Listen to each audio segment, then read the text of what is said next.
How we doing, boys and girls? Good morning, good morning.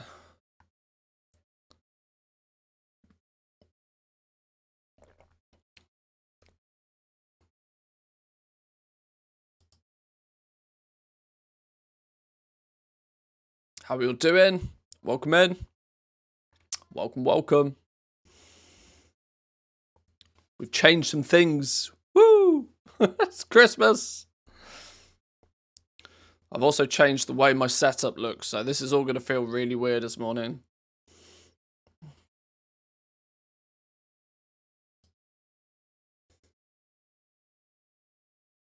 Let's turn those tunes down just a touch. I've also got me chat over this side. Chat's been over this side for the longest of time. Now chat's over this side, and I'm all confused. I don't know where to look. Very festive. And we got the Christmas tree on the go. Christmas hoodies on the go. Some of you will have seen the Christmas hoodie yesterday. I put my new lights up yesterday. So we're getting a little bit more even lighting. All of this is changing in about a month though anyway. In 2 months' time, this will all look completely different. We'll be in a new location. The camera's slightly off-center as well now. I've put the camera off to the side. I don't know if I like it. We'll see. You see the door, which is weird, but... Anyway, what are we doing today? Today, we are going to... Mrs. Manthe can't hide now. That's very true, actually. She might... she can be a bit sneaky when she comes in over there, but... You're probably right. Today, I need to do I'm working on Loremaster. Loremaster is the goal today. We gotta. My main focus is to do as much and as everything as I can on the one character. That means I'm gonna stay, ahead of the curve for the most part. Lore mastering is going to be probably the best way to keep up with reputation without having, without doing degenerate stuff. I'm not particularly into the degenerate playstyles. The rares have had their loot tables doing all sorts of weird and wacky things recently. I think the loot tables just got disabled on all of the rares at one point, and then they got switched back on, and then they were accidentally giving everybody everything off their loot table. They're broken right now. But I think it was because the sweaty players... The sweaty, degenerate Race to World First players were just hyper camping all of the rares because they drop rep tokens. And the more rep tokens they get, the more reputation they get. They then get the patterns that they need to craft the bits of kit. It's starting to look very much as if the Race to World First guys are trying to be self-sufficient with professions. They're trying to make it so that people in their own guild and in their own space have access to everything that they need. If there's going to be a piece of crafted gear that they want, they're going to make sure that they know somebody who's going to be able to craft it. And if that crafter needs to grind reputation to get the pattern, then they better get their ass moving, So we'll see. We'll see how it all plays out. It's all turning out to be quite an interesting expansion launch. Very interesting indeed. But I wanted to check if there's any handy notes updates. Handy notes, simply because Dragonflight, Dragon Isles, and Treasures, 500,000 downloads. Well, that's out. Wow. Oh, now you see, we got this situation on our hands again. We've got the official author of the add-on making a plugin for Dragonflight Treasures, and we've then got a third-party fella that's steamrolling in. Hang on, who's actually the official nowadays? Oh, I don't even know. What's the difference between Handy Notes Dragonflight and Handy Notes Dragonflight Dragon Isles Treasures? They've both got nearly exactly the same amount of downloads. Classic exploit, early exploit often. Yeah, pretty much. Like I said, I'm not so much for doing all the sweaty stuff. I'll keep the degenerate playstyle to a minimum. It's too much like hard work to be degenerate, to be honest. It's far too much like... I downloaded both. Yeah, see, this is what I'm thinking. Let's have a look then. Handy Notes plugin to show the Dragonflight treasure items and rares on your map. That means it requires Handy Notes, so go install it as well. Items in treasure chests, items dropped by rare mobs, all the dragon glyphs, the dragon races, Leyline the Span, Who's a Good Bakar, the highest peaks, the symbols of hope, honor our ancestors sleeping on the job, hidden away quests for nifty things like the divine kiss of Anara and Lizzie's reigns, and everything tucked away in the Drakthir intro experience. Items that you've already collected and mobs that you've already killed won't be displayed. This uses the flag quest that the game relies on to keep track of items. Sometimes these glitch. Generally, if so, you won't have gotten achievement/credit. Okay. You can right-click on any treasure node to hide it. Blah, blah, blah. We're going to need to make sure we have TomTom reinstalled again. Get the one from Zerillion. Okay.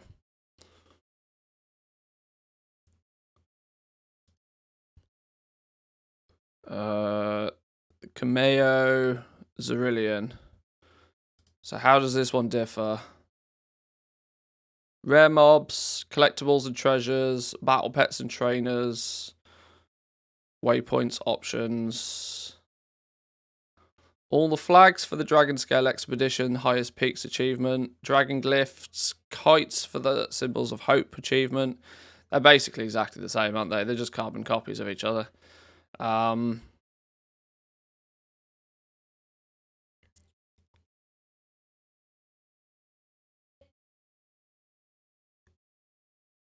Okay. Well, let's start with this one. Even though it's got slightly more downloads, so I'm going to assume that's the right one. Oh, I keep forgetting half of this is behind the camera.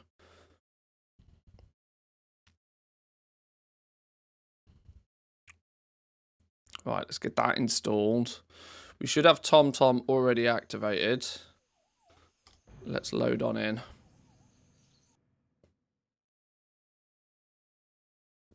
My main goal, though, is obviously to go, you know, I'm cleaning the map. That's my main aim, really. If I clean the map, if I complete every quest I come across, slowly but surely I'm going to put myself in a position where I've got a reasonably good amount of reputation. Now, am I going to be the first person to get patterns? No, absolutely not. But I'll be close enough that it will still be worth doing, so. Two factions I really care about to begin with is Dragon Scale Expedition and our fishy friends. They've got all my jewel crafting cuts, which I want. Jewel crafting cuts are not super duper mega business, I don't think, because I'm not entirely convinced that jewel crafting gems is going to be super lucrative, but like I said, it's hard to go wrong at the beginning of an expansion. Oh, look, icons are plenty. Icons are plenty. Okay, we've got all the rares on here now. Loads of damn things. Loads of damn things. We've got some world quests popping back up again. We cleaned the map of world quests yesterday.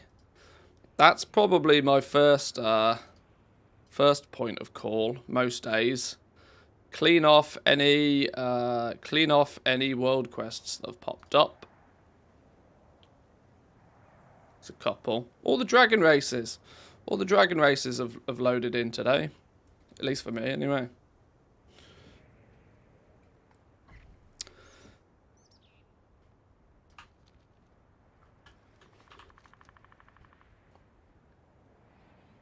I wonder if these are going to include, like, treasures for... all the treasures. Forgotten Jewel Box. Loot a Sorrow Letter from a clan chest. Gleaming Arcano Crystal Toy. Rubberfish. What's this one? Lost Compass. We'll see. We'll see. We can always add our own. They do include the crafting treasures. I have a feeling I'm still a little bit behind on knowledge points. I have not spent anything with jewel crafting yet. I've got 39 knowledge points, which is seemingly less than I thought I might have. The stupid thing is I've not done a very good job of tracking where I got these from. There's clearly still first time crafts I can do. So there's an elemental harmony, 1, 2, 3, 4, 5, 6, 7 first time crafts I can get. That's going to put me on, what, 46? I suspected there'd be about 50 in the first week. So, sounds about right. Question is what do I do with them?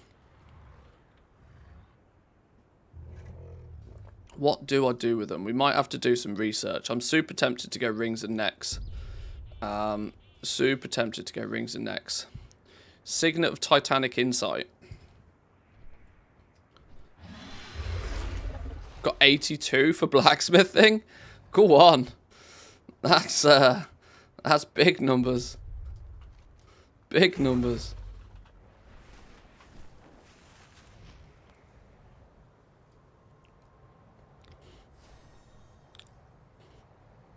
I've cleaned the first 2 zones. We are 40 or so, about 50% of the way through the guide for the Azure span. And then Thaldraszus being last. We are still terribly geared. I'm wondering if we should do something about our gear at some point. I'm still yet to run the dungeons, and this is by design.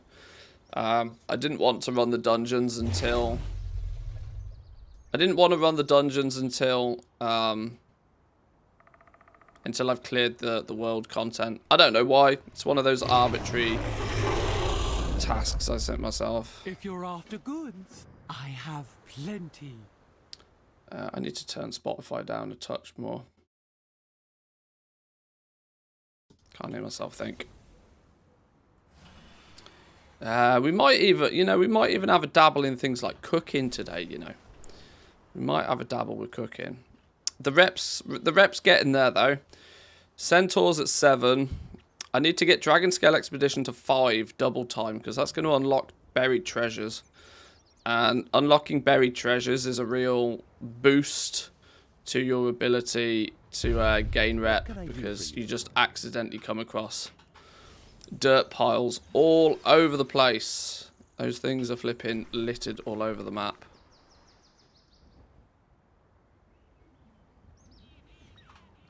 Good day to you. Hey there. Deal with rotting piles. Nobody wants piles, especially not rotting ones.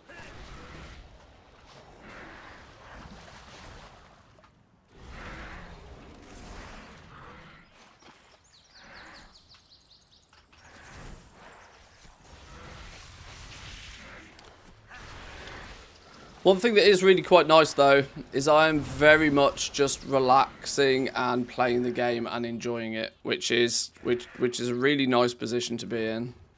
Even it's weird, right? Even though I've played the game for, well, I was lucky enough to get into the alpha, so I've been playing the game for a good few months already.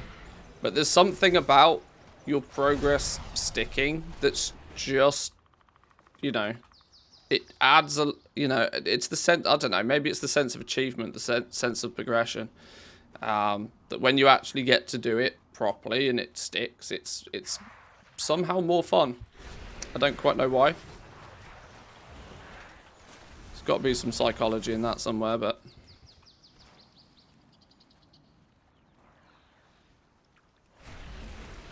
if you do the 10 high peaks achievement, you get 250 rep each as well.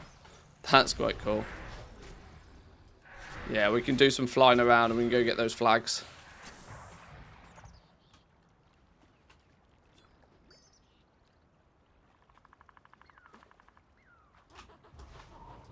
Oh, I missed.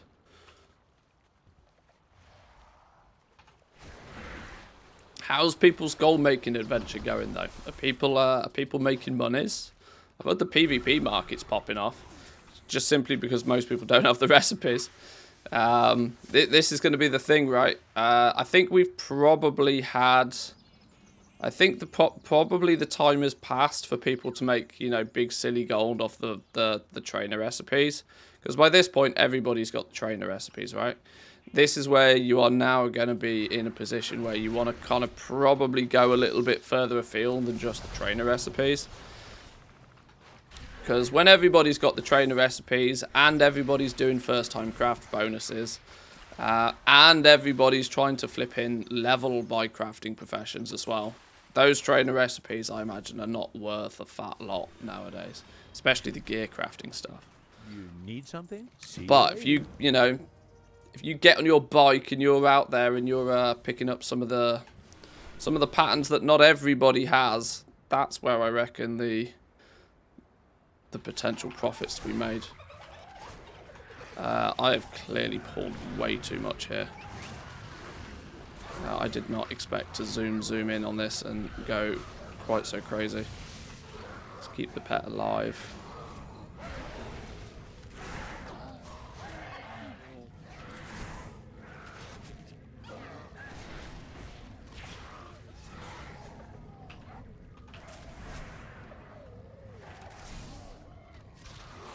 I don't know how to make gold by crafting at the moment. Made 400k on crafting blue leatherworking gear.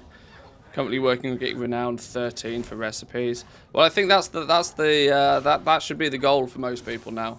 So you know, trainer recipes is a first few days thing. Everybody's got the trainer recipes. What you need to do is differentiate yourself somehow. Set yourself apart from the other players. If that means doing some rep grind to get the patterns, that's going to be your next opportunity, right? Take a look at what happened in Shadowlands. In Shadowlands, it was all about the hunt for Crafters Mark II, getting that Venari reputation. Those that got Crafters Mark II nice and quickly, cleaned house, absolutely cleaned house. I got renowned 13 today.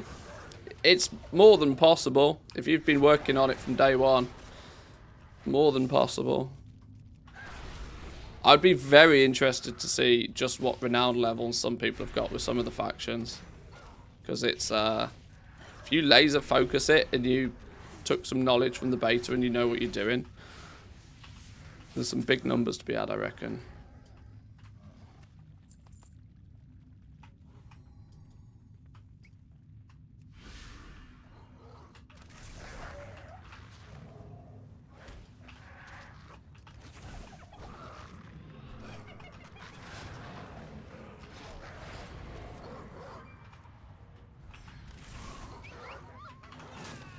Damn, pet's getting feared. That's not helping business. My weekly quests were bugged. I could take it over and over again, so I kept getting 500s. Oh. Oh. Well, I mean, if... yeah, okay. That sort of stuff annoys me. Not that you took advantage of it. It's not you personally that annoys me with that. It annoys me the fact that that becomes a thing.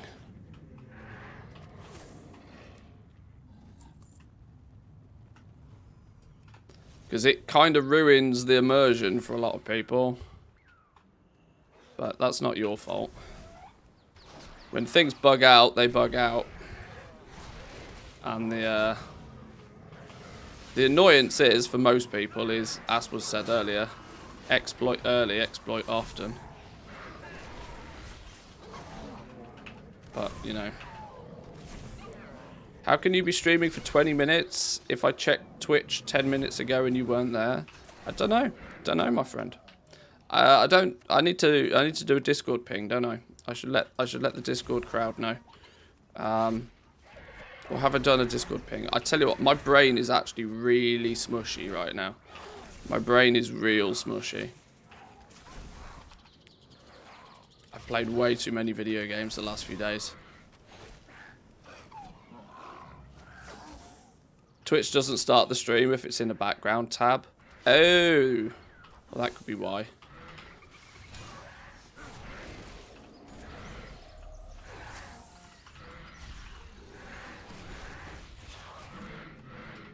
Ding 70. I'm leveling at Manthea speed. Hey, we take it easy here. We take it easy. We don't stress.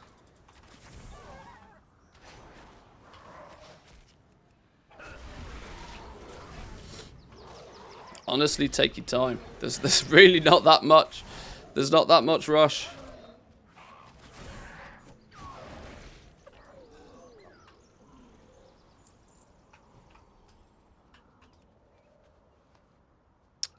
I need one more.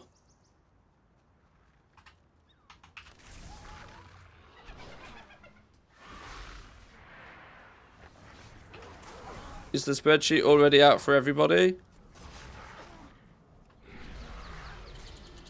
It's not, no. And I can inform you now that it won't be. I've put way too much time and effort in that spreadsheet. Is way too powerful to give everybody for free.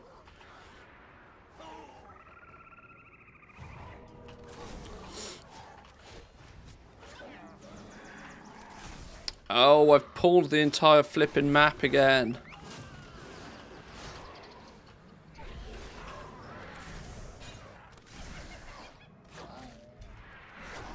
Stayed up till 4 AM yesterday since crazy amount of people kept whispering to buy stuff, but only 3 of them actually ended up sending a work order. Really? That's interesting, you know. That's really interesting to hear. I was starting to wonder when that sort of thing's going to start kicking off. I was very much suspecting that people might be like, can you make this for me? How are you? Is this a thing you can make? And then you tell them how the system works. See, this is going to be the frustration, right? It's going to be left up to the crafters. It's going to be left up to the goblins out there to explain to the masses how this goddamn system of work orders works. Which could be a little frustrating for us lot, truth be told. Let me throw a quick Discord ping out there.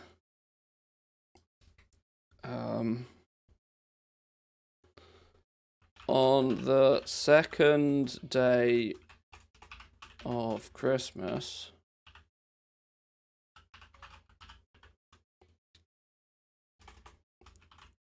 Blizzard gave... Blizzard? That's not how we spell Blizzard. Blizzard gave to me, I can't even type this morning, a rep grind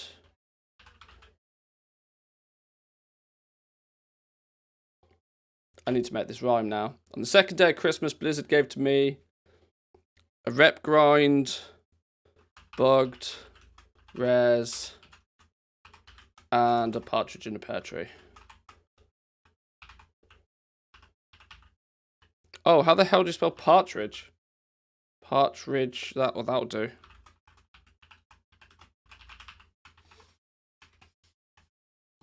I'm just writing absolute rubbish in my Discord pings nowadays.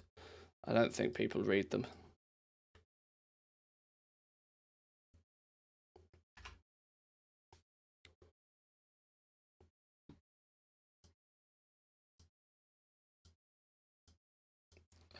Oh, now my Discord's broken. Hang on, what have I done?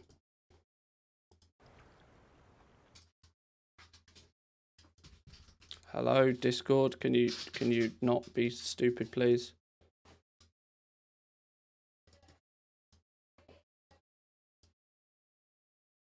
There we go.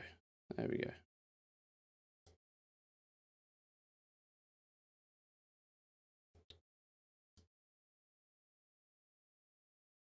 I have a sheet with me now with copy pastas on it, how to explain everything.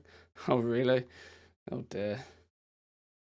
Yeah, it's quite clearly going to be left to goblins to figure this out, I reckon.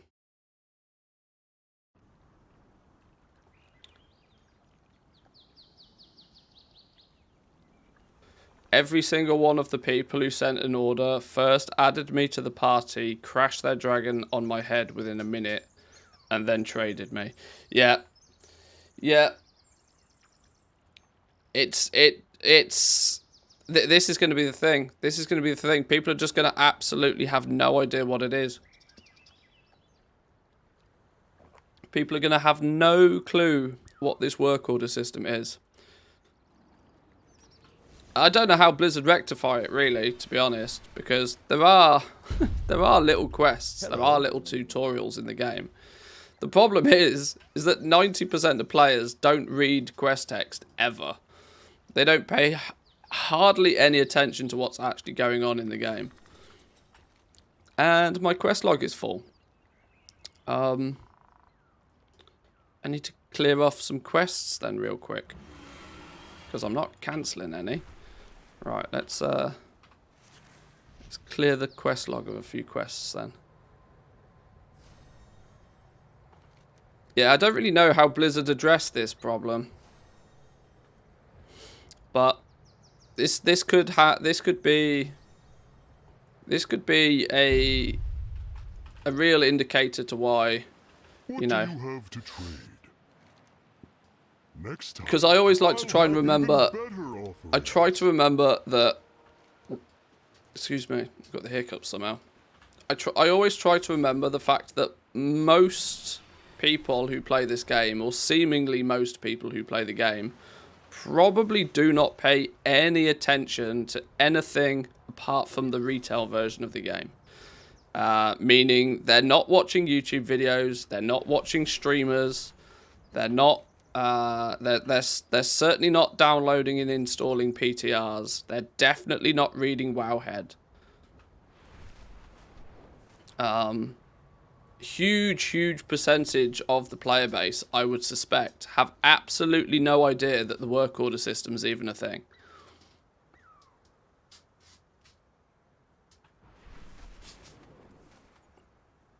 It's hard to and it becomes difficult. It becomes difficult to understand that some people, you know, it's hard to unlearn something.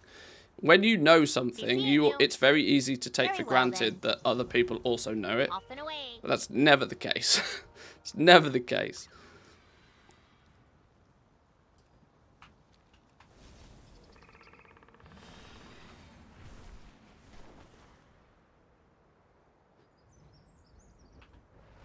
Multiple people agreed to buy it, but ended up not buying it because they couldn't figure out how to send the order. It's gonna be interesting times. It's kind of why I'm not overly bothered about the whole work order system. I mean, I'm you know, people who are watching my stream and watch my YouTube content, for example, will know my opinion on the work order system. I've never been a fan of it. I've tried to tolerate it. I've tried to give it its dues. I've tried to credit it where credit is due. But the reality is I still conceivably feel that it was the work order system is a fix to a problem that didn't exist, in my opinion.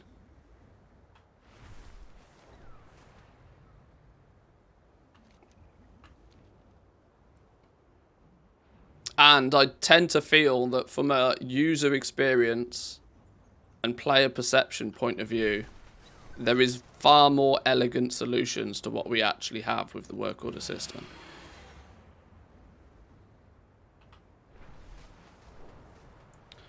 I mean, my favorite suggestion, my favorite way about doing things would be to make the, you know, the sparks of ingenuity in the primal chaos only applicable on heroic and mythic item level versions.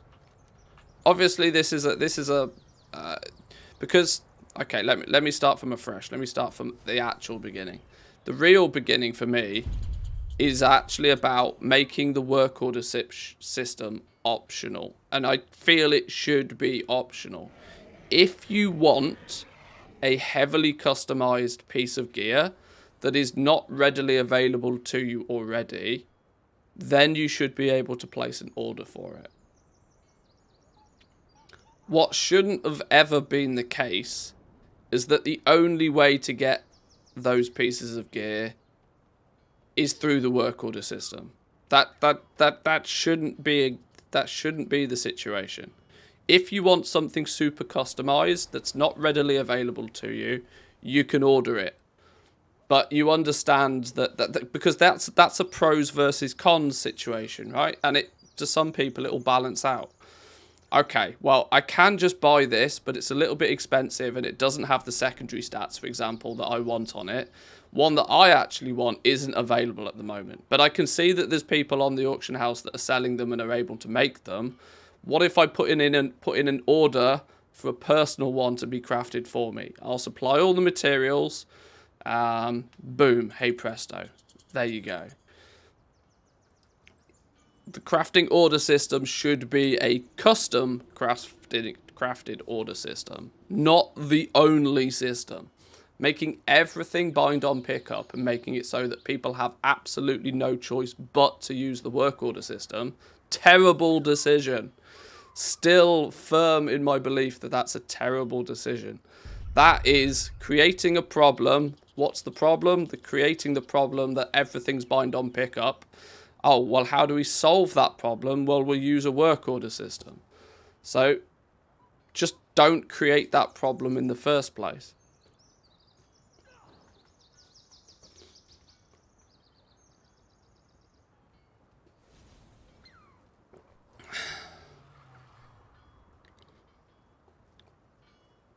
I love the crafting order system. Ordering plate PvP gear with 4k overall cost. And then go to sell it on the auction house for 20 to 40k. Are people using the work order system for arbitrage now? That's genius. Why? What? That's clever.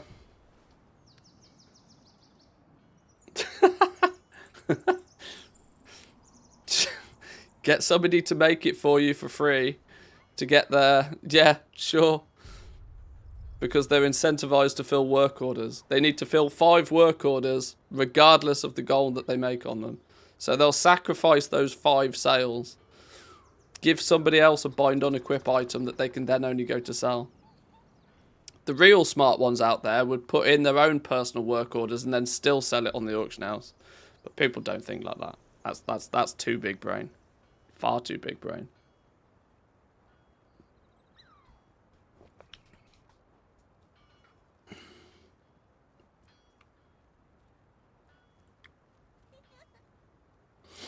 People will believe that they have to farm craft the items themselves.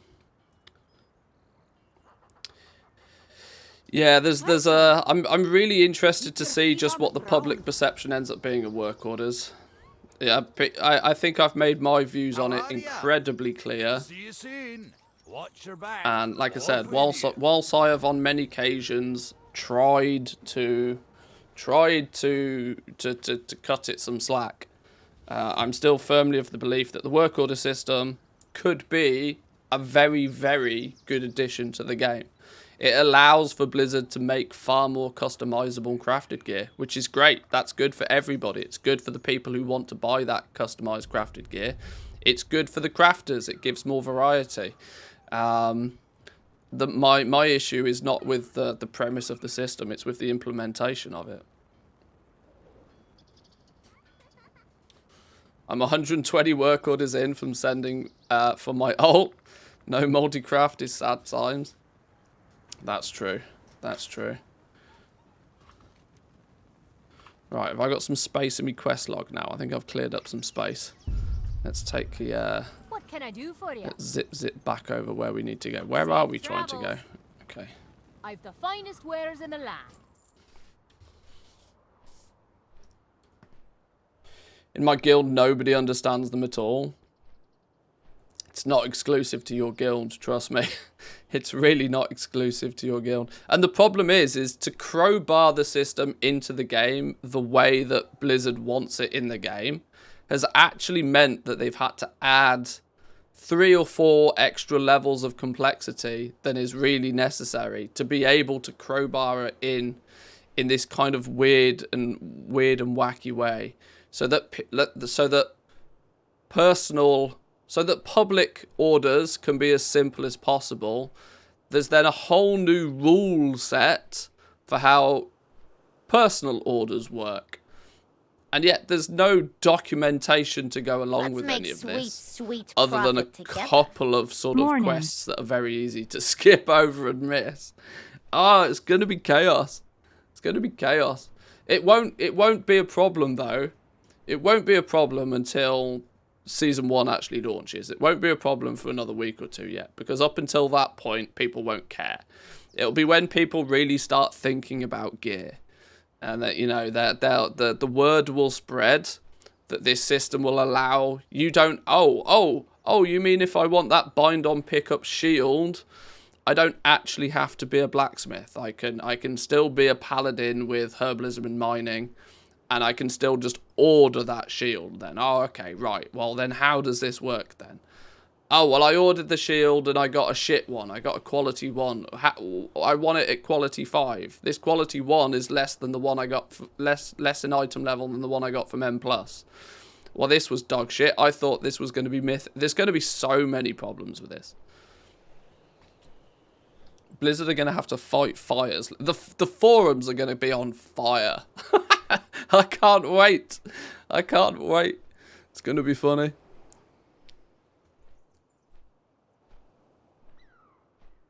The only thing I do know for certain, for absolute 100% certain, is when there's a new system implemented in the game that nobody knows what it is or how to use it, there is always profit to be made from it. Because you can throw all common sense and all logic out the window. People will be like, people will have to, tip, I guess I'll pick a number. And the people that are utilizing it, working out how it does work, you might actually start to see people having to be crafters. I'm talking about here. You might have to see crafters start be really proactive. You know, they might have to be the ones that are like, oi bitches, I can craft this. Send me your orders. Turn your spark of ingenuity into X piece of gear. Send a personal order today. I don't know. They'll be already trying that. No bites. We're all going to become cold callers. Yeah, trade chat's going to be a mess. Cuddled, thank you very much for the Prime Gaming, by the way. I didn't mean to skip over you. I was just getting my rant out of the way. Thank you very much. Good morning to you. Welcome in. By the way, I feel like most people will skip the professions altogether. It's easy enough to get the same item level of gear through PvP M+.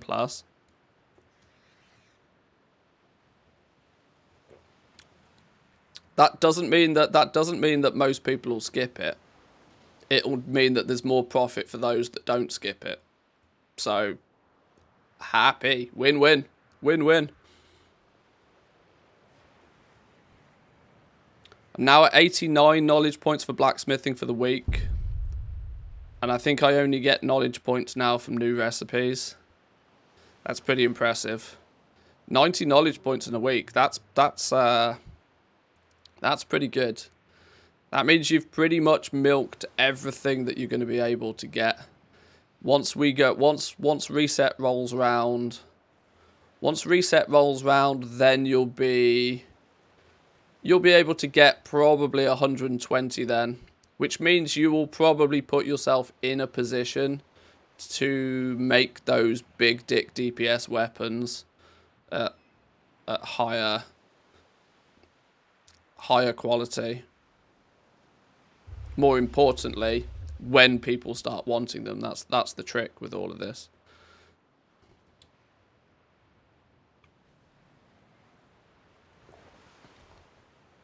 I've got 6 more blue PvP items I can craft for bonus if I get the recipes, but they're not going to be cheap. Yeah, you almost want to be sort of hitting the PvP to get those patterns in the first place. But the difference is it's another one of those 6 of one, half a dozen of another. You got to weigh it up. Are those knowledge points, are the extra knowledge points going to be worthwhile enough buying the recipes to get the knowledge points from them? if those knowledge points are the difference between you being able to do something and somebody else being able to do something, you know?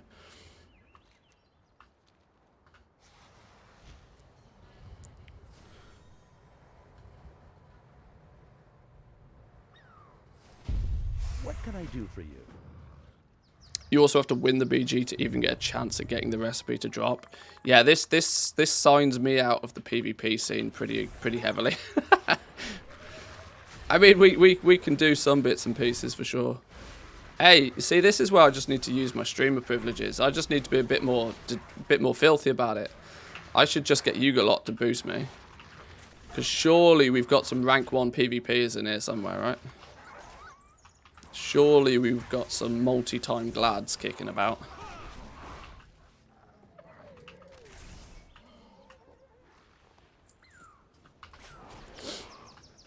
Farming tip for the weekend: skinning versus herbing mining, starting afresh. Gathering elements is the way to go. However you choose to do that is up to you. All 3 of those options are valid. I've not checked auction house prices today, actually. We should probably go and poke our nose in the auction house and have a little bit of a look before too long. Yeah, the elementals are probably where it's going to be at.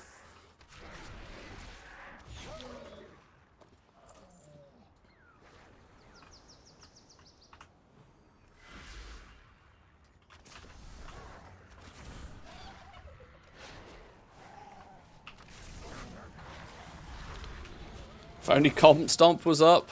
That's true. When Comp Stomp does roll round, that will be the time where I'll end up getting probably most of the patterns. But then again, so will everybody else. You know, if you take the easy route, you get the easy route reward, which is usually not a lot.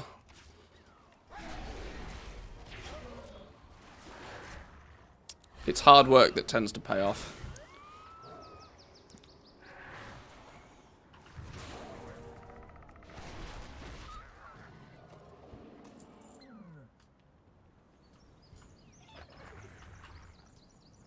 Tell you what, there's so many mobs around this little area. I remember doing this little zone on beta.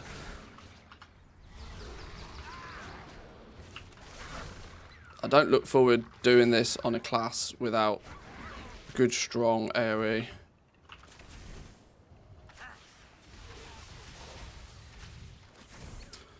All the different options makes it fun, almost kiss curse.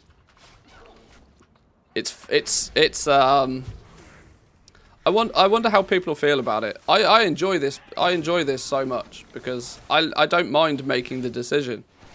But then again, I don't take the decision too seriously either. When it comes to things like spec builds on my professions, I'm not overly fussed. I'm not too concerned about whether I get the absolute best thing or not. Depends how thirsty you are, really, doesn't it? Depends how thirsty you are. Some people are not happy unless they've got the absolute best of the best, and are slaves to the meta. If this is not a good time to be a slave for the meta, not from a goal making perspective anyway. Unless of course you are just hardcore Farmer Andy, and then well, it doesn't matter really, but.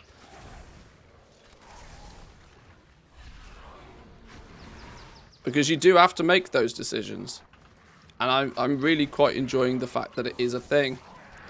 It's almost, it's FOMO inducing, but it's almost quite refreshing at the same time. Your decisions with crafting matter. You can't just level up 7 alts and you know, and overpower the entire system in a day. Feel overwhelmed and anxious that I can't get everything. I understand all, but my brain is just like that. Yeah, I get that that's the way for some people. But the logic behind it is also that it shouldn't really then matter so much what you do choose. That whatever you do choose, as long as you do put 100% into whichever you do finally choose, there should be no real negative repercussions of that. if you choose, I'm gonna use gathering as my example here, but you know, if you pick one spec tree in gathering over another, it probably shouldn't make that much of a difference to you. You will still make a stinky amount of gold, whichever spec you choose. There's a little bit more to it with the crafting professions. That there are some directions you could put your spec points in that are not really so advisable. But if you just pick one key direction, you'll be fine. There's no worries. Pick a direction and stick with it. You'll be good. The problem will be is that those, you know, slaves to the meta, they'll put 20 points into trying to unlock one thing, and then they'll see, oh well, this might work. Well, I'll put 20 points into that thing, and they'll never focus on anything. You've probably got to focus on something. Whatever you choose, stick with it, and you'll be fine.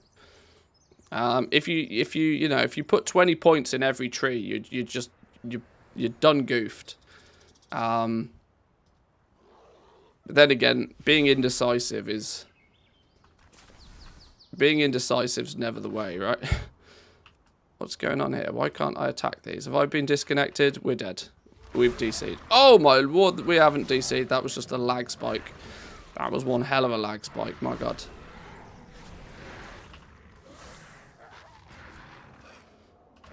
Speccing incorrectly in crafting can completely ruin your ability to do anything for a few weeks, though, which is an unfortunate side effect. There's only really one way I can see that people can really mess up, and that's if they put points into something that doesn't unlock them an endgame pan. Let's make sweet Even that's profit recoverable, together. right? Because if you put some people have noticed this with the intermediates, right? If you spec into being the best person you can be at crafting the intermediates, by intermediates I'm talking about, you know, the speciality leathers or the vibrant Wildercloth bolts or something like that. If you go that route, what you may not have access to very quickly or easily is actually is an endgame recipe to craft. So you may then start to struggle to get those final sort of 40, 50 points in your profession. But there is still a recovery method to even that approach. The recovery method to that being that, well, they're not the only places you can get endgame recipes from. Most reputations, if you go out and you actually build that reputation, most reputations will offer you something. Which you can then use. It just, you know, delays your process a little bit. But once again, it's a completely changed system. We're not meant to complete professions in a week. We're not meant to get to 100 skill points in a week. It's by design that it's slow, and it's going to be a bit of a you know, a path to success. If professions want to stand out as an actual gameplay element, they have to be a bit slower than the completed them on day one situation that we've always had. Now, you know me, people know me very well. I'm not a fan of time gating. But what I am a big fan of, gameplay elemented, you know. Staggered gameplay is fine, as long as you're not time gating just for the sake of time gating. This is why hunting down the knowledge points and trying to work out where they all come from is quite fun. But it's also quite comforting knowing that it doesn't matter what you do or how hard you go, you still can't complete everything in a week. You can gain an advantage, which is what I think should be the case. If you work harder, you should get a bigger payout, but you still can't complete everything in a week. And it looks like it matters a lot this week. But next week, it will look like it matters even less. The week after, it will look as if it matters even less. There'll be more variety in the types of crafters you see. Everything's a little bit spiky right now. Because, I mean, you know, you've got some people that have got 10 profession points, and you've got some people that have got nearly 90 of them. In that scenario, that's a huge difference between the two players. But in a couple of weeks down the line, You know, the difference between the top tier and the average will be slightly less.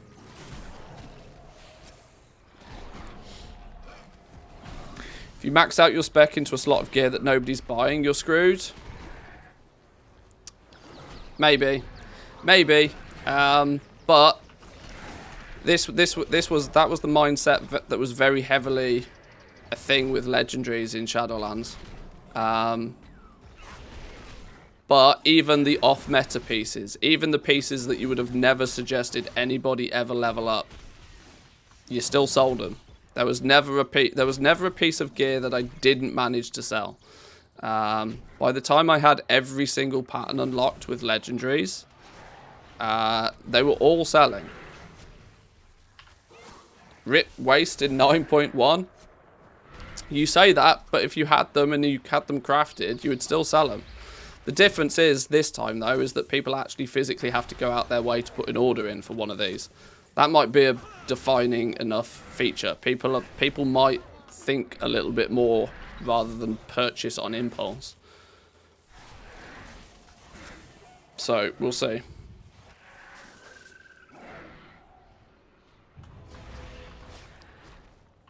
But then again, damage limitation was that you would just level up 12 different legendaries if you had the goal to do it. So you could nullify a bad choice. You could throw gold at a bad choice to, you know, at least somewhat correct the situation. With your example of putting all of the points into a piece of gear that nobody wants, there's no rectifying that quickly. So I do agree with you there.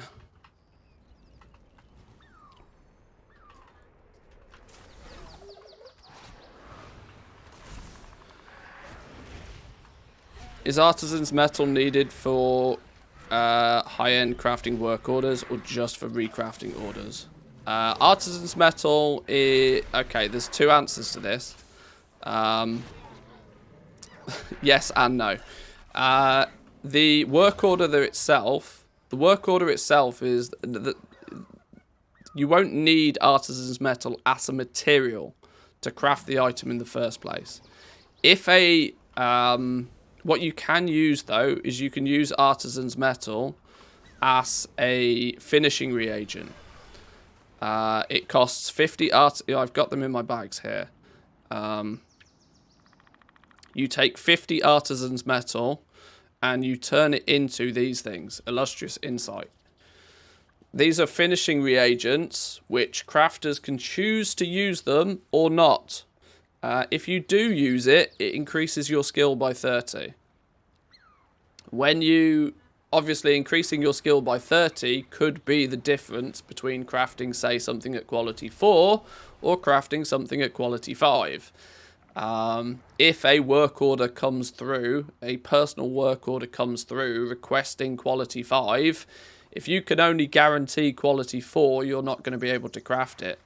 You may look to use these Illustrious Insights, which comes from Artisan's Metal, to then push your skill further to be able to craft it. So I hope that sort of clarifies why it's both a yes and a no situation. The recipe isn't going to call for it, but that doesn't mean that crafters may not want to use Artisan's Metal for those crafts. You know, if somebody starts asking for a quality 5 and it's clear that there's nobody on the server that's able to make quality 5 normally, and it's got a big juicy 50k tip on it, for example, it may be worth you using your Artisan's Metal to push your skill to the point where you can fill that work order. But that's, you know, once again, it's a decision that you as a crafter has to make. What we did work out in the beta is that 418 gear, 418 item level gear, so quality 5 mythic crafted items, are nearly always going to need an Illustrious Insight to be able to be crafted. No one single crafter, regardless to what they can do, can ever guarantee a 418 craft without the use of Artisan's Metal. Now, that's not a 100% rule, but Blizzard have tuned the crafting and the skill points that can be gained so that that's the case. In a way to prevent, you know, one goblin just monopolizing a market. Because they'll run out, they'll be able to craft a whole bunch of them, sure. But before long, they'll run out of artisan's metal and they'll have to stop accepting those orders.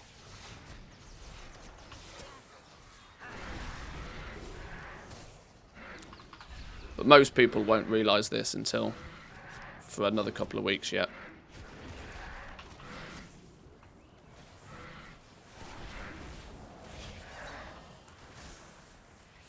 So the crafter on the server needs the metal for the finishing reagent, but the person putting in the order does not. Correct, yeah, exactly, yeah. Got the lights up? We have got the lights up. Yes, it's officially Christmas. Lord Rune, welcome in. Good to see you, my man. Welcome, welcome.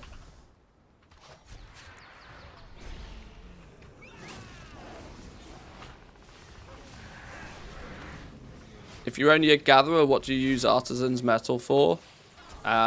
Your profession tools, your knowledge books from Rabul, recrafting any gear that you purchase. A whole bunch. Which do you prefer, Patreon or Twitch sub? My personal preference would be Patreon every single day of the week. Twitch takes 50%, Patreon takes like less than 10%, so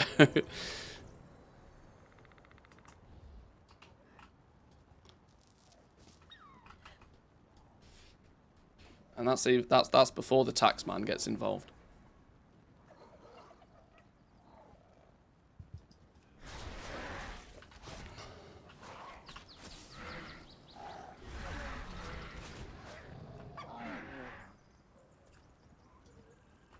One of the reasons I left the affiliate program.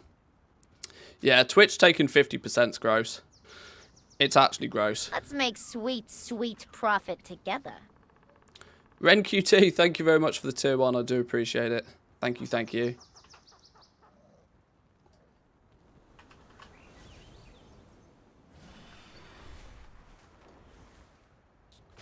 I mean, YouTube, even if you become a member over on YouTube, for example, YouTube still takes 30%. You as a creator keep 70%,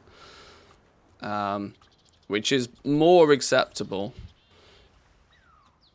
I still find it very difficult to believe that these companies can get away with taking that much. But then when you think about the fact that if you it's just, it's just the Google and Apple way, right? The Play Store, the Apple Store, they take 30% commissions on everything. This 30% commission just seems to be a bit of an industry standard. Twitch then for offering the platform, providing the platform. I know Twitch has got to get paid and all, but 50% is definitely above average. Okay, bye. For platform fees, anyway. If there was a way to get ad-free Twitch but using Patreon, oh, I would love that. I would absolutely love that. I get asked this quite frequently. That, if I subscribe on Patreon, do I still see ads on Twitch? And the answer is unfortunately yes. This is why I try to provide a fair system. If you sub on Twitch or you become a goblin on Patreon, the perks are the same. Same-ish. Twitch's costs are also above average. Oh, the day Yeah, just became more but interesting. that in turn should also be the risk. In my opinion, at least, that should be the business decision that is, they should be responsible for.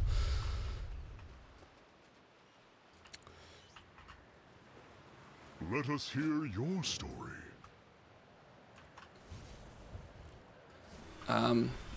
I'm sure they would have had at least some idea of the cost implications of running a video streaming site before they started it.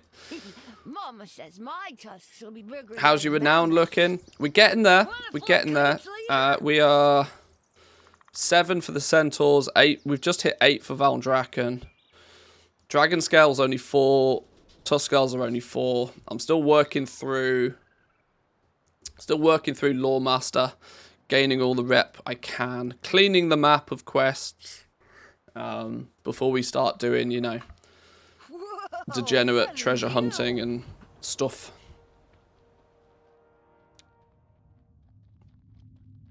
Does Twitch pay the streamers for viewers and followers, or is it just for subs? Well, there are two monetization options for people on Twitch. There's the subs, and then... Oh, that's a big shiny one. Hardened Draconium. Shame I'm not a miner.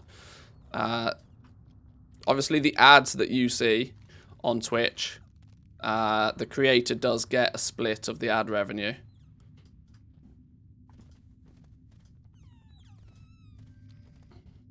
But that's it.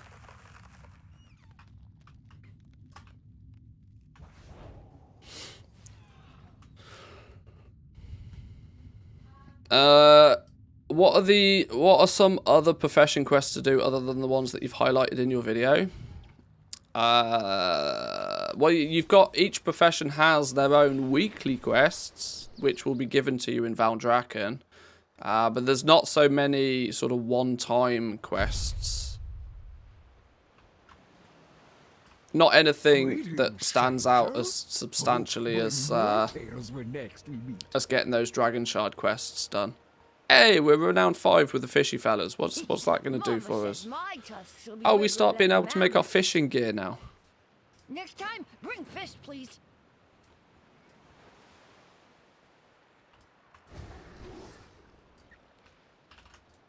Who might you be? Haven't even unlocked the community feasts yet. I'm slacking. Anybody else getting missing reagent, artisan metal when fulfilling crafting orders?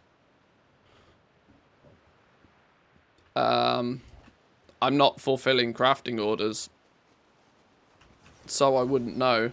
But it doesn't surprise me that it's bugged. It had about 7 minutes of testing on beta, which is might cause it to be less than perfect, unfortunately.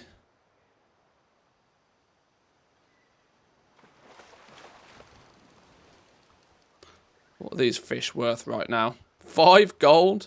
The rare fish are 5 gold apiece. That'll change.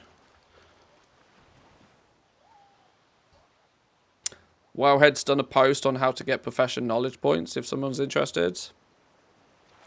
Is it any good though?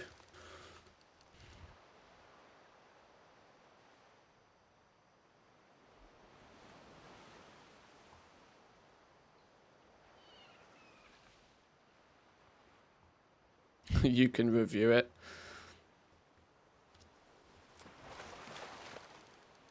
I'm not, you know, a bit of React Andy content. I'm cautious about, you know, I'm slightly cautious about doing things like that. Oh, we got a coin to go see the Great Swag. Copper coin of the Isles, rusted coin of the Isles.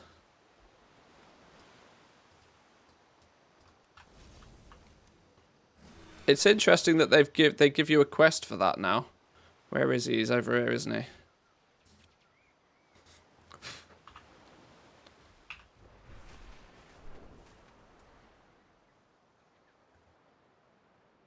Oh, hang on. What's going on here? We need to collect something. What are we getting here? Cast fishing. Click the water. Collect 5 Alarian sea moths. Oh, we just need to do regular fishing, apparently.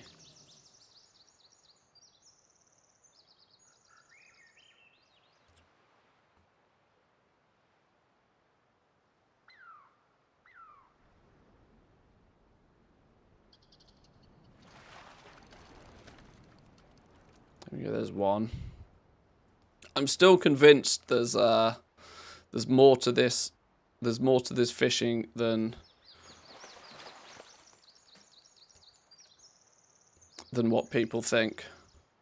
I'm greatly convinced that as we level up with the Tuskars, fishing is going to become more and more lucrative.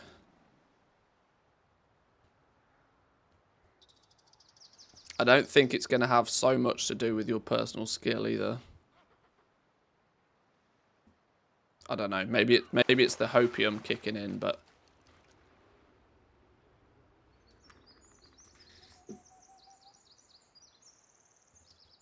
no idea how the nets work. You place them down. They have a timer. You come back once the timer's expired and you get free fish. Farmed it so it's free. Is the basics of them.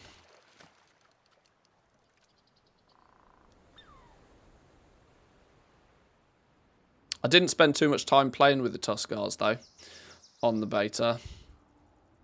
It was a bit frustrating to try and test the reputations in much detail because there was only, you know, they jacked up the rep requirements quite quickly in the beta. And by the time they'd done that, that really put me off testing them.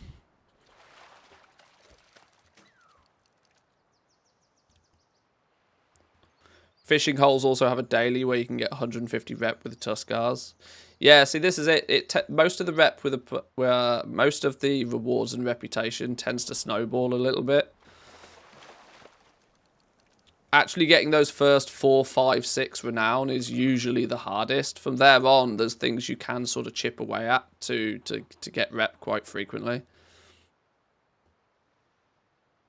Looted a soggy clump of Dark Moon cards whilst fishing. Should I open it or sell it as it is? I'd sell them, to be honest. I'd sell them. Consider it like selling a scratch card. Sure, you might scratch it and you might get an ace out of it.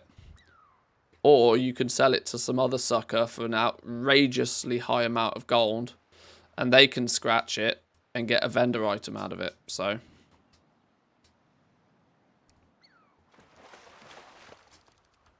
right now, I imagine those soggy clumps of Dark Moon cards are like an easy 10k.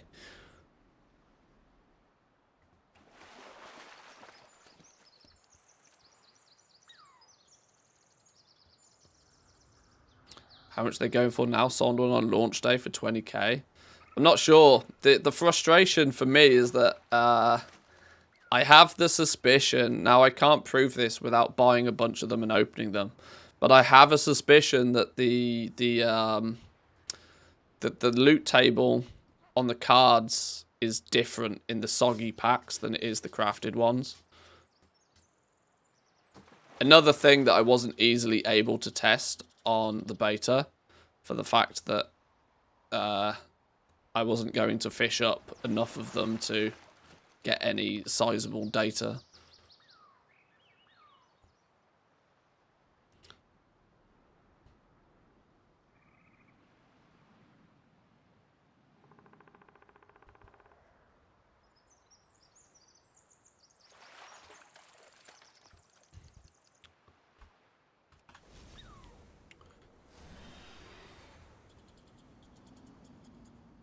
Probably just stupid, but once I've crafted all the first crafts, how do you get extra levels and talent points, e.g. for leatherworking? The main way going forward, the continuous way of getting knowledge points is going to be through your weekly quests.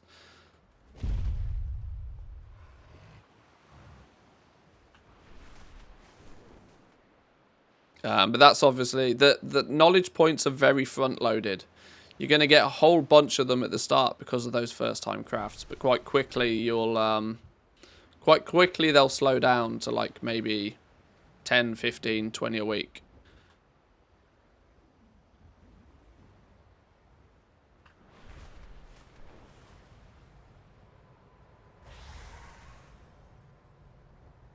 I was hoping there'd be some fishing pools along here to get these flipping sea moths a bit faster.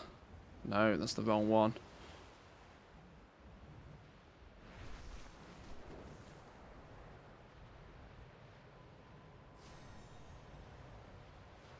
Nah, screw it. Let's go back.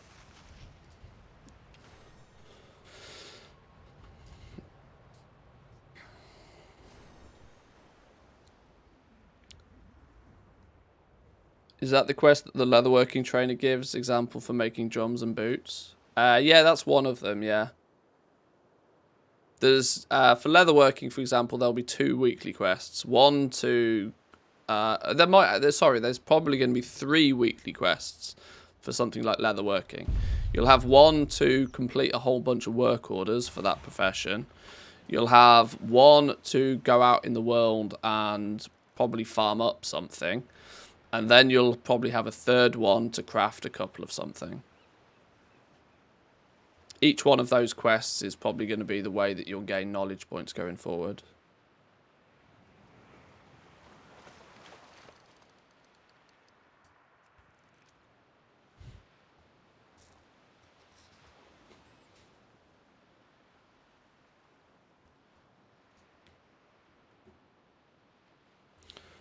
What leatherworking spec am I heading towards? I've not totally decided.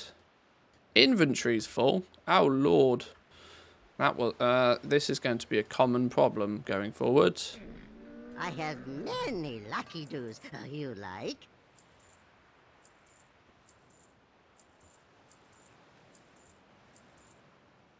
Good fortune to our friends.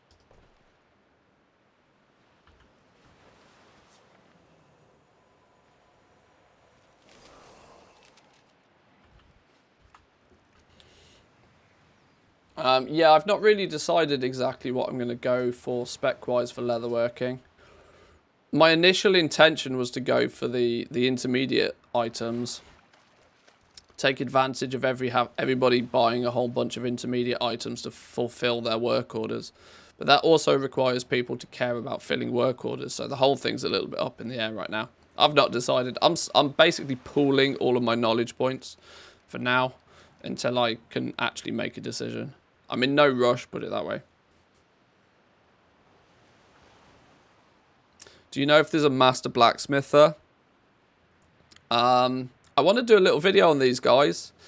These master crafters. There's some resources floating around of all of their locations. I think they're going to be quite cool. There's a master blacksmith, but he's bugged at the moment. This is also what I've heard.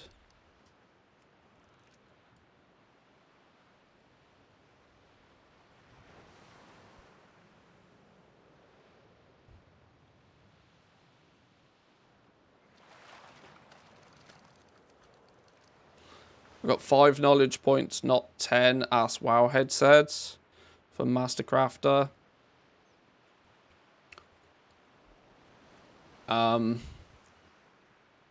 Welcome to Wowhead.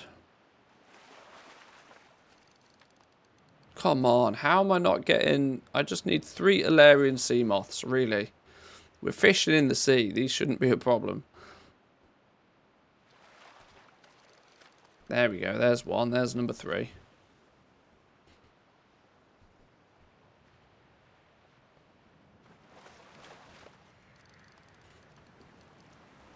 Have they buffed the amount of disturbed dirt piles? I can't stop finding them today. No idea. No idea. It's probably an hour of the day thing more than anything else. This hour of the day, I imagine that there's not many people up and about running around farming them. If you were playing it, you know, yesterday evening, for example, I imagine there's people flying around just picking them all up really quickly. I don't think the dirt piles have multi-tap. The scout packs can be picked up by a bunch of people, but I don't think the dirt piles can. So at peak hours, you might struggle to find them. They're also only in certain locations, by the way. They're not just everywhere. Did I miss the bobber doing bobber things? I must have done.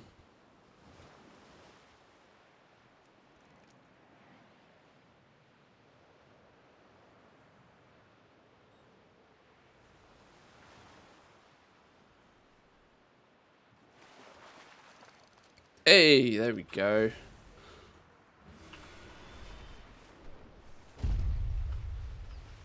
Oh, such an unusual visitor. All that for 200 rep. God damn.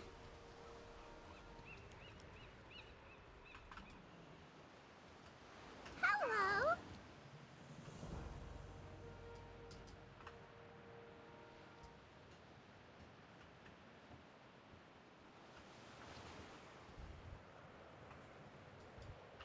I have many things that might interest you. Next time I'll have even better offerings.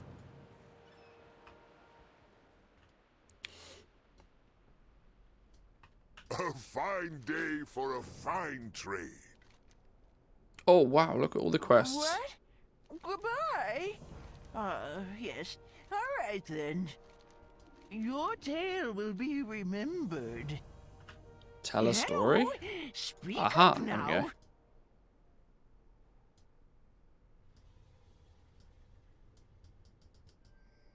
Now, you be careful out there.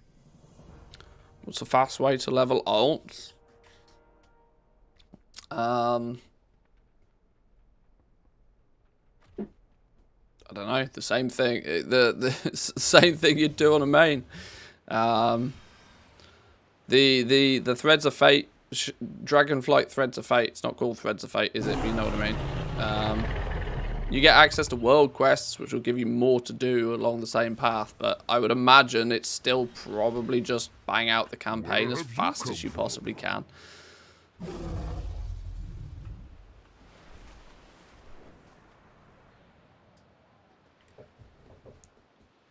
I don't think there's too many tricks or shortcuts for alts, unfortunately. TSM keeps giving me errors. TSM is going to be... Yeah, this is just, unfortunately, the downsides of a brand new expansion. And the first few days of said brand new expansion. Add-ons like Trade School Master, it will take them time to play catch-up. Trade School Master specifically... obviously is an add-on that requires it's not so easily updated in, you know, things like betas and PTRs and that sort of stuff. Fine day for a fine trade. Obviously some of the legwork can be done, but most of the actual Better than mine. most of it needs to be done once the game is live, so they're working on it. I'll put something aside for you next time. The only thing I would say is if you get errors with TSM, it is very sensible when you get an error to do like a / reload to refresh your UI, or you could end up with yet even more problems. Hello. Wanna fly kites, leader?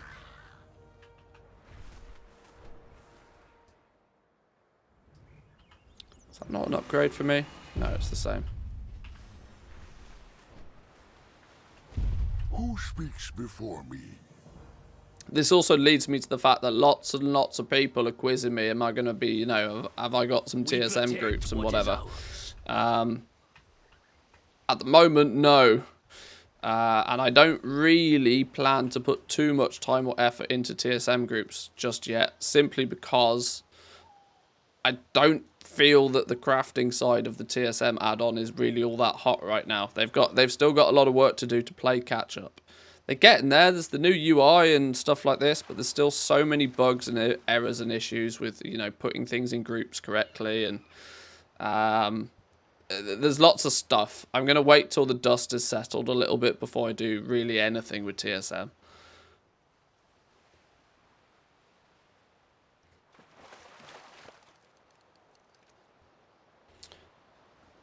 I haven't tested it out yet, no.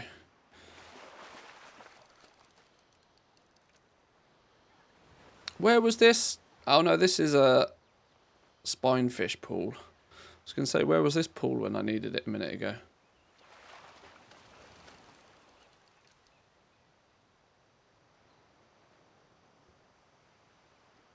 Might be something with the Blizzard API, but the Undermined Journal and Trade School Master web pages are mostly broken.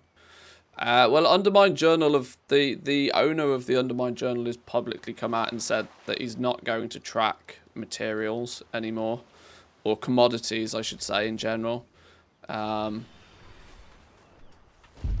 Speak your piece. That's been the case for a little while now. Glory to the Sindori. What is it? A new Belore Delinar.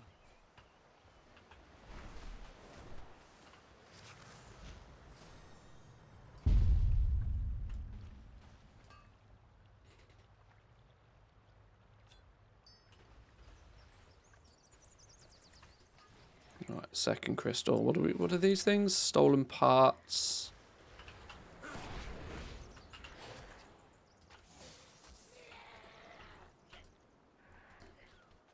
They're on Ouroboros. Yeah, you can track some stuff on Ouroboros Exchange.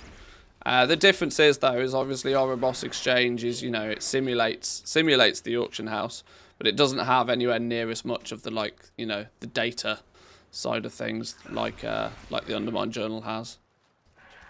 It's definitely got its uses for certain things, but the commodity markets, to be honest, at the moment are so volatile that I wouldn't really be putting too much trust in any third-party website to be tracking that sort of stuff right now, because they're going to be pulling from the Blizzard API data, right? Which means that it's still only being updated once an hour.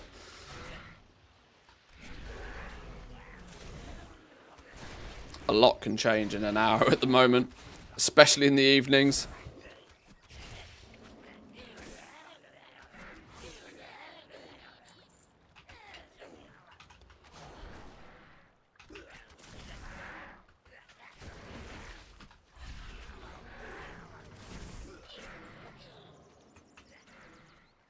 Oh, hang on. Nearly let my pet die again.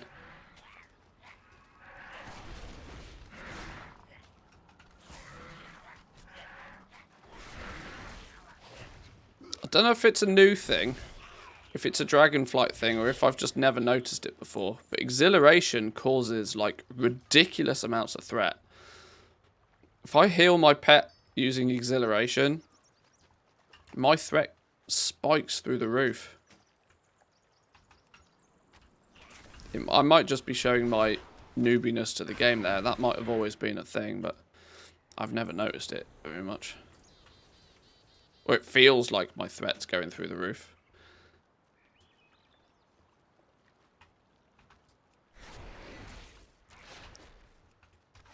Tiddlywee Potatoes, how are you doing? Welcome in. I love some people's names on this platform.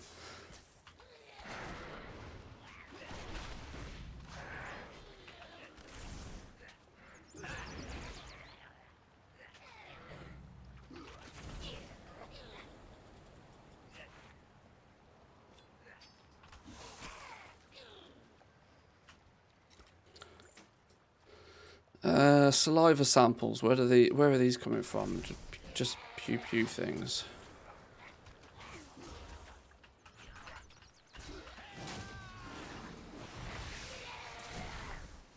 If I can get Loremaster finished today, I'll be happy. If we can get Loremaster done, that should put us somewhere in the region of about 10 renown for each. 7 to 10 renown for each faction, I'd suspect. We're at 7, 8, well, 4, 7, 5, and 8. We're still lacking behind with the Tuskars. Obviously, we've still got a bit of stuff to do here. I wonder if they have a bunch of quests in Thaldraszus to catch them up a bit.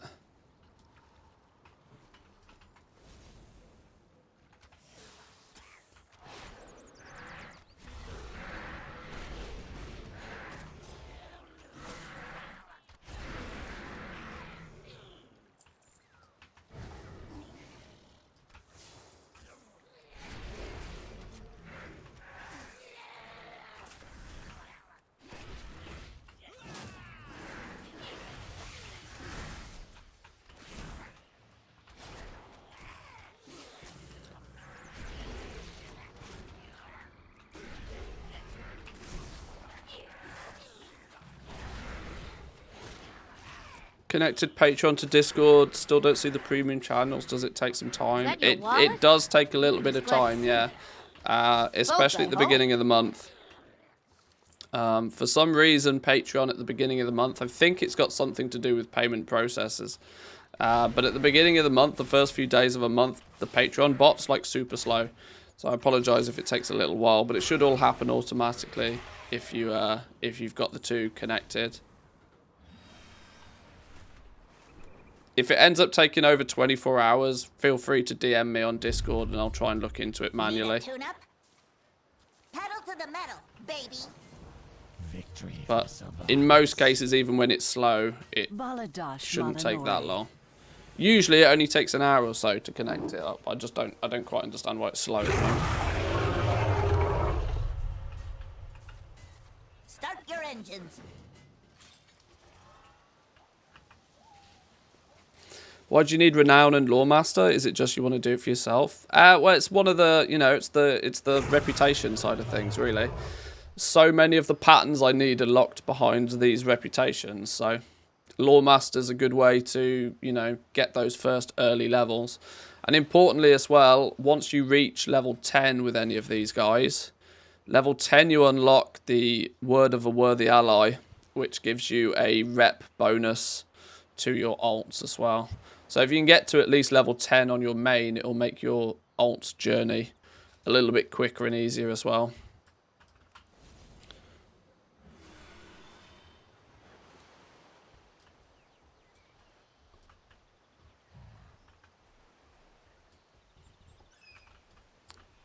You ready to ride? Come, tell us a tale.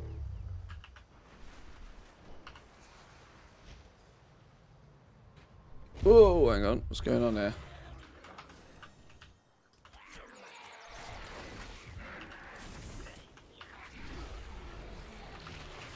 I mean, obviously at the start of an expansion, most of the trainer recipes were fine, right? You could make a bunch of gold off the trainer recipes. They have very quickly been pushed into a price point where, you know, it's not really, you're not making too much gold off those.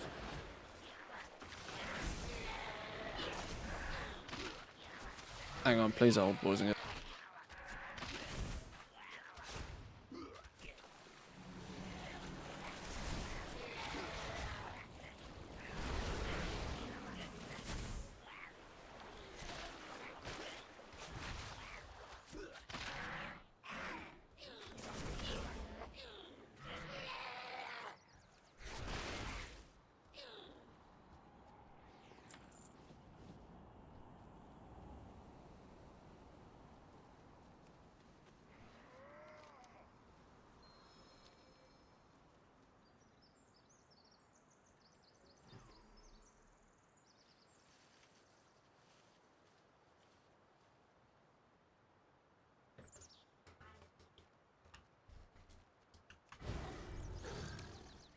Got my first renown 10 yesterday. The difference is huge.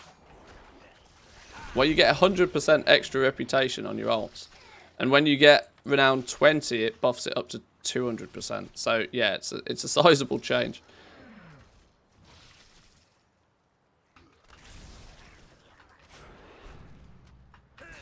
There was also, some people have also thought that, now I don't think people maybe fully understood the repercussions of doing this, but some people even thought about getting to renown 10 on an alt first.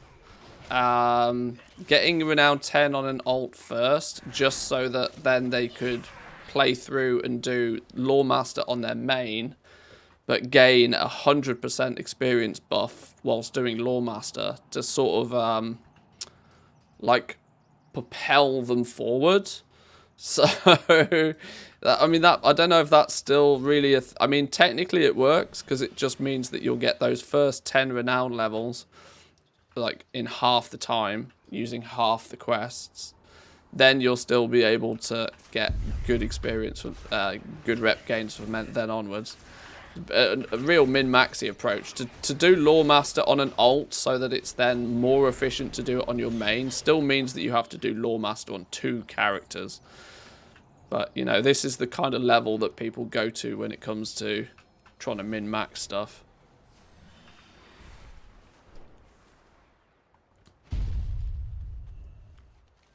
I'm doing that now, but with some modifications. Oh, okay. People are already trying that. Okay. I see. Sorry, I'm giving away all your secrets.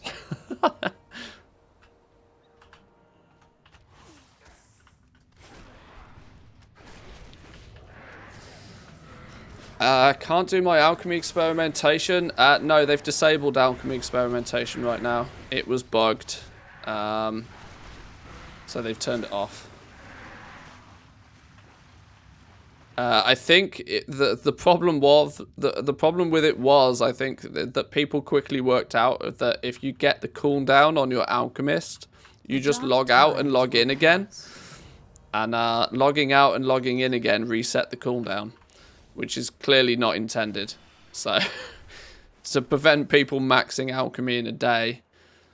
There's still obviously artisan metal limitations in play here, so I'm not entirely sure what was so broken about it. Maybe the chance of learning something new was broken as well. I don't know. It's hard to try and keep track of all of the goings-ons right now.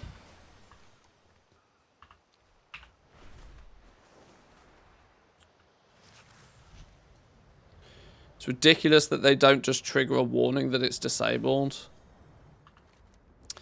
There's a lot of reactionary, you know, I'm quite sure they're spinning lots of plates at the moment.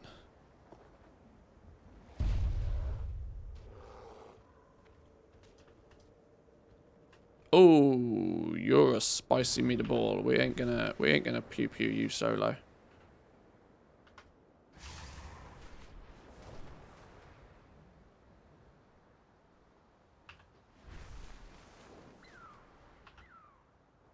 What? Why did I stop moving forward completely? Oh lord, am I gonna run out of... Ah! Land! Quick, you stupid dragon. There we go.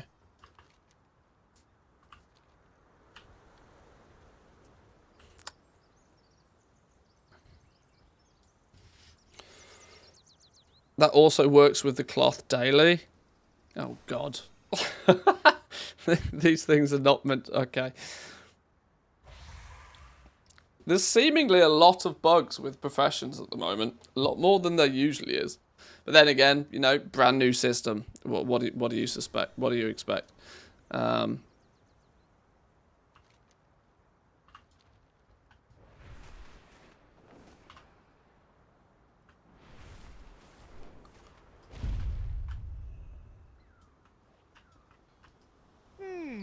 Interesting.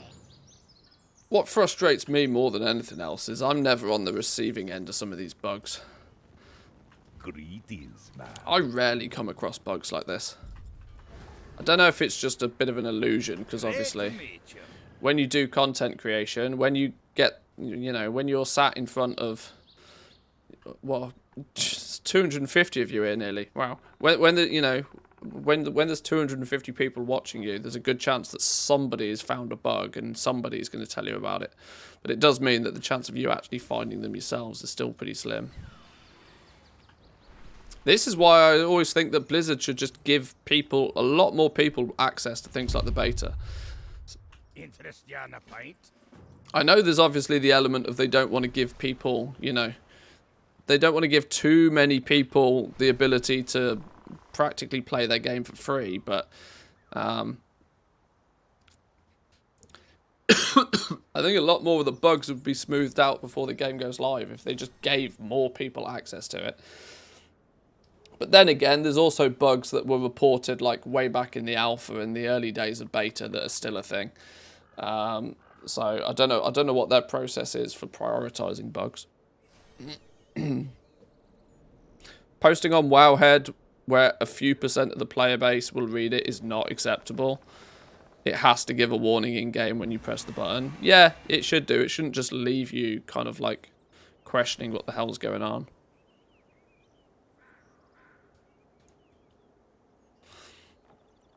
Right, before we start this quest chain, because I know we're going to get stuck in this little area if I go in here. I'm going to take a quick break for 2 minutes. I'm going to go grab a drink. Me coffee's out, and we ain't going nowhere without more coffee. It might be time for a monster, you know. I'll be back in 2 minutes, boys and girls. Occupy yourselves. I might throw up some ads while we've got the break screen up. So I'll be back in 2.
already. I just remembered as well, you know what we haven't done today? What we haven't done? We have not opened the advent calendar. We have got number 2 to open. Should we go big mode for this? We got number 2 to open, right? Can anybody find number 2? Can we get some focus? Focus. Focus. I can see number 2.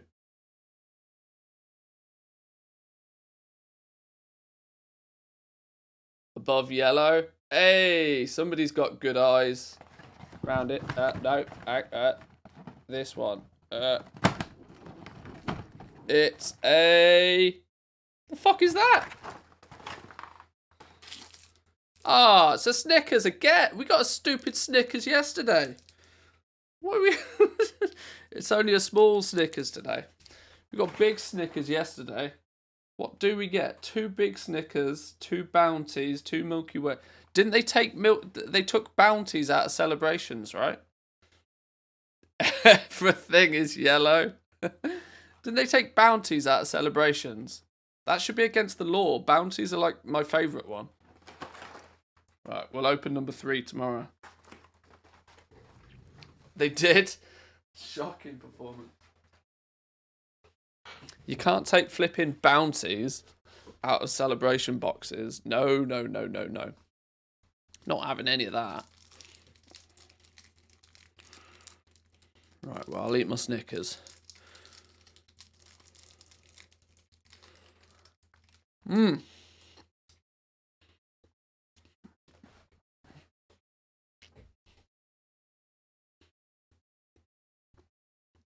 Is that your wallet? Or are you just glad to see me? Silent Noz, thank you very much for the tier 1. Appreciate it. Oh, hang on, there's no T. Silent Noz. Thank you. Leather prices dropped fast. We knew they would.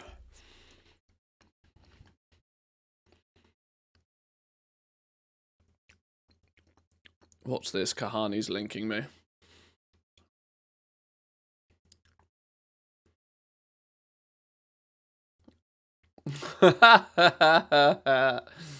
That's funny because it's true. I'm not wearing a costume. I'm here to take your soul. Holy shit. Full-size Snickers? Never mind, Margaret. We're good. We're good.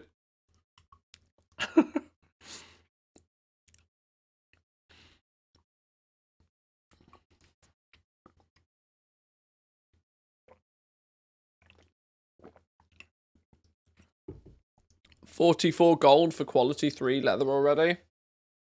I've not even managed to hit level 70. There's this was always going to be the way with materials though. It was always going to be the way. The fact that they made it so that you could gather quality 3 materials practically without putting any knowledge points in your tree. You only have to put like 10 points in your knowledge tree to start getting quality 3 stuff. Fundamentally means that you'll have quality 3 materials before you know what to do with them. Level 3 inks are way too easy to craft.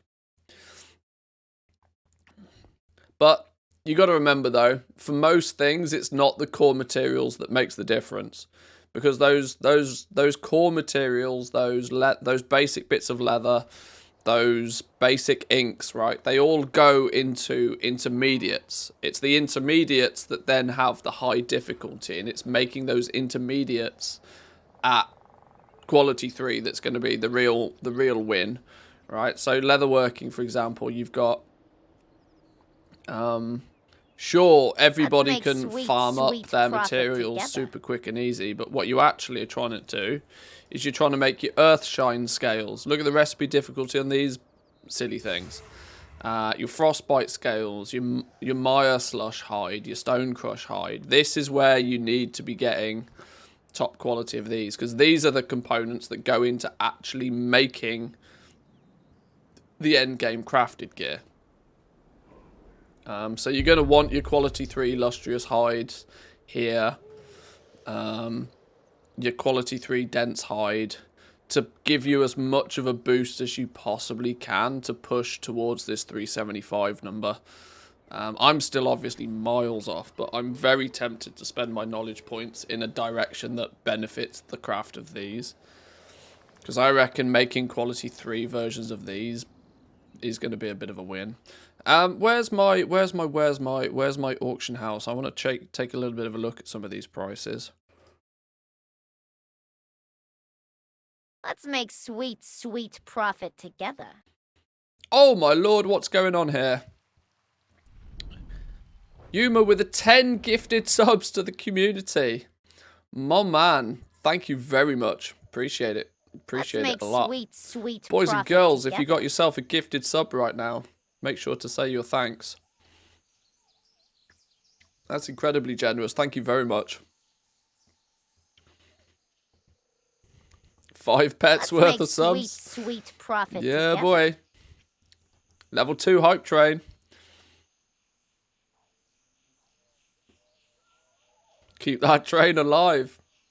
Not only does that keep that train alive, I think that puts you top dog on the gifted subs. Profit together. So thank you very much. Top dog on gifted subs during a gifted sub event. That's quite an achievement. Let's make sweet, sweet profit together. Top D is always nice, indeed. I need some more sub noises. It's making sweet, sweet profit together. We hit. We need some variation. Your wallet? Are you just glad to see me? Both, I hope. How long does it take for the Patreon to propagate to the Discord?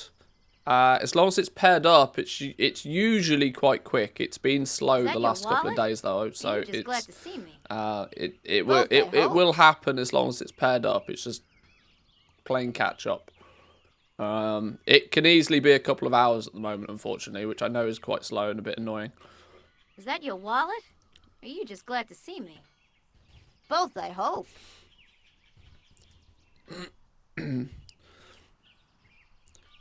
Does prospecting not proc inspiration? I've prospected roughly 10,000 Ceravite ore and haven't seen any procs. 17% inspiration. I did another 100 prospects just now and got 0 procs. I don't think inspiration does count with prospecting, no. Let's make sweet, sweet profit together. Kahani with the bits. Thank you, my man. Here's some more for the notification spam, indeed.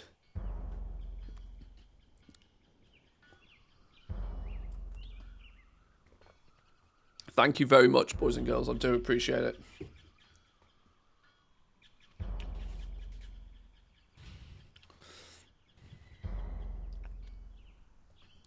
Is that your wallet? Or are you just glad to see me? Oh, both, yeah. I hope. Lord Ruin with 100 bits as well. Thank you very much.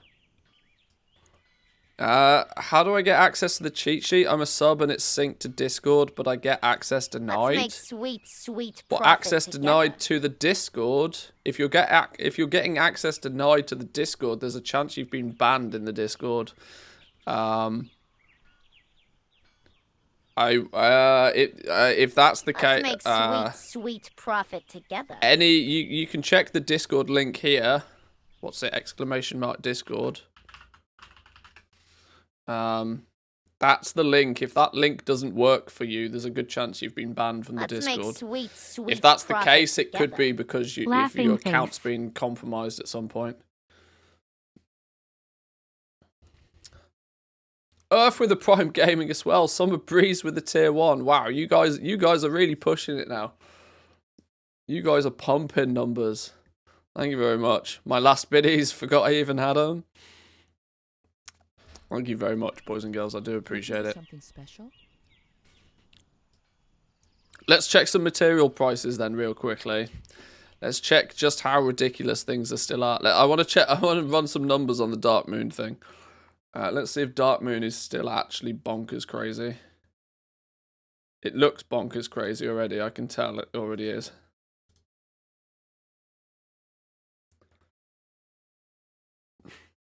So, let's put some prices in here. I guess I should actually do a quick sanity check and make sure these are not bait prices either as well. Awakened Order. Let's do an average. Let's find out what it would take your us. wallet? What it would Are you cost just glad us. to Oh, see whoa, okay. What Both, would it I cost hope. us to make 100 packs right now? So 2636. 2636. Awakened Air. Baby Spin Out with gifters wallet? as well. Thank Are you you very just glad much, to boys see and me? girls. Both, I Appreciate hope. it. And Mount Summer Breeze. Oh, boys and girls, this hype train is going big. This hype train's going all the way to the station and back. This is going big. Thank you very much. I sold a Dark Moon deck yesterday. See, I've not been... Let's make sweet, sweet mine are still in my profit bags. together. Bodilin with the Prime Gaming, thank you very much. Appreciate it. Welcome in. I was in Hickons' stream this morning when somebody donated subs. It plays the Tom Cruise, "Show me the money!" at 7 in the morning wearing headphones. Yeah, that one's probably quite loud, right? Setting a new record. Nice one. Nice one, boys and girls. You guys have... the support recently has been bananas. Thank you very much. Choo choo, motherfucker. Yeehaw! Right, Awakened Air. Let's try and keep some element of normality. 300 Awakened Air is going to cost us an average of 786. 786. We need Is that your 300 wallet? Awakened Are Earth. you just glad to see me? Both, I hope. 300 Awakened Earth is going to be 452 average. 452. Frickin' Laser with a gift as well. Thank you very much. Have you managed to make any gold yet? Not had too much luck in my gold making endeavors. I'm going to be honest, I've not really switched on my gold making side of things yet. I'm still waiting for the Dark Moon thing to kick off. When I start seeing people really start pushing the buttons and actually buying these decks, then I'll probably go pretty ham on this. Farming is literally the ticket to success right now, unless you are really pushing for those rare patterns and getting some stuff crafted. The PvP market's doing really well as well. I'm just focusing on leveling and actually playing the game more than the goal making side of things. I'm keeping my eyes on what's going on though. Finally, Awaken Frost. What's this doing? If we needed 300 of this, what's it going to set us back? It's going to cost us... Oh no, hang on. I didn't do Awaken Fire. Where's Awaken Fire? 300 Awaken Fire. 380 average.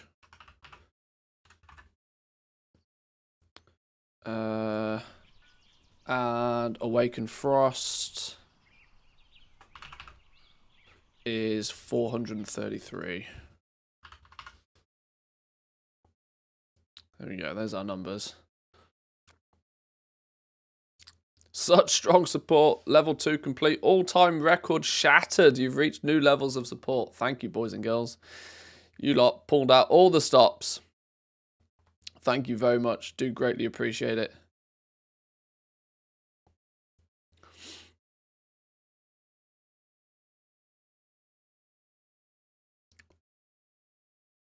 When somebody puts crafting order for an epic weapon, who's providing the spark and the primal chaos? Is that your wallet? Are you just glad to see me? On my Both, blacksmith I hope. character, it says 1 Hi. spark and 80 chaos, but when I check crafting orders, it says double. The person, sparks and chaos are always provided by the buyer. The crafter never needs to worry about sparks or chaos in any way, shape, or form.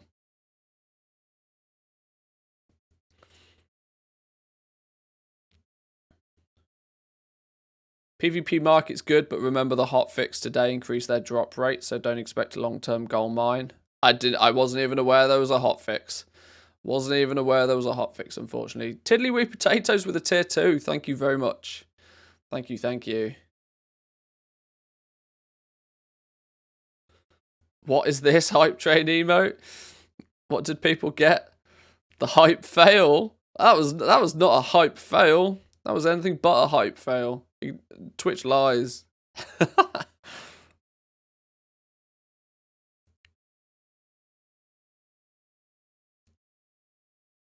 Disenchanted 100 staffs only got 1 crystal. I guess they nerfed the rate. I'm not too sure. They might have done. Spending 100 metal on the knowledge point books worth it? Are you doing it on your tunes? Yes, I am. More knowledge, more good. More knowledge, more good. Anyway, with these prices then, what we can see very quickly with these prices, if we take a look at our little calculator, with these prices, we are still in the region of about 468,000 gold average cost per ace. Now, that's before we take into consideration any multi-craft, any resourcefulness, all that sort of things. But that still shouldn't, you know, you don't want to be relying on those bonus stats. It's still nearly 500k to craft a deck right now, and it's entirely being propped up by this ridiculous price for Awakened Order. If this was to come down to something more sensible, then I think we'd start to see the decks really shifting. Even if, let's say, you have a 10% bonus, let's say you craft up 110 packs, you're still looking at over 400k to make an ace right now, which goes to show why the prices are what they are. People are taking a loss most of the time still. Honest answer, people are taking a loss most of the time.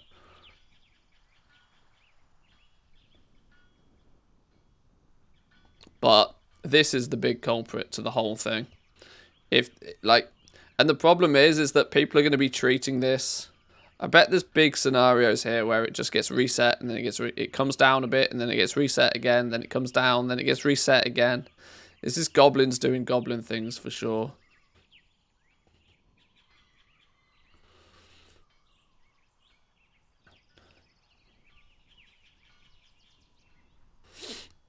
Awakened Order also goes into the Chronocloth Azulweave since it's on cooldown. Since its cooldown is non-existent, it boosts. Oh, yeah. See, this is the thing, right? This was always going to be the thing. The fact that these awakened items go into so many different professions, it was always going to jack their price up like massively at the beginning.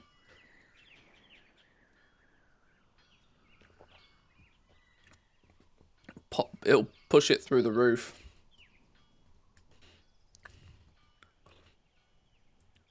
Somebody's clearly not so long ago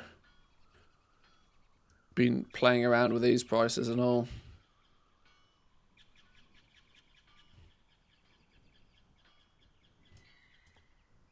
Yeah, the market's a bit odd in terms of these right now. I highly doubt the Awakened will drop. Combat potions will suck them all out the market once the raid opens up.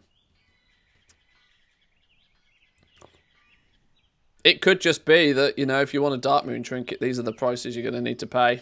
And it's just going to be risky business for crafters to craft them.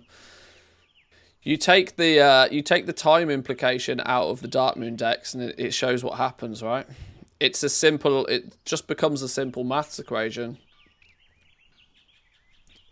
Simple maths equation of, well, this is what it costs me to make within like 5 minutes. Within 5 minutes, I could have bought a bunch of materials and turned them into cards and got the aces listed. There's no time delay between any of this. That was what I think probably made Dark Moon very, very lucrative in past expansions. Was that the time it took you to buy the inks, to mill them down, to then to mill the inks, to mill the herbs into pigments, to then turn the pigments into inks before you can even craft the cards. That time component meant that you couldn't mass produce cards so fast. But, you know, it's also got definitely something to do with the fact that these prices are still out of the range for most people. But because you can tell the quantities here are starting to stack up. Not heavily. I mean, you've only got like a handful of aces across the entire region, but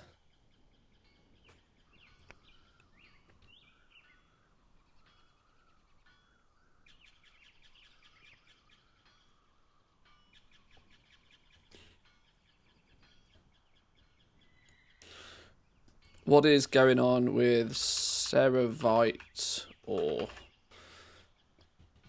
Yeah, there we go. People are now starting to get access to quality 3 far more regularly. People are getting quality 3 all the time. Ceravite ore, draconium ore.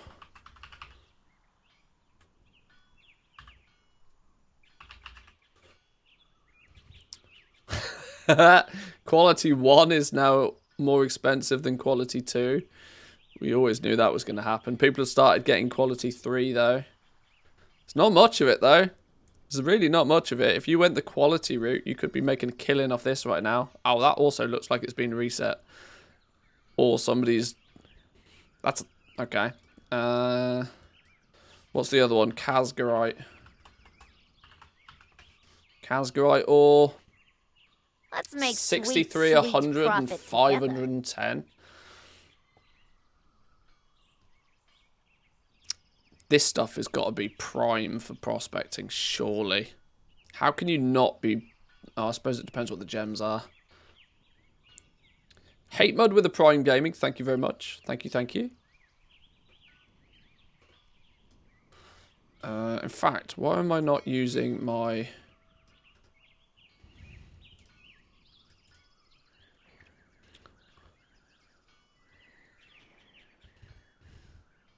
It's a slower approach, but it saves me typing everything out.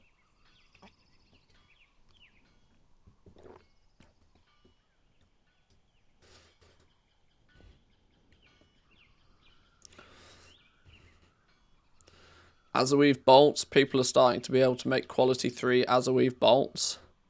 Not very reliably, but they are getting there.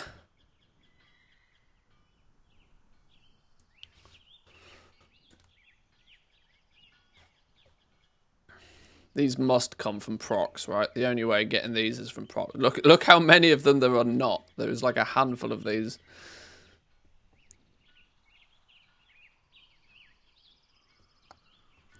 Really?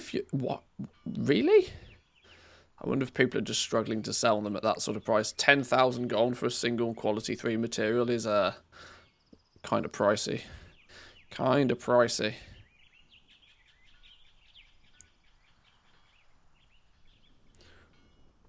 Why is quality 1 more expensive?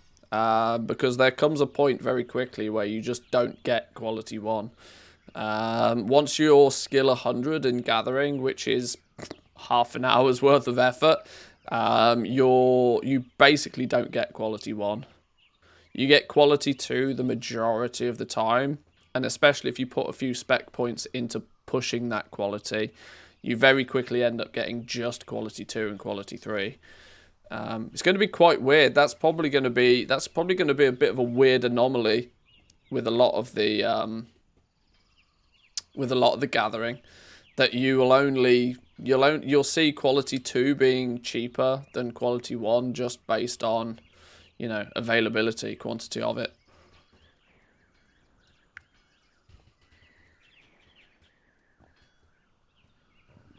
Regular wilder cloth, 6 gold a piece.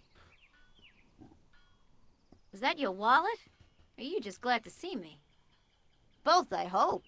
It's interesting to see the markets where people are getting into quality 3 is still, you know, pretty pricey for quality 3. This is where I said the intermediates could be where it's at. You focus on the intermediates.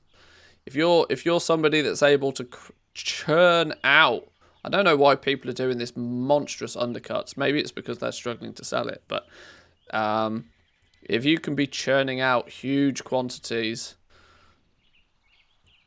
you could be making bank right now. More for 77 with the Prime Gaming. Thank you very much.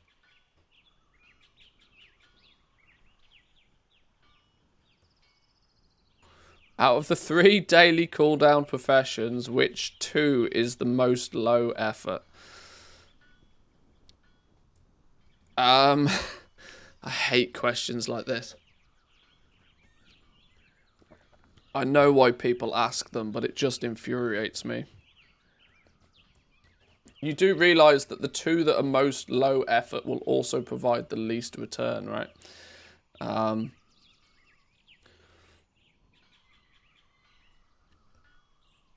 don't think any of the quality 1 mats will sell for higher than quality 2, as there's usually no benefit. They will still sell. There is still in many cases reasons to buy quality 1 stuff. For example, for herbs. Quality 1 herbs will still sell. If we look at the herbs, let's take a little bit of a look at the herb prices actually. Because what you'll find is that scribes won't be interested in buying quality 2 or quality 3 herbs. And you know that scribes can get away with buying the cheapest. Alchemists need the quality. Alchemists are likely going to need the quality to make higher quality potions and flasks. Scribes, on the other hand, doesn't matter. They can mill the cheap stuff. They can then take the pigments that come from those cheap ones, and you can then turn them into quality 3 inks quite reliably. The quality of ink is really easy to achieve. So scribes will take all the cheap, low quality stuff. Alchemists will take all the high quality stuff. So it does hopefully mean that there'll be some demand for all of it. So what do we got here? Like 2 gold, 5 gold for your basic quality 1, quality 2 Hock and Bloom.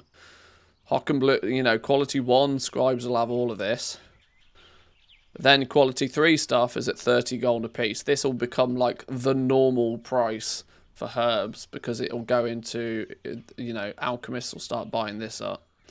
Same with the zone, or they're not zone herbs, the uncommon herbs. Quality 1 and quality 2 are the same price right now, but what you'll start to see is quality 2 will be the one that just stacks up and up and up and up and up. Quality 1 will get bought out and it'll end up being about the same price as quality 2. But the quality 3 will be the expensive stuff. It's nice to see Wraith Bark is slowly coming down as well.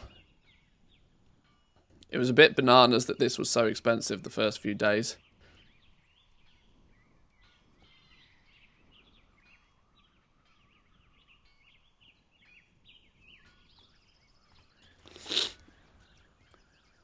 Quality 1 only has value if they are at the cheapest. I'm saying that the quality 1 materials that are artificially inflated due to the skill up process won't sell until they dip below quality 2. Oh, I see what you mean. Partially true.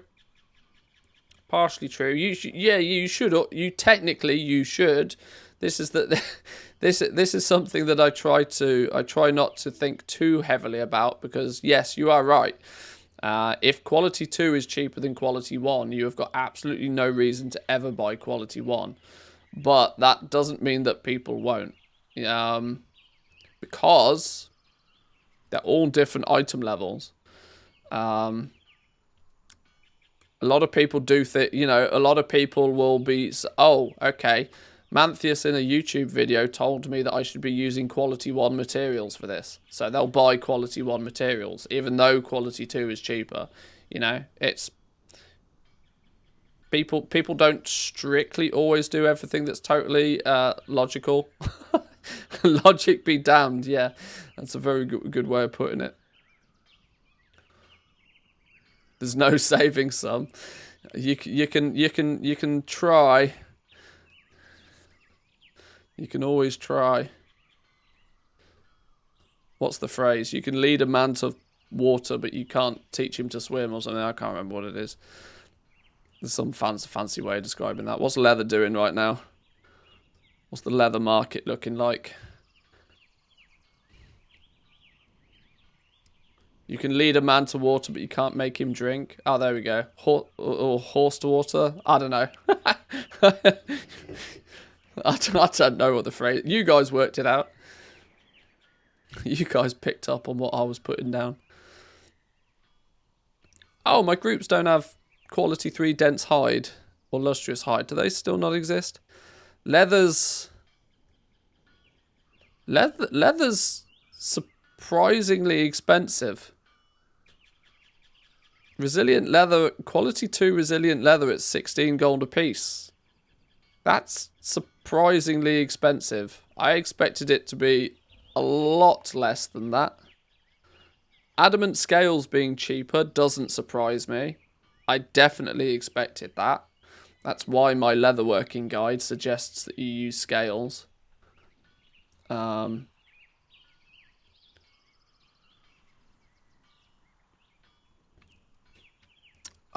Maybe I need to try and add quality 3 dense hide and lustrous scales into these groups then, because I'm sure people are getting them by now, right? Surely. Dense hide. Yeah, people are starting to get quality 3, so it does exist. Let's do /TSM. Let's go groups. Leather. In fact, no, hang on. Base group.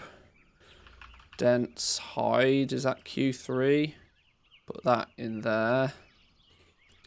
Lustrous scaled hide Q3. Let's put that in there as well. Where's it go? There we go. Fergmy with the Prime Gaming. Thank you very much. Thank you, thank you.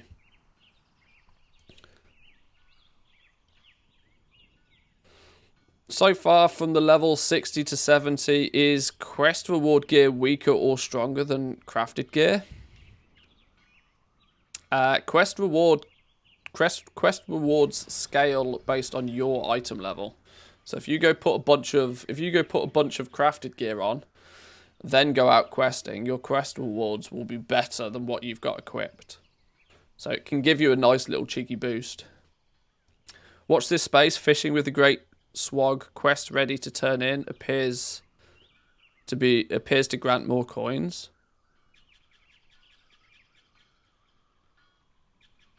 Will feedback with more data. Interesting to hear. I think there's no reason for quality 1 to sell above the price of quality 2, but because the supply and demand is with quality 2, that price will be determined by the market. Q1 items will over time out without being sold.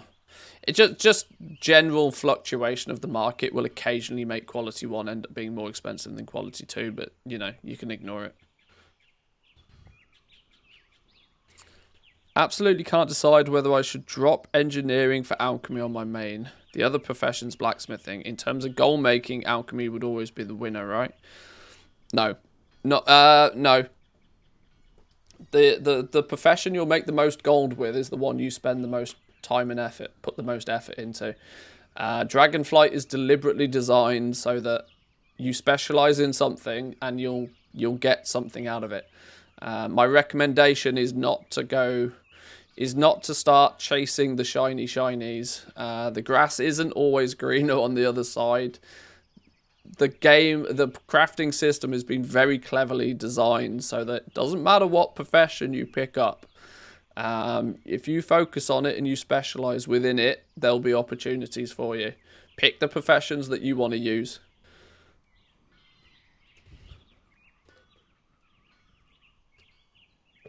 There will certainly be some professions that will outperform others, but there'll be no professions that will be outright bad. Certainly not in these first few days and weeks, anyway. I'm never a fan of dropping professions. Certainly not dropping it because you think another one is going to be better. That's usually rarely the case.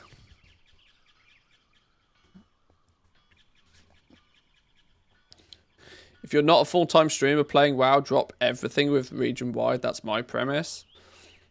Not really. Not really. The speed in which you can sell things, you just have to be a little bit more... You have to be a little bit more selective when you sell the stuff.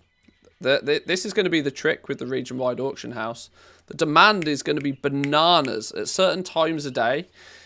When the raid drops, for example, potions will be selling faster than players can physically make them.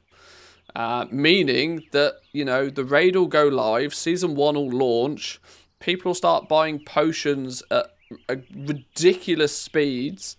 Alchemists won't be able to keep up, and what will end up happening is that on that day, the price of potions will start steadily rising.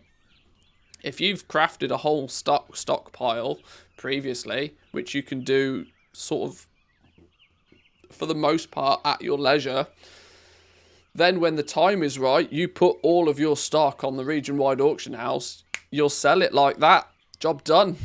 You absolutely don't need tens of hours of, you know, you can, a bit of strategy will get you places with a region-wide auction house for sure. For sure.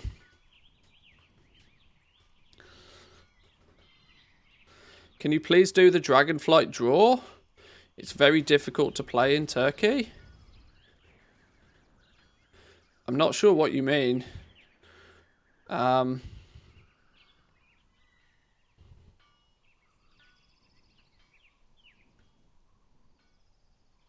not sure what you mean. Any idea why the enchants are so dirt cheap, considering chromatic dust is so expensive? People are leveling right now. First time bonuses is probably a thing. What is chromatic dust doing? Enchanting mats. Greetings, traveler. Draw him a dragon in paint. Here you go. Here's a dragon. Chromatic dust, 25 gold apiece. That means they're realistically, based on this, they're realistically, let's say the actual price for chromatic dust is something around 33 gold apiece. That means that there shouldn't really be a single enchant less than 100 gold if you're going strictly by crafting costs. But I would suspect that there's probably an awful lot of people who have crafted a bunch of enchants to level them up, to skill them up. People are dumping them.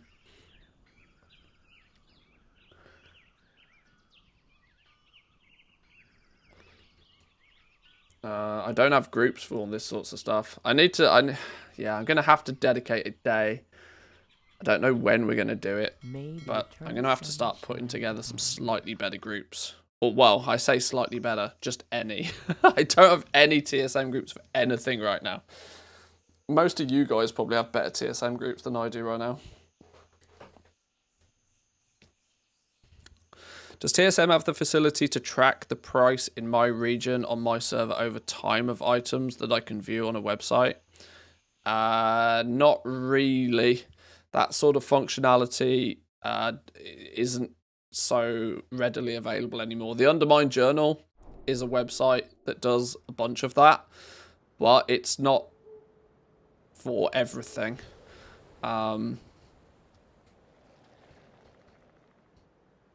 Yeah.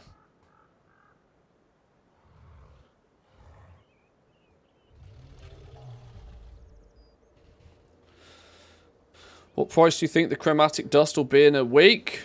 No clue. Once people start spamming dungeons and start getting greens and stuff.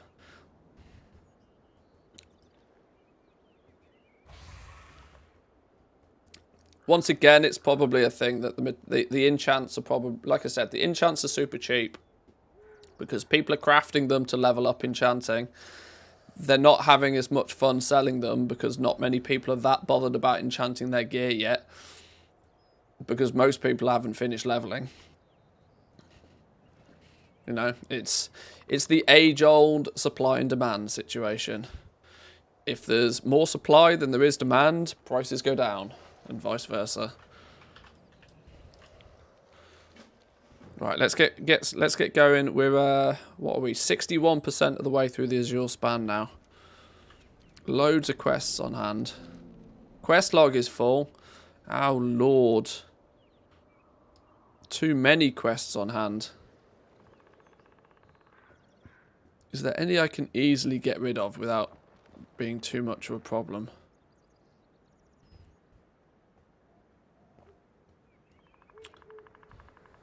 Let me go do this Great Swag one. We'll come back to this in a minute.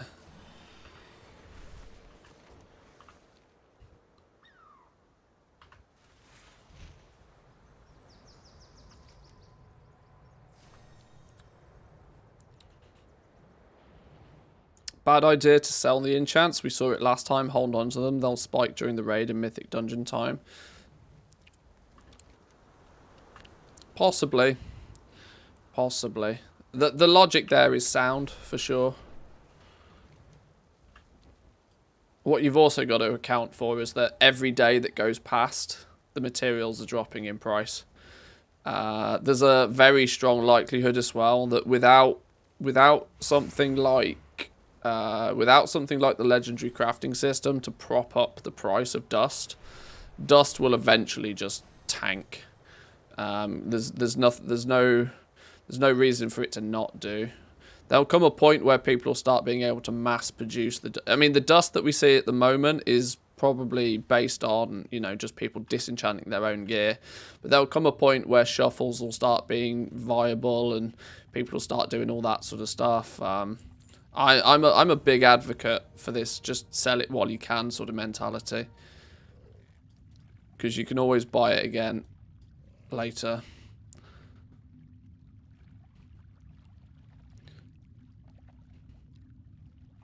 You can turn 15 copper coins into a silver copper coin and 5 silver coins into a gold copper coin now. Well, that wasn't always a thing. You need a gold coin to get a swag bag or a swag treasure, a sack of froggy goodness, and in this big yellow monster's sack is potentially Dark Moon cards. Tailoring shuffling already works. I'm sure it does. I'm very sure that the smart people out there are already doing stuff like that. 29,000 in Lego sales? What are people doing? That's funny.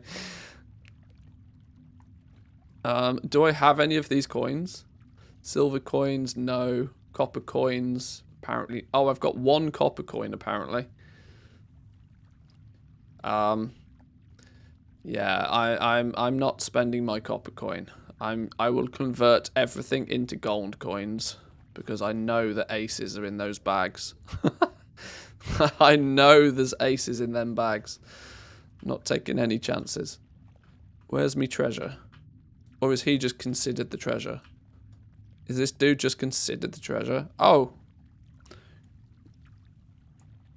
No, apparently there's a what? Gold swag coin inside the cave in the Great Swag to his right hand side. There's a gold coin. No, it's not a gold coin. It's a lie. It's a lie. That motherfucker was a copper coin. Got debated. Actually debated. I was about to hit the record button. I thought we had a cheeky video on our hands there. No, we got debated. Now we have 2 copper coins.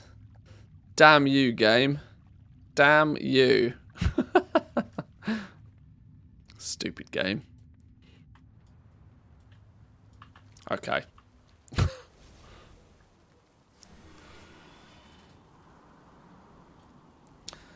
This is something I found to be a real weirdness when they updated professions in WoD, where crafting gear is not worth the same compared to just questing.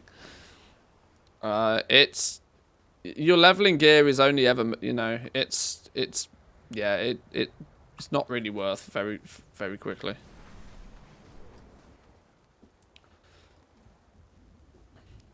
Outsmarted by a frog. Yeah, I know.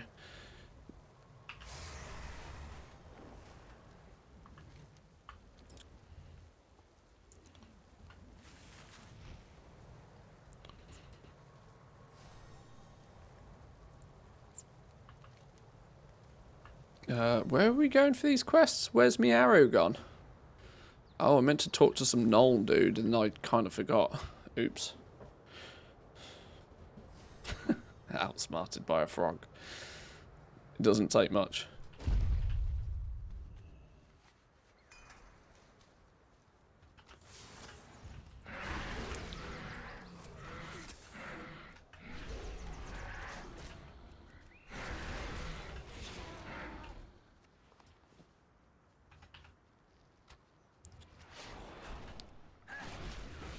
Managed to spend 3 draconic treaties yesterday. Do we know the cooldown? See, this is another slight frustration. The cooldown was kind of meant to be weekly, right? We initially thought that the cooldown on the treaties was weekly. Then we catch wind of the fact that it might actually be daily. And now people seem to be able to somehow manage to do it multiple times in a day. So I'm really not entirely sure what the hell's going on with those things. But it's likely to give people who take advantage of this a monstrous edge over others. Especially when we know that gaining knowledge points is going to be critical. To those that care, it's going to be a big annoyance that some people might have got some freebie, quick and easy knowledge points, but...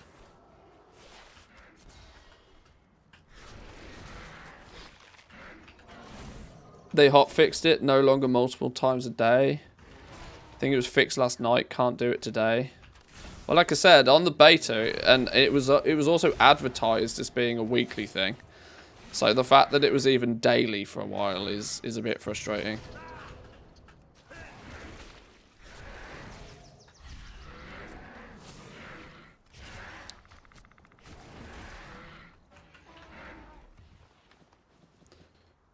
The item description says weekly. Oh, well, there we go. There we go. That tells you what it's meant to be then. This is a good example of, you know, why I tend not to be so overly keen to try and min-max things. And to try and, like, power level and zerg and do this sort of stuff. Because most of the time, all the effort that you put into being first will be undone by some bug or some exploit or something. And that's just really disheartening when it happens. Now, I know it's a very negative approach to take the, oh, well, something will be broken, so I won't bother trying. But it's hard work min-maxing. You kind of forget, and this is what people don't always think about so much when they see these world-first raiders doing what they do. You forget the amount of just mental brain power it takes to min-max to the level that those guys do. Repeatedly, patch after patch, is bananas. You know, being good at the game is almost a byproduct. Being like, you know, being in the top 1% of players in the game is actually the easy bit for those guys. Working out exactly what the hell needs to be done all the time and then actually doing it, that's crazy amounts of effort.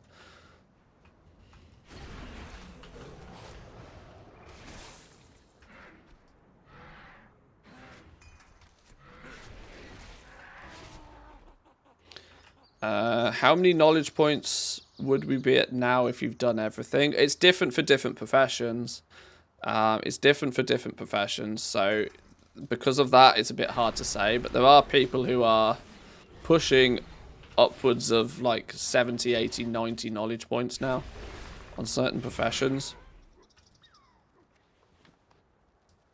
But like I said, it's slightly different depending on which profession you're dealing with. So you got to compare apples against apples there. If you got 69 points in leatherworking, though, you're doing remarkably well. You're doing very well.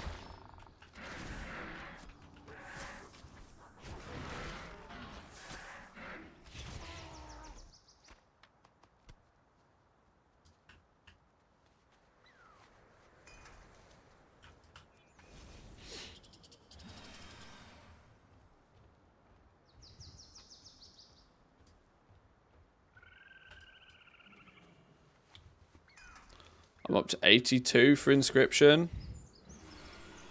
It's pretty good going. Out of curiosity, if you've got 82 for inscription, I guess, does that mean you're saving them for something specific?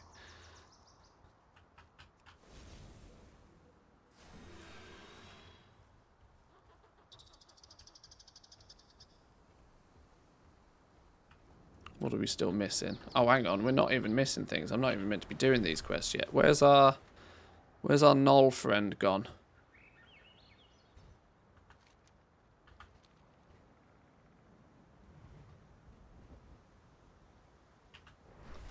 Is he the one up here? What's on your mind? Safe travels. I've clearly broken things. Oh, I missed a bear pelt. I need to kill one more bear.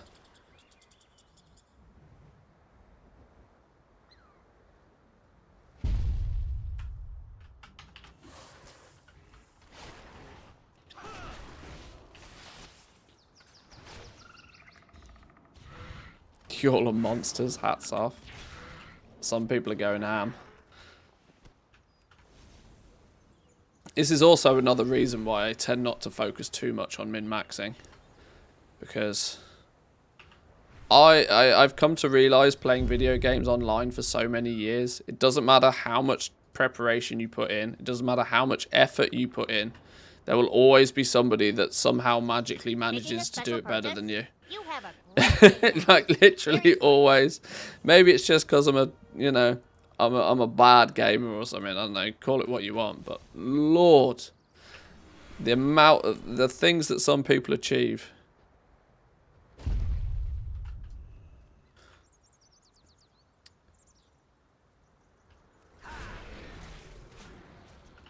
Min-maxing always leans to burnout for me. Yeah, I'm the same. This is why I tend not to do it. I'm more than willing to help other people plan and prepare and work out what their plan of action is going to be. You know, how can, you know, I'll chip into the cause, but I'm never really too interested in actually the execution of it. If anything, it's the theory crafting beforehand that sort of interests me even more. It's the same thing with goal making. For me, gold making is about the journey getting there, working out, you know, what's the profitable thing, how to get your add-ons set up, how to, you know, get ahead of your competition, all of this sort of stuff. That's why when I got all of the legendaries in Shadowlands maxed out, I got bored really quick. I was, you know, I was printing gold by that point, actually printing money, but it didn't mean it wasn't any fun. Just cancel scanning for hours and hours and hours on end.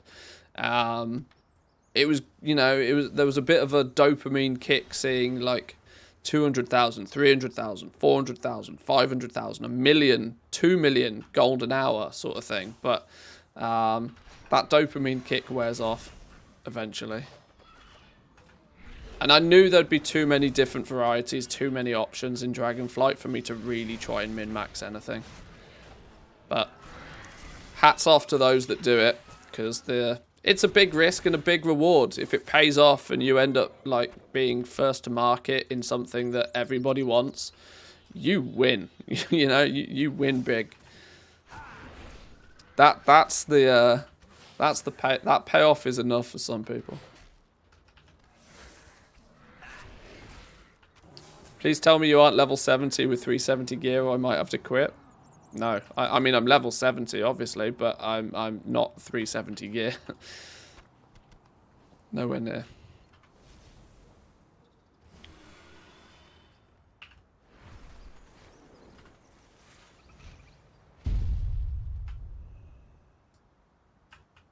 Would you like to purchase something?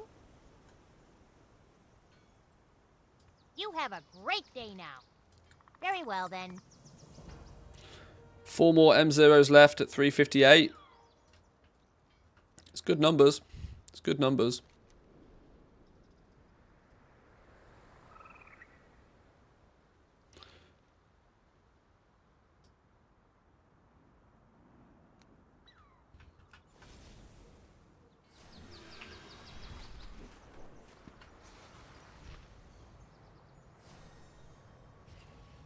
Whoa!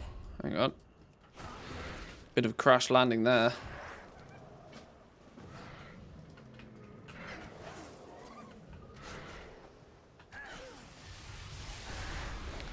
Six pieces in 8 dungeons? Lord. That's bananas. 13 pieces in my run. Hate him so much.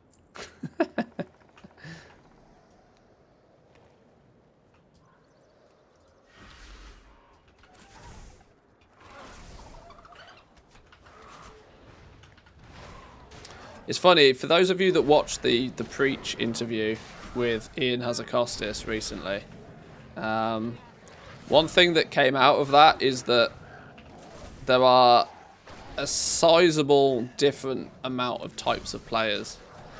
You know, there'll be players that do X, and there'll be players that do Y, and there'll be players that do X, and there'll be players that do Z.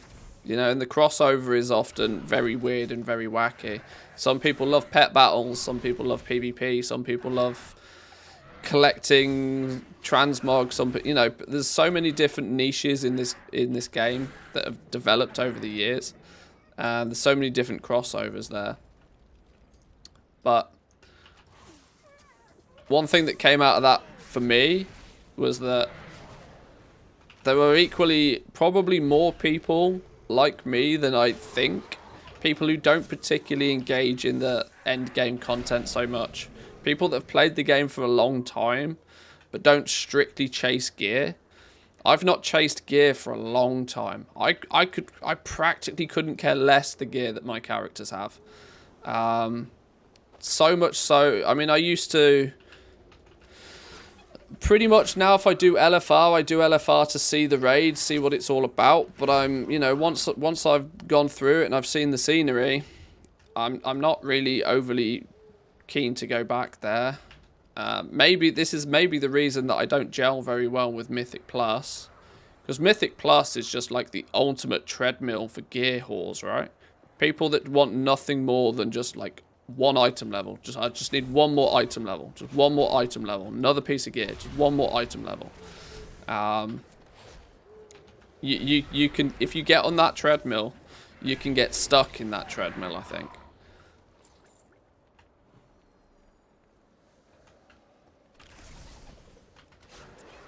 But I think there's probably a lot more people like myself that play the game a lot, but don't actually engage with hardly any of the same content that others do.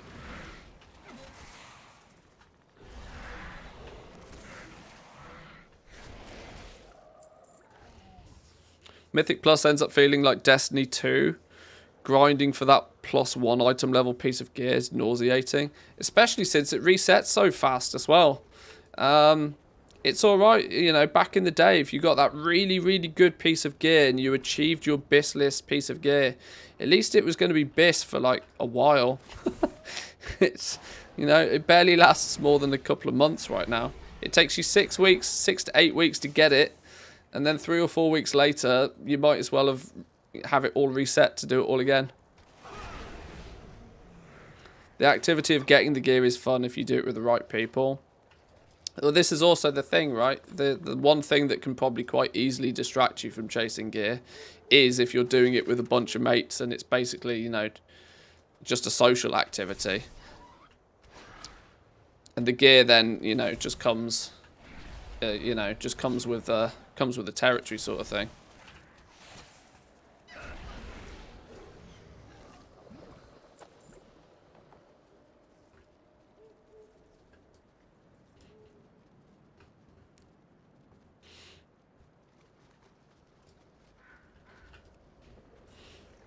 Legitimately just bought a WoW token and it didn't take my gold. That's dangerous. That's very dangerous. That will also get that will also get fixed. That's one of those things that will get retroactively fixed, you can guarantee.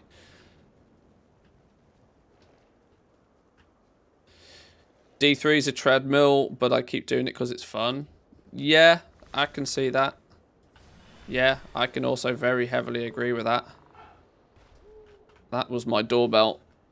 My wife's back. Give me 2 minutes, boys and girls.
Dinner time.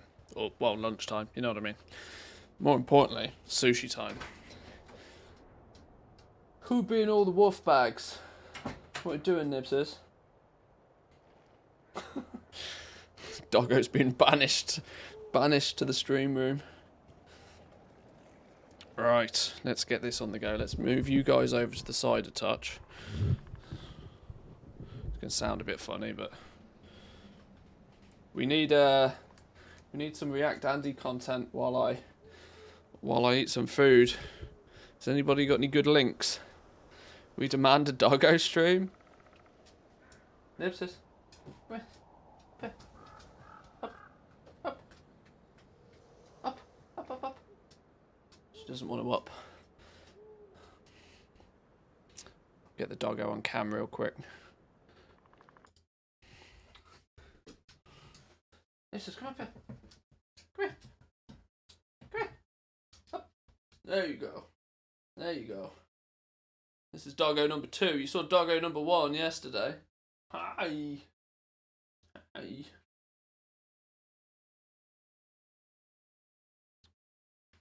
Oh, girls. These all fluffies. You're gonna sit there. You're gonna chill. You see yourself on camera.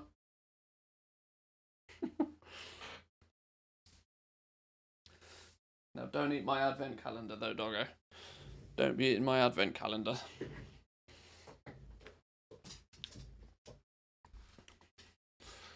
All right. Let's find some YouTubes to watch while we eat some food.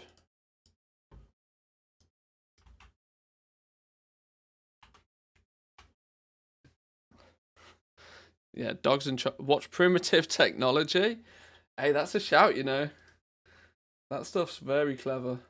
Although I do run the risk of, if I watch Primitive Technology on stream, I'm likely to get my channel copyright DMCA'd. They're pretty hot on that.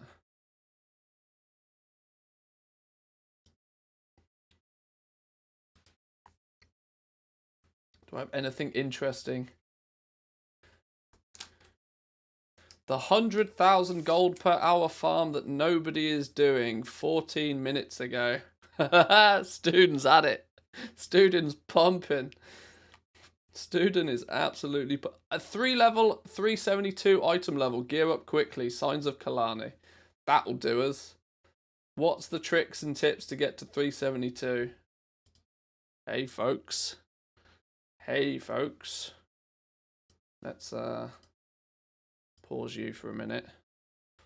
Have you guys got Chrome audio? No, you haven't. Advanced audio properties. I wish I didn't have to change this every goddamn time. I really need to get my audio mixing sorted. Window. How to get that one? Can you guys hear this now? As more and more folks hit max level in Dragonflight, it's time to switch gears and start looking towards. You guys can hear that, right? Surely, I'm going to believe you can.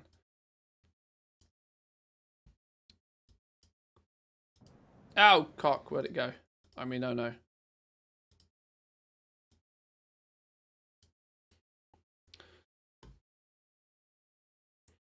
That's why I love my audio mixer. Best bit of kit I own. Yeah, I'll sort all of that stuff out one day. One day in the near future. Let's throw up Mr. Sushi Man while we do some eating, because you lot are perverts. We'll throw up the Sushi Man while I eat some sushi. Did I say did I brag the fact that I've got sushi for lunch again? Did I brag the fact I got sushi for lunch? Check this out, boys and girls.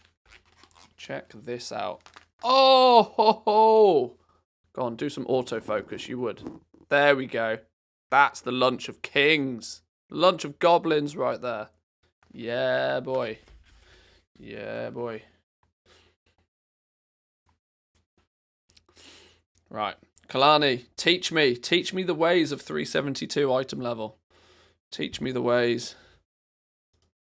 increasing our item level. We have limited access to gear and upgrades in these first 2 weeks before Season 1 starts, and getting the highest item level possible will make sure you have the smooth start to Season 1 that everybody wants, no matter what kind of content you're going to jump into. So here's our early Dragonflight gearing guide and how you can get up to item level 372 and beyond. Now before we jump in, be sure to hit that like button and subscribe so you never miss another video. Hit the like so the button, first thing you're going to need to do is get to max level. There isn't really any point in trying to gear up before you hit level 70. That's where all your progress is going to be made, so make sure you hit max before you try and focus on your item level. When you first hit level 70, you're probably floating around the 310 to 320 item level mark, somewhere around there. There are quite a few item level requirements for some types of content, dungeons specifically, so we're going to want to increase Odds on him completely ignoring crafting.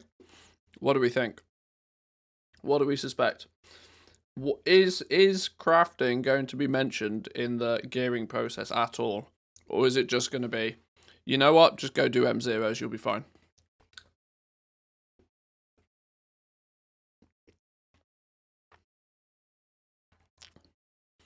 Oh, the Matrix, true. Matrices might come into play. Increase that item level as quickly and efficiently as we can. I'm going to start by talking about the profession system, because you can get very high item level gear for a little time investment in this system, or a little bit of gold depending on which you'd rather spend. If you do professions yourself, you can get to profession skill 50 relatively quickly and painlessly, and that will give you access to item level 343 crafted gear. The crafted gear itself starts at item level 333, but you can increase it up to 343 by increasing your skill and the quality of the item you're crafting. At leatherworking 56, with some profession gear and a little bit of specialization, I can guarantee the quality 5 mark on all of my crafts, so I can very easily craft 343 gear. Now some crafted pieces start down at item level 306, but you can increase those up to 343 by using the lowest tier of upgrade matrix. You can get these from world quests, dungeons, and a couple of other sources. When I hit level 70, I actually had plenty of matrices to craft a full set of gear at item level 343, which let me skip ahead quite nicely in terms of... There's a couple of rares. I know they've killed the rares. Like, the rare loot tables are a bit funky at the moment, but there's a couple of rares that are guaranteed to drop these Titan training matrices, and you can farm them over and over as well. It's a cheeky way to like guarantee yourself 343 when you ding level 70 right now. Of gearing up. So don't knock professions. They're an incredibly valuable source of gear. What do you mean not anymore? Especially in the early days of the expansion. They fixed that as well. You can actually go further than that though. If you start running dungeons, you might be lucky enough to get a training matrix 2 or 3 or even 4. Those let you increase the item level of any crafted piece significantly, so that will be a huge bump up for any crafted gear you have equipped. Oh, and then you can actually go one step further right now, though it does involve a little bit more of a time investment, especially in your profession. To the east in Valdraken, you can find the Engine of Innovation. If you haven't popped by the engine yet, you will have a quest line here that ultimately ends in you obtaining your first spark of ingenuity. These sparks are required in every high-end craft, and it seems like you're only going to be able to get one per week right now.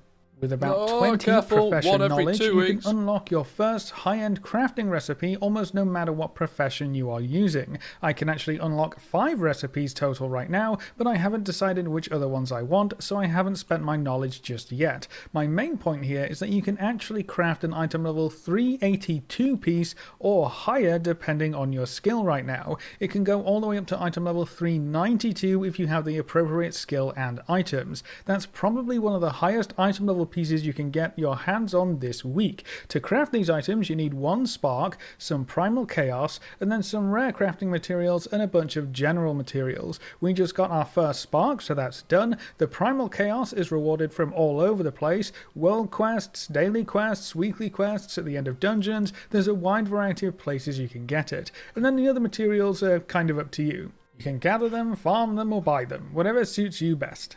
What's super interesting to me right now,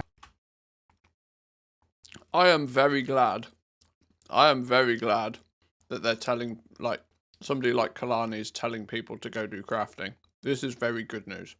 Very good. Now for Dragonflight is that you actually don't have to have the profession yourself to benefit from what a profession can offer. You can use the crafting order system to get something crafted, even a bind on pickup item, as long as you provide the materials. Just pop by the crafting order clerks, punch in what you want, and hopefully someone can fill it. So even those epic 382 pieces of gear, as long as you get the spark and the primal chaos, you can have someone else craft those higher pieces of gear for you. It might take a while, as most folks are probably still leveling their professions and choosing where to put their specialization knowledge, but it's a very high item level piece of gear that anyone has access to, and you should be able to make at least one per week going forward. Now you cannot control the quality of your craft unless you go with a personal or guild order, so that's unfortunate. Good but you can stuff, still get Kalani. something crafted and have it recrafted later if you find some with a better profession skill to make those more specific work orders. So you don't lose that much value or really any of the rare materials thanks to the ability to recraft it later. All in all, professions are an amazing way to gear up early on in Dragonflight, so I'd encourage you to take advantage of them. Another Right, this video is an easy 250,000 view video in the next few days. I'm telling you that for a fact. This is actually, it's good information. It's what people are going to need to hear. We were talking about this earlier, the fact that most people don't even know the crafting order system is a thing. Not only is that really clearly explained, this video will be put in front of many people the next few days. Greedy Fly, thank you very much for the prime. Appreciate it. A great source of gear for absolutely everyone is going to be world quests. World quests are on longer timers this time around, which means you'll see less variety and less world quests overall, but that does give you more time to actually get them done. World quest gear rewards scale with your item level, so the higher item level you get, the better the rewards are going to be. Most of my world quests reward up to item level 350 gear, but I have seen rewards as high as item level 363 gear from some of the elite world quests, so there's definitely a lot of value in checking your map for good gear rewards. You might just fill in that last low item level slot like those pesky trinkets. Now, if all of that seems like too much work, we also have the usual dungeon route to fall back on. For Dragonflight, normal dungeons will be dropping item level 346 gear, right? And you can queue into them as soon as you hit level 70 with no item level requirements. It will be random whether or not you actually see any gear drops, so I would highly recommend you use professions to skip over this section of the gearing up path just to give you the best and fastest results. Yes, as a quick note, normal dungeons can drop the Matrix level 2, which can be used to upgrade crafted gear to item level 356, so even if you don't get gear, those items will still give you access to some upgrades.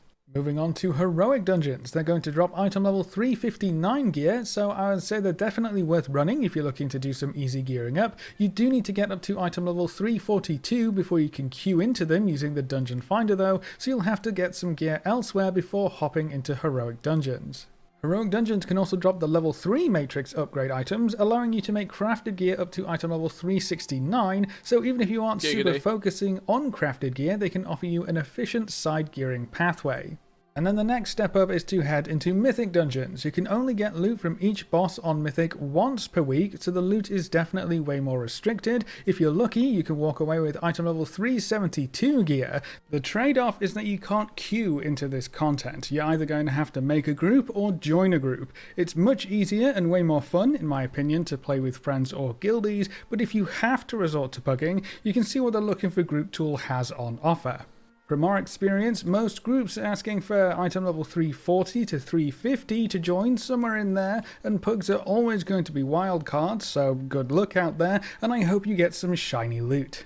And then, as an extra bonus, you may have guessed it, but Mythic dungeons can also drop level 4 matrix upgrade items, which can take your crafted gear up to item level 382. You can probably see why I started with the profession talk in this video at this point. I think the chaps who are going to gear up the fastest and get the best available gear are the ones who do dungeons alongside professions. They do definitely seem to go together very well.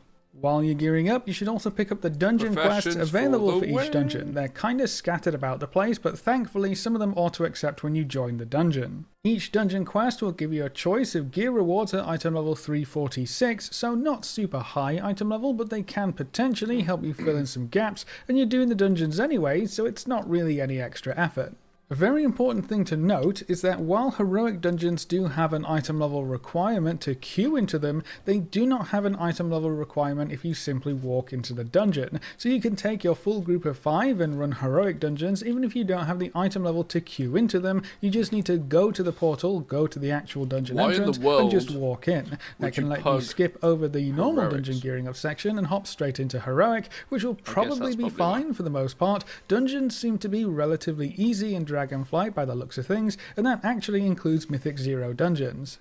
Our guild has that's been the kiss of death. That's absolutely the kiss of death. Oh yeah, M0s, they're easy. Easy, mate. Manthius is going to stroll in there and get his ass handed to him on stream, and he's going to look like a fool now.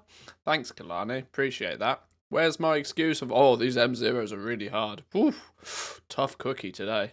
Almost everything and just hopping straight into Mythic dungeons at item level 330 to 340. Most dungeons have been a pushover, but your experience may vary. Our guild is full of Mythic Raiders who also push Mythic Plus keys, so they're very good players all around. I would encourage you to try Mythic dungeons though. You really don't need a super high item level as long as your group doesn't try to pull the entire dungeon all at once. If you want to get the highest item level before the raid comes out, you really want to focus on getting Mythic dungeons done and look into those higher item level profession items.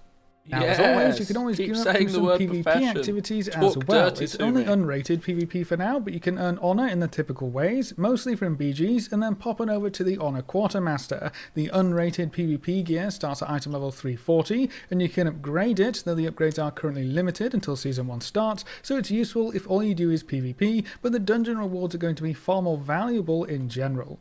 Now, something that is new for Dragonflight is that we actually have some gear available for taking part in outdoor PvP content as well. You can find the War Mode Quartermaster in the PvP building in Valdrakken, and you can buy item level 366 gear from this chap. That's actually really good overall for pre-season gear. You can also upgrade it later on by collecting Trophies of Strife. To buy this gear, you are going to need bloody tokens. You can get bloody tokens from killing players in war mode. It's 1 token per player, so that's a very slow but reliable source. You can also get tokens from the war supplies. That was a weird edit. That was a weird cut. He was clearly going to be saying something else after that, but then cut that bit out. Maybe something about get your friends to on other factions to a bit of win trading, outer world win trading for the win. Drop into zones with war mode on. That can get you a couple hundred, so if you see a war cache dropping, be sure to secure it for your faction. And then there are also war mode only world quests. Sometimes they reward hundreds of bloody tokens, but even if their specific reward is not bloody tokens, completing these world quests can net you about 50 bloody tokens by the looks of things, but remember, you will need to have war mode on to even be able to see them. Collect all of those bloody tokens together and you might be able to buy yourself some shiny 366 gear, which can later be upgraded into 385 gear, so definitely worth looking into. Now that's it for the typical gearing up methods, but there are a few extra things you can do for some gear. These activities are great for other reasons, but they also have a chance to reward some pieces of potentially high item level gear too. To start with, we have the Cobalt Assembly Reputation Farm. Over at the Cobalt Assembly in the Azure Span, you can find Steez, the Quartermaster over here. He sells item level 389 rings with special effects for tanks, healers, and DPS. You can only equip 1 of them, but this is probably the highest item level ring available until Season 1 starts. Whoa, hang on. What? 389? What the is this? Oh, God. That's why jewel crafting is not popping off. There's your answer. I wondered why more people seem to be interested in the necks instead of the rings. There's my answer. Flipping 389 ring from a vendor. Oh dear. Okay. Bang goes my plan. So it's incredibly valuable, especially given that it has a special effect. To get the required reputation, all you have to do is farm the mobs in the elite area of the Cobalt Assembly. You need the power level to go up to high. This is actually a sub-reputation of the Valdrakken Accord, so you can very easily check your progress in the reputation window. This does take a while, it's like 2 to 3 hours of straight mob farming, so it's up to you. The rings are quite powerful though.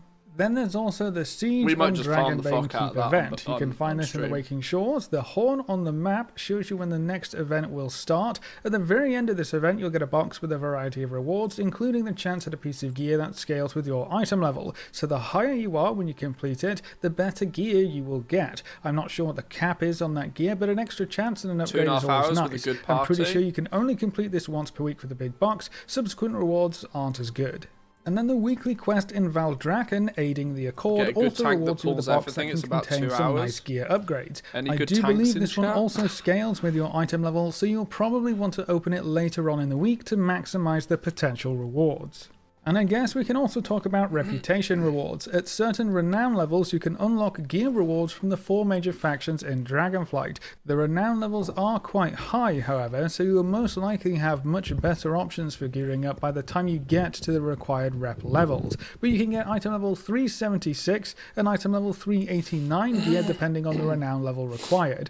So if you don't want to do dungeons or raid long term, these could be a good source of higher item level gear for you. And that's pretty much it. All of your options for gearing up right now, as well as what I think would be the most efficient. When Season 1 starts later in December, the new raid will open up, the Mythic Plus season will start, and we'll be able to play in rated PvP to earn conquest and higher item level PvP gear. The Elemental Invasions will also kick off, giving casual world content solo players a chance at some higher item level gear. All of those activities Casual will offer world significantly content better solo gear, players. but they're also going to be much Lord, harder, so the is that more the gear you phrase get now? right now, the easier your entrance into Season 1 will be. How are you planning on gearing up? Are you delving deep into the profession system to craft as many high item level pieces as you can as quickly as you can? Or are you taking the traditional dungeon route and just spamming them over and over again? Leave all your thoughts in the comment section below. A big thank you to all of our supporters over on Patreon and to all of our members here on YouTube. You can see the names floating by on screen. If you'd like to add your name to the end of every video with a special shout out at the start of the next video, you can find links in the description over to Patreon or click the join button just below this video.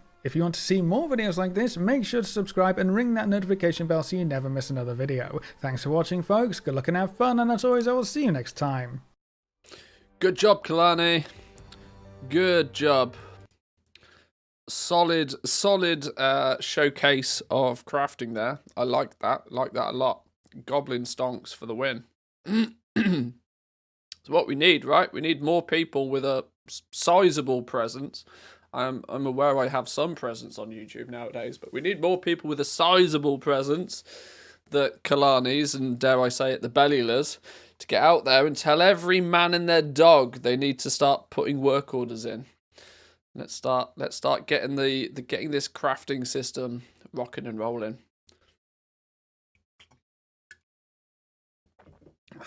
Have they nerfed the amount of rep you get in the Cobalt Assembly already? I mean, that didn't take long, did it? Lord. Fun detected. Absolutely fun detected. Right, I'm going to... my desk is full of lunch stuff. I'm going to clean my desk, take a quick break for 2 minutes, and then we'll get back to our leveling. We need to chunk through this. It's been slow progress so far today. Slow progress, that is for sure. Right, give me 2 minutes, boys and girls. I'll be back in a minute.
Funny that you choose the words fun detected, as they nerfed the fun detected ability too. There's an ability called fun detected. I'd say I don't even know. I've not done the Cobalt Assembly much. We accidentally fell in there yesterday. Was it yesterday? Can't remember. We accidentally fell in there at some point.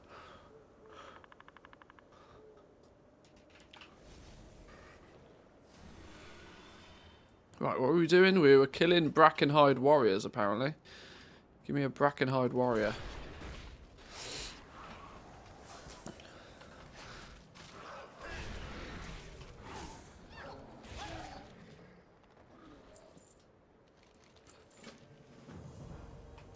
Sticky Knoll key.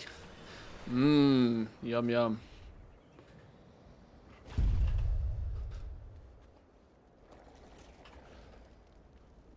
Oh, what? I'm getting ambushed. Patch notes. Lowered fun detected's chance to drop wild arcana. It was changed the drop rate to be 100% instead of adding an additional percentage chance. Yes, we know how this looks. Really, are they actually the patch notes? I suppose if you put a I guess if you put an ability in the game called Fun Detected and then have to hotfix it, then yeah, I guess there's a people are gonna call you out on that one.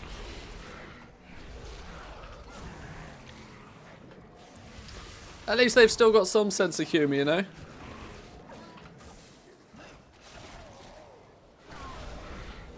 I did notice this yesterday. I did notice this when we were in the Cobalt Assembly. I did notice that I was within minutes, like, stacked to the hills with buffs. We were doing outrageous things, and I remember doing it on the beta and getting like 2 or 3, you know, Torghast powers every once in a while. So it did feel like something was clearly broken. Apparently it was.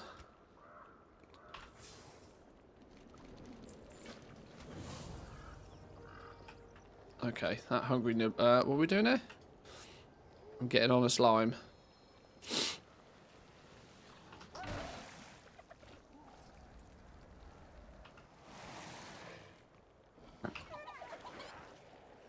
Oh.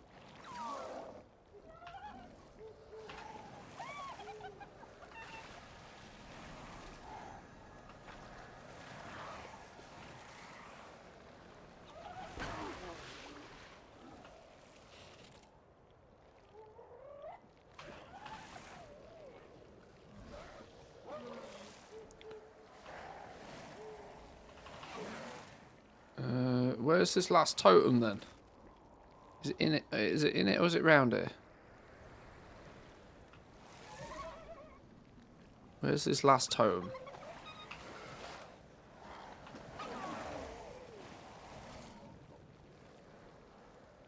Can I find it? Oh, here we go. Here we go.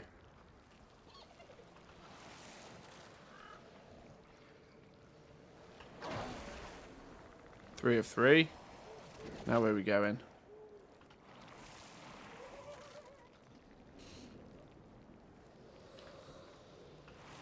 Whoa! That wasn't the direction I was looking.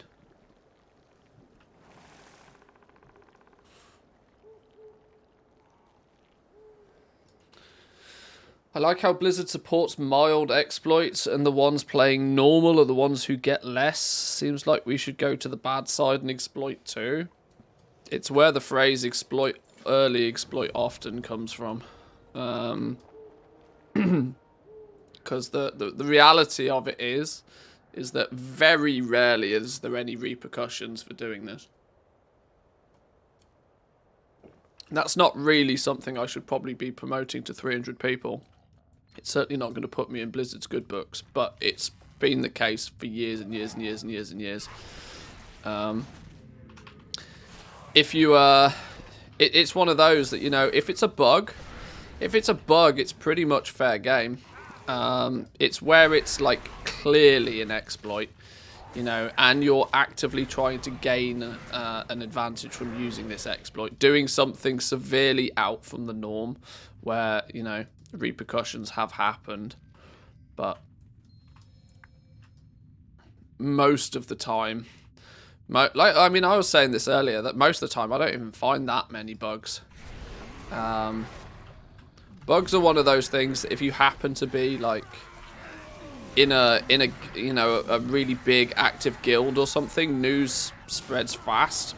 One person tells somebody else, you know, it's the kind of thing that will fire through Discord servers and things very, very quickly.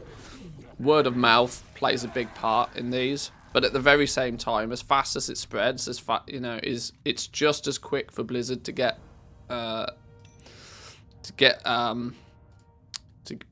wind of it. And as soon as Blizzard get wind of it, then you know, it's usually too late already.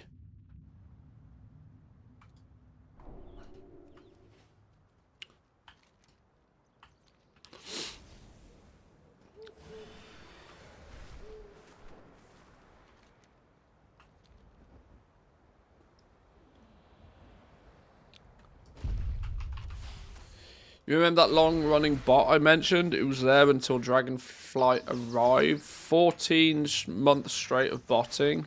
What's the message? You're dumb if you're not botting, just like Diablo 2 back in the day. Well, I mean, yeah, it's I obviously cannot advocate for such actions.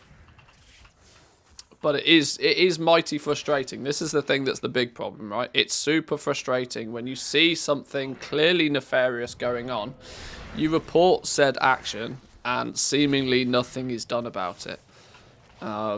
That's obviously a frustration.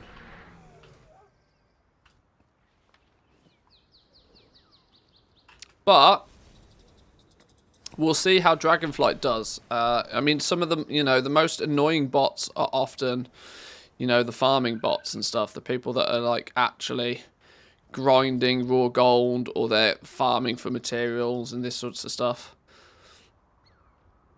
Shadowlands was riddled with bots at the beginning.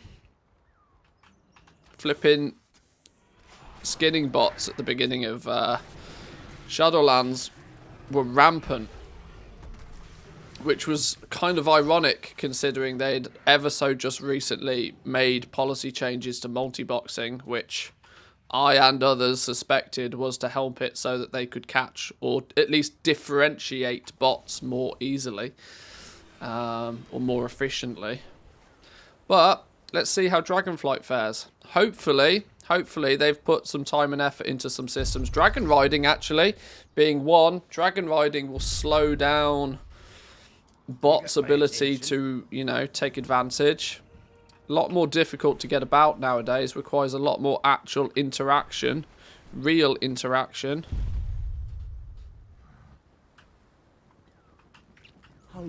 Some of the herb nodes, some of the mining nodes do weird and wacky things that are kind of somewhat almost fun for players, or at least maybe not so much of a hindrance to players, but will throw your basic bot off its course, off its path.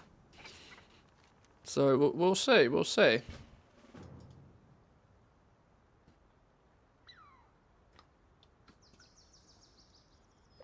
Destiny 2 had a big bug that meant a 2-week community event was finished after just 24 hours. The whole community did it because the event was just trash. Oh, Lord. There's some funny stories that come out of Destiny 2. It's had such an interesting past, that game. What was the add-on that was asking to equip the upgrade? It was Zygor that was doing that.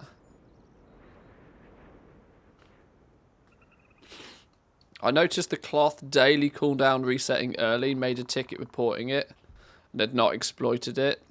Now that I learned that it was only on my character and everybody else exploited it, makes me feel stupid. Yeah, it is frustrating. It is frustrating, but I don't know. I tend to live by the theory that, you know, karma will come and get you eventually. Considering I'm a very I like to consider myself a relatively rational, logical person. Believing in karma's ludicrous, but at the very same time, I do think it's a thing. And you can say that that's backed up, you know. If you get into the mindset of, oh, just exploit early, exploit often, and you go by that mindset and you get away with it a few times, there will come a point where you'll do an exploit and it will get you banned. It's an eventuality. If you play with fire, you're likely to get burnt. It's why I, you know, very aggressively suggest steering clear of most things like that. Because I have noticed as well, one of the, I don't know if you could call it a privilege, but one of the privileges of content creation is you do tend to hear of these things very quickly. You know, right now we're streaming to nearly 300 people. I'm sure if there was some sort of weird and wacky game-breaking exploit, I'd probably be told about it quite quickly. Somebody would tell me, or at least, you know, I'd get a DM or something. So you do kind of get presented with these opportunities almost. And it's, some of them are wild. Preaching the XP potion, a whole lot of people got banned for that. Well, this is why it's also kind of, this is why I'm also quite cautious of it, because it's, you know, almost more so than anything, content creators get dealt harsher penalties. You know, Preach does an exploit and gets a 30-day ban for doing it. There were many other people that did the exact same thing as he did and only landed themselves like a 24, 36-hour ban sort of thing. I'm not risking my livelihood on a small little exploit in a video game. Are you mad? Well, friend of the Grummles. It's bananas that my livelihood comes from playing a video game in the first place, but that's a different topic of conversation. Goddamn inventory. I need to get rid of some of this gear. It's annoying though. It's going to sit in my bags for as long as it's going to sit in my bags for as long as it's got a cross on it, because it means I should be learning it for transmog. Let's get these crosses and turn them into not crosses.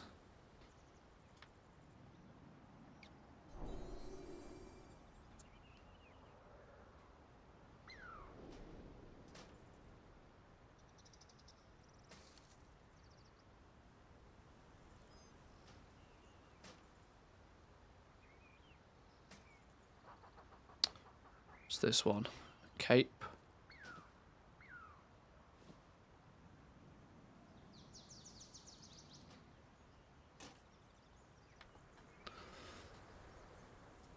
$1,600 chronocloth bolts available on my server. Ouroboros exchange bugged, or is somebody exploiting? No, they're region wide, my friend. That's 1,600 region wide. All materials, all intermediate items, are region wide now.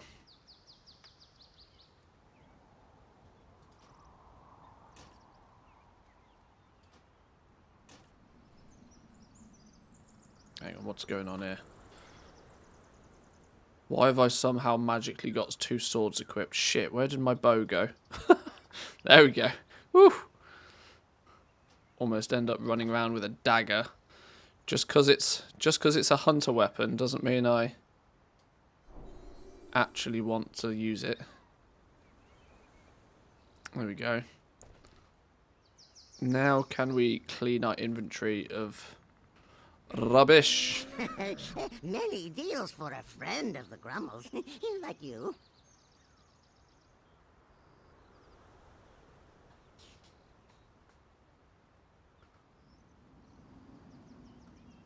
What was the bug with a character with this name existing cannot log in? Don't know. That tends to happen when you get disconnected sometimes and you log back in too quick. The game's like, no, you're still logged in. Go away. Come back again in a minute. Right. What have we got here that's soulbound that we can get rid of? Because our inventory is broken. 252 trinket. Yeah, we're not going to be needing those anymore. Realistically, anything under the item level of 320 can go in the bin now, right? Surely. Just by default. Am I... Yeah, we're at a point where nothing under the... Oh my god, look at my bow. That's tragic. I should... Why have I not made myself a 340 something bow? I'm a terrible human being. I also need to pay attention that none of these are BOEs that are worth something. They're probably not. Let's not muck about though. Hang on, what was that? That was a 359 belt. Oh, it's because we got a 363 belt. Check me out. Woo! Spicy meatball.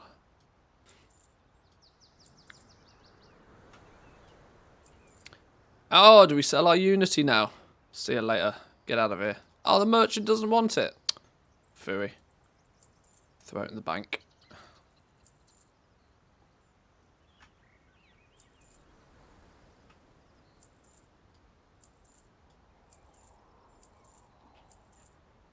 We need to keep that one. What's this? Epics. Hurts me to throw epics away, knowing that they could be disenchanted. Ugh. They gotta go. I'm not an enchanter.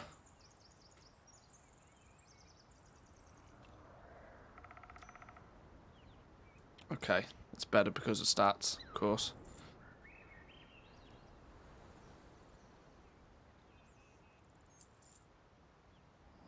Oh, 342 pole heart. Well, I should keep that in case I, for some reason, decide to go survival.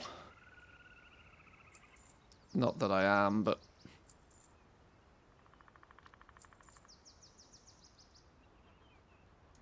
$359 one-handed mace. How did I even get that? $350 one-handed dagger. How have I got all these high item level weapons for some reason?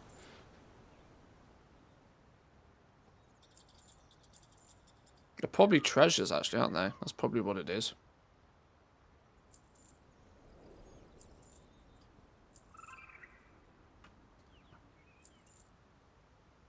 $353 shoulders. Oh, they're leather. Hats. What? Oh, they probably come from world quests or something. Oh, that might be it. Why? In fact, no, even world quests, that doesn't make sense. Oh, well. Right, there we go. There's some space anyway. That's some space.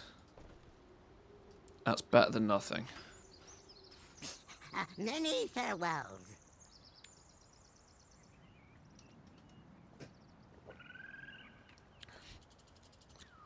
Lots of BOEs have been dropping for me too, from rares maybe. Yeah, it's probably.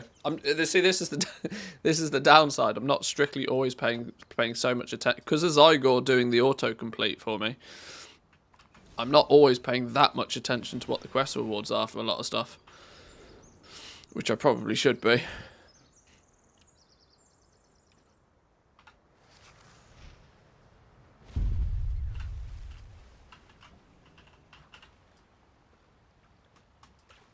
Whoa, current. Don't push me off.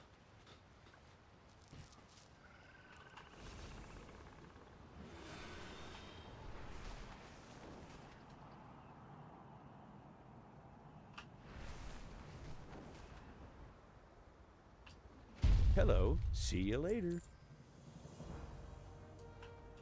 Yes. Salama Ashalanore. Salama Ashalanore to you too. Oh, hello. Hey, look! Hearthstone. Never game of Hearthstone. Fudge, get your tail off the board. Return the legendary foil card. Oh, we're actually going to get Dark Moon cards.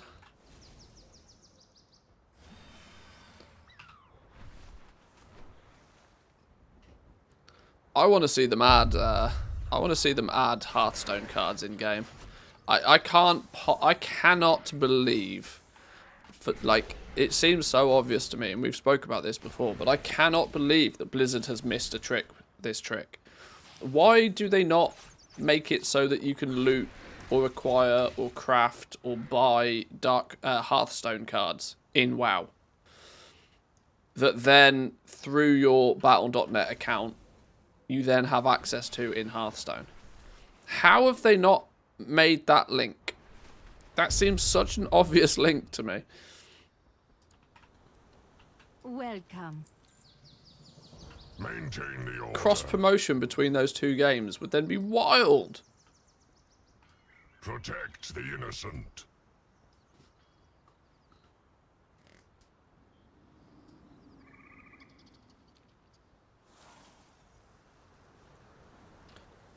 They only just figured out drops, mate. Well, that's true. Maybe they're living in the dark ages. Might be an issue with gambling laws in some countries. Maybe.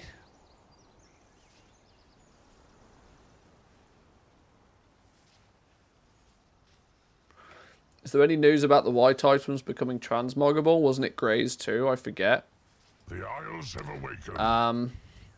Somebody asked me about this a while ago, and I gave my opinion, and then somebody proved that my opinion was actually wrong. I'm of the opinion that the whole grey and white transmog thing is super low down their priority list, but I think it was recently, it might have been in the interview that Mr. GM did with the Blizzard dev, that it's still at least on their list of things to do.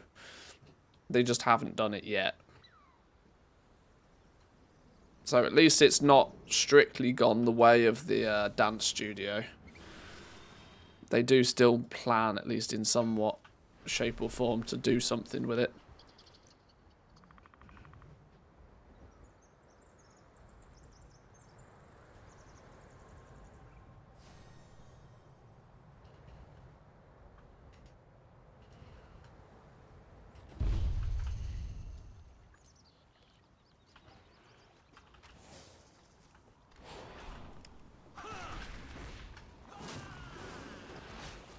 Maybe they're holding that back for Arclight Rumble.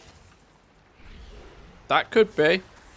That could be. The minis in Dark Moon, in Arclight Rumble, would be a good crossover between the two games.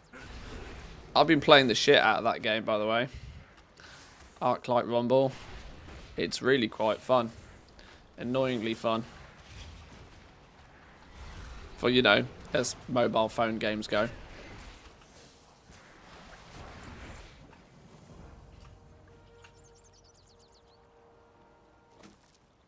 Oh! Loot! Corroded Greatsword. Item level 250, two-handed sword. Well, that will get turned into 115 gold.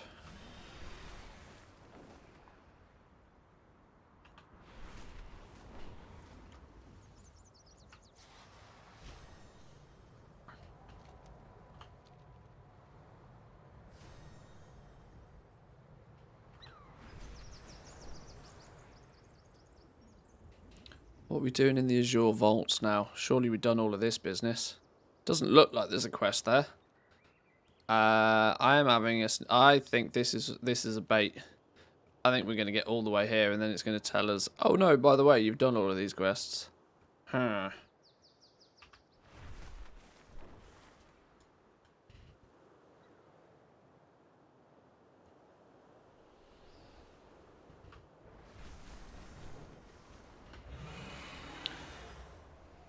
If I've just installed TSM 2 days ago, is it likely that only min buyout shows on the tooltips until 14 days and 90 days respect? No, you can change your tooltip options. You can set your tooltips to show whatever price sources you want. Settings, tooltip settings. You can select your tooltips to show whichever price sources you want them to. I would also point out, though, that things like DB market price and min buyout are not to be trusted right now. Prices are still wildly volatile. They're all over the place right now. It'll take a little while before they calm down. There is a new price source for TSM. I'm going to put this in video form because I think it would be useful to a lot of people. And it's probably slipped under the radar because people What like me flight haven't talked do about you it hail too publicly from? yet. There's a new price source called DB Recent, which is going to be far more reliable as, you know, just a guesstimate valuation. Short term anyway. It's basically DB Market, but only the last snapshot of data.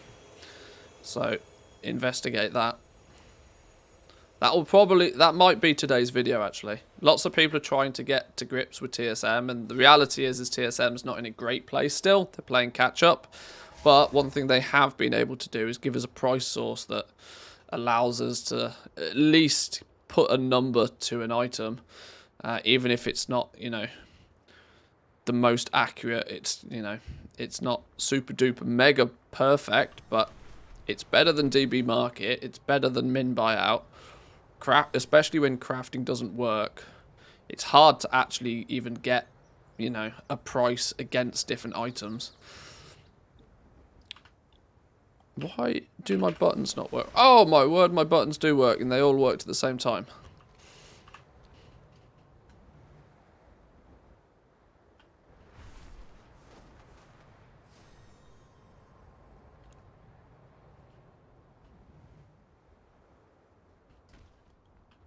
Where is it we're meant to be going?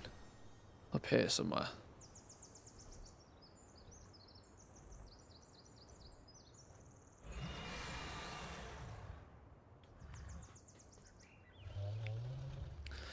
Making gold with crafting stuff's been exhausting. With TSM acting up, think we might be spoiled. Well, this is it. You kind of forget how much of a reliance you do put on these sorts of add-ons when they do start doing things you don't expect, or not working the way that you're kind of used to them expecting. There was lots of words in that sentence and none of them made any sense. I apologise.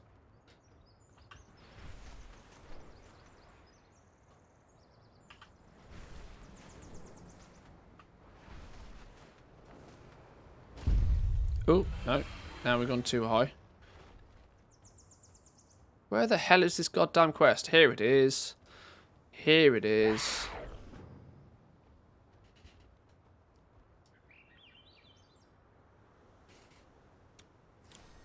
Higher the threshold, the more people easily give up, so muddle through for the win.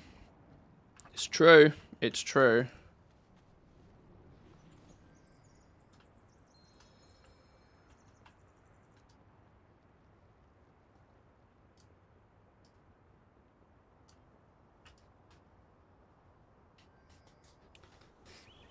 Auction House is making my toons get stuck online and unable to log in or interact.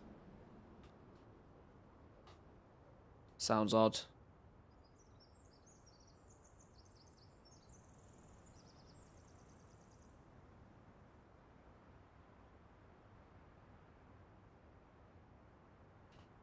Crafting order stuff doesn't work properly on TM at the moment. Can't complete orders. My toons get bugged.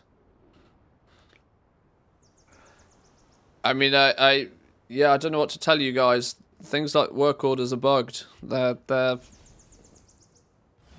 were tested for about 5 minutes on the beta. Honestly,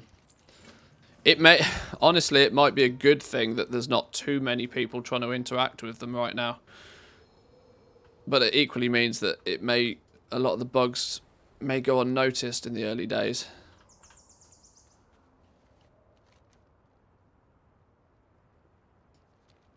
Five minutes is enough of a test. That's got the Blizzard seal of approval after 4.5 minutes, right? Quality control, done. Oh no, it's one of these ones. It's one of these run around the things and make a pretty pattern. I hate these. I hate these ones. Lag fucks you up. There we go.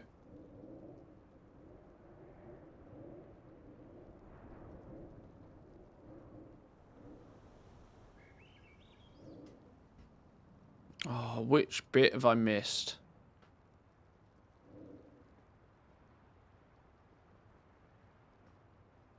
It's flipping. These things are always tragically annoying.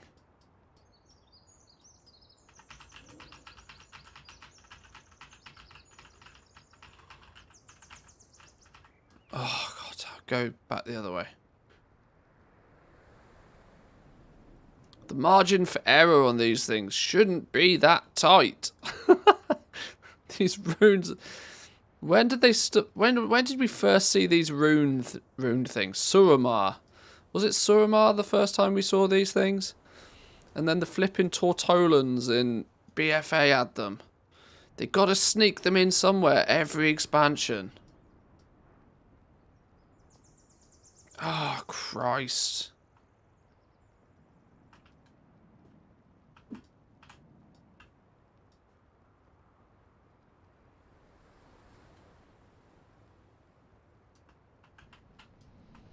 Right, slow and steady wins the race.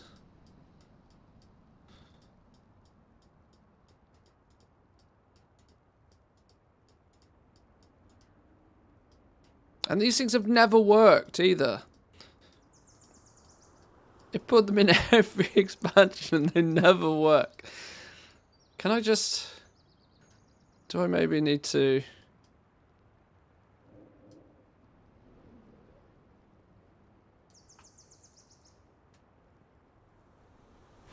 Hey! Seemingly random. Let's make sweet, Oh sweet no, I got to do it profit together. again! Ah, what is this quest? There used to be a week over for them to show you what you've missed. Ah, literally wallet? going round in You're just glad to circles. see me. Going I mad while we hope. do it. Hang on, I thank you in advance for the subs. I will get to them in a minute. This is driving me bananas.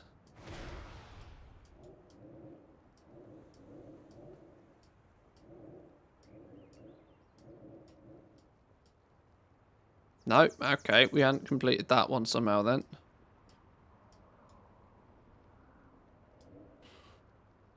Okay, let's do the outer one.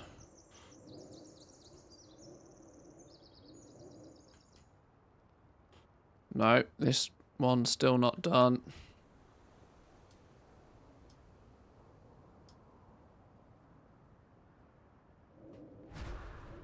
Okay, this one left, one left. Please don't make me do this again. Game, please. I'm actually, not only have I not blinked in about 3 minutes, I think I'm going blind. I'm getting dizzy and blind all at the same time. Ah, I can't look at it anymore. Legion PTSD. Peter Flo with a tier 1, thank you very much. And Molo KO, thank you very much for the Prime Gaming. Appreciate it, boys and girls. Thank you, thank you. At least you can see the pattern, not like in BFA, where it removed before. Oh, yeah. Yeah, you had to draw a perfect triangle without being able to see the triangle. That was fun. Whoever thought that was going to be a good world quest. Hurrah! Oh no, that said 1 of 3. Okay. Okay.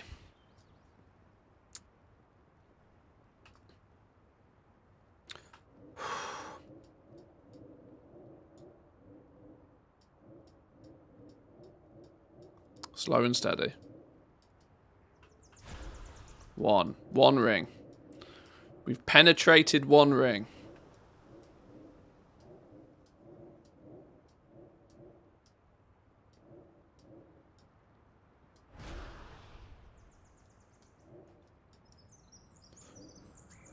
We'll break through the inner rings, then we'll blast the outer ring.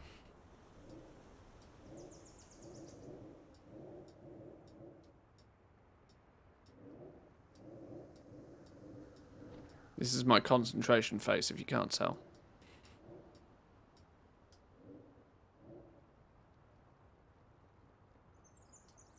Okay, it's not working. We go the other way.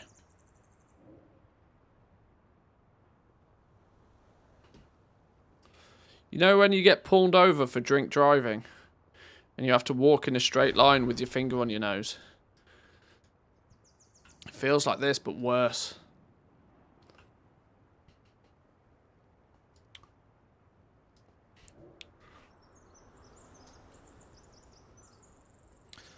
First crafts that yield knowledge and metal also provide character XP. Went from 61 to 64 in 15 minutes with an alt.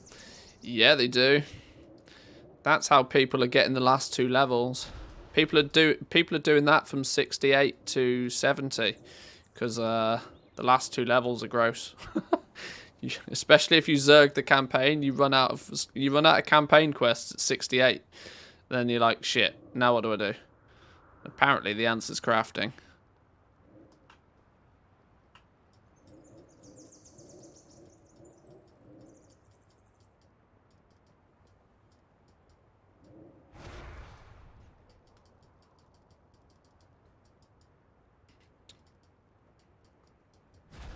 Hurrah! 3 of 3. Right, never doing that quest again. Whew.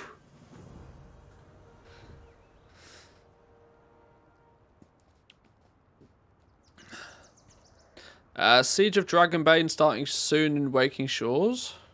We do need to do that, actually. So it is. Gathering. Siege will begin in 2 minutes. Let's get that done. Let's get that done. We need that. We need that. That's a good shout, that. Let's go.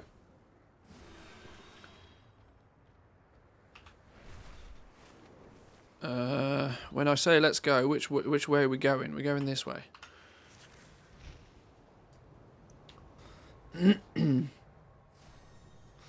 Worst quest I found so far, turns off flying. You have to walk around a bunch of wind things. Took me ages. I know exactly the one you mean. I know exactly the one you mean. And if you hit the tornadoes, it pings you off in a random direction. Yeah, that's always fun, right? Love that. I swear they do that just to piss people off. Scout pack. Yoink. Gotta get them scout packs.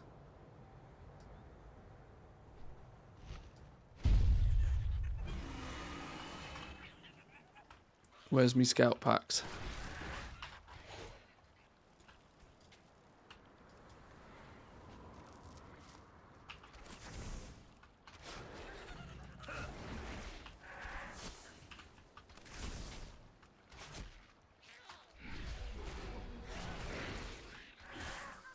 Beautiful.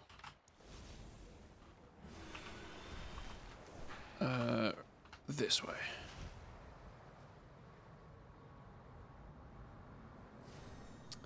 Tried to solo it on Tuesday, got to the last encounter, no success. Shows how it's done. Looks bugged to me. It was very buggy if you were relying on the NPCs to help you. The NPCs would often just stand there and do sweet FA. So yeah, it was a bit scuffed trying to test. Another reason why it was a bit scuffed trying to test it on the beta, because it wasn't always so easy to put a party together for it, which was a problem.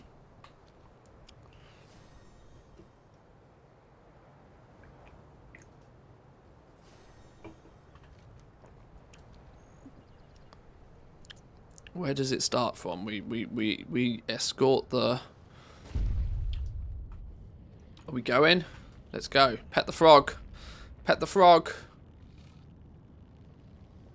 Good, Froggo.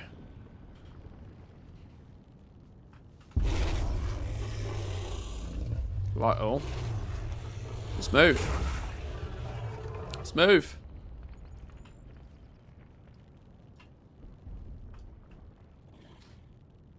Do I get access to the Dragonflight cheat sheet with Prime? Saw it on YouTube. Looks very helpful. You do, yeah. You do. Make sure your Twitch is paired up with Discord. The day has come. Haha! Right, let's roll. Siege of Dragonbane. We should have probably pumped our item level before doing this, as this is if you complete this, you get a box. It's a weekly event though. You all should come and do this right now. Just saying. Right now. So much so that should we put... can you do this in a raid? Can you raid this up? Can you smash this in a raid? If so, I mean, I'll make a group. Custom. Start a group. Manthius. List group. Go.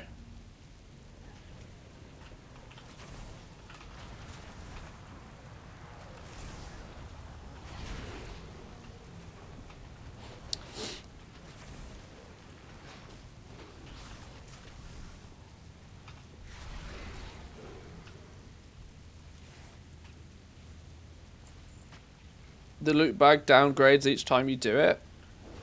Oh, but you can do it multiple times. Okay, that's slightly more handy.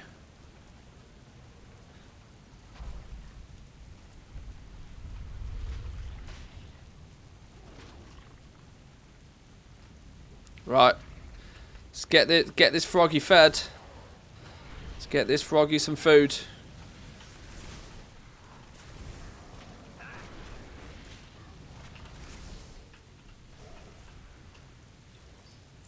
Beta PTSD. It's fine, it's fine.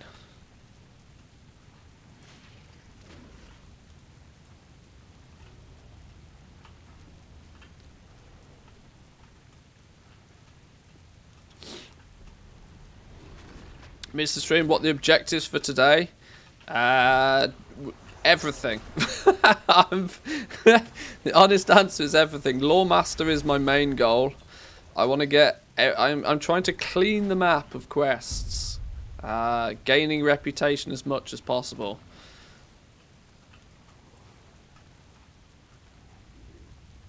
What makes it start? Petting the frog. I don't think that's strictly what starts it, but, you know, for good luck. For good luck. So we can launch our assault.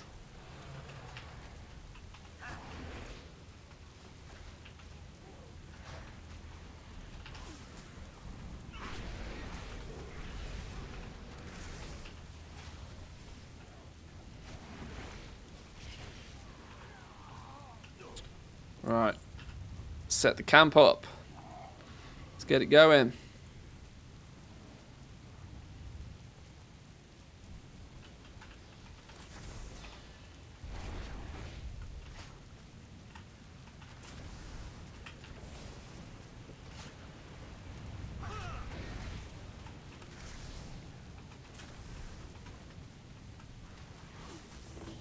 Pushovers! Take out the lieutenants, and the rest will crumble. Easy mode. Easy mode.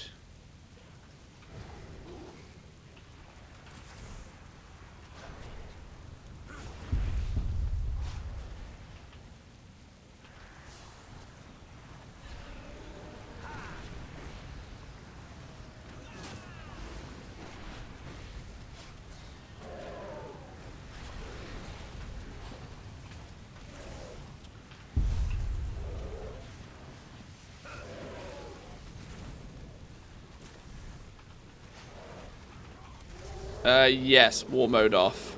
I should have probably stated that. War mode off.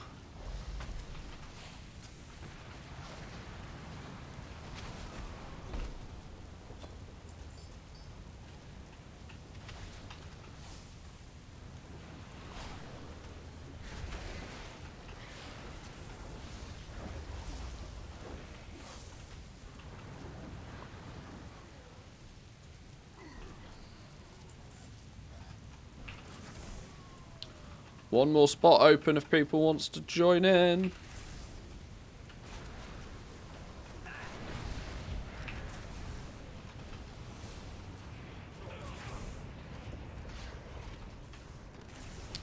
Any recommendations on the professions to do the 68 to 70 thing? I don't really have much in terms of recommendations. You want cheap stuff. I have a suspicion that leatherworking might end up being pretty cheap. Just because of the prices of leather compared to some of the other mats. Leatherworking also has the benefit of that it's got lots of things that you can craft, so the first time craft bonuses will be aplenty. Tailoring is also probably very cheap, but there may not be so many things that you can craft. I can't really remember.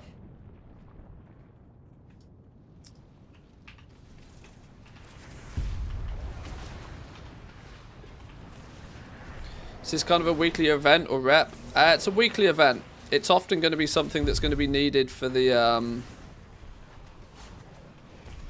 for your, what do you call it?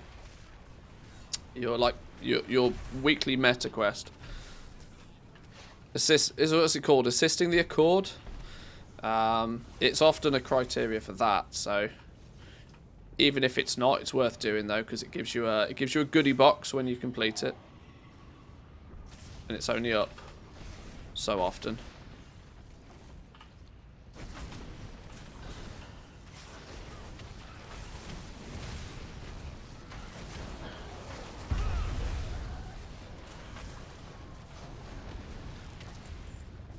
They're trying to keep us out with fire. Ha!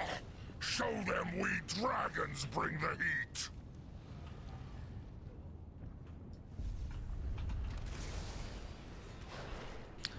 Has anybody completed any work orders yet for purple BOEs? Oh, purple BOPs. Not yet, but if I'm honest, I've not been looking. And I've not been, you know, advertising my expertise in anything just yet. We don't strictly need to kill these.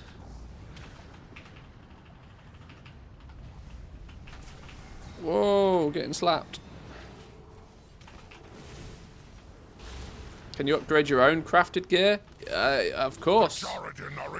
One of the big advantages. Pushing your professions, upgrade your own gear. Clear out any stragglers.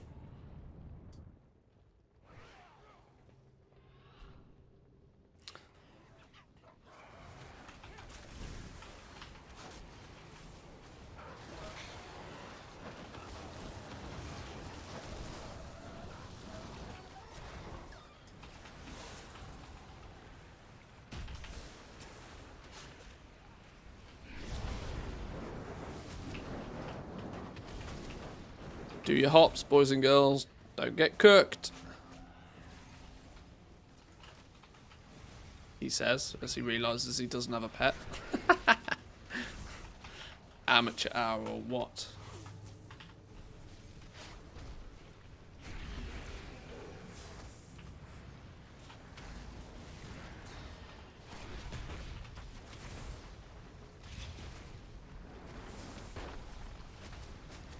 And with that, Boom! you have Headshot. given us back our home. Beautiful. Beautiful. Head outside, hand in the quest.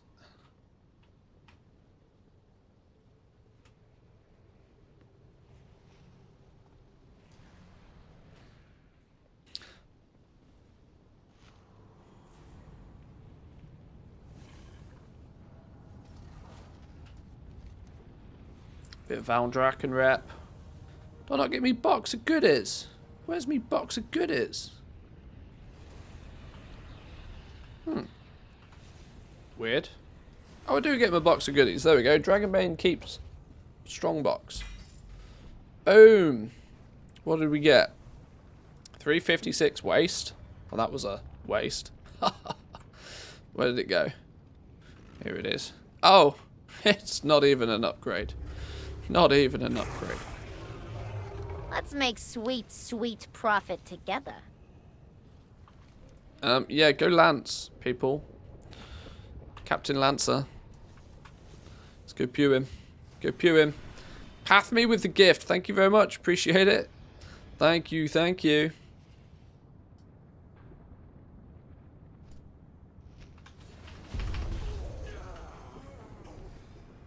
Nope, didn't get the tag on that one. Cockosaurus. Absolute ridiculousness. Oh well, we tried. Right, thanks boys and girls, appreciate it. Much effort, much loves, thank you very much. Peace out, see you in a bit, bye, thank you. Right, back to leveling.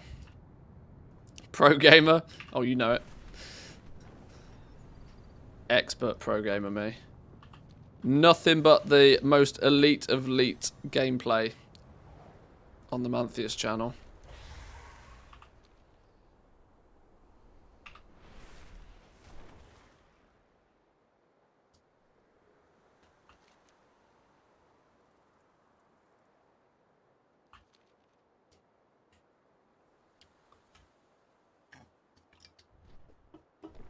Oh no, my dragon fell out the air.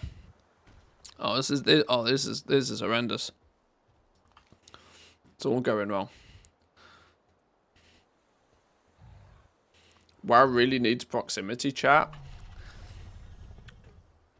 I don't know.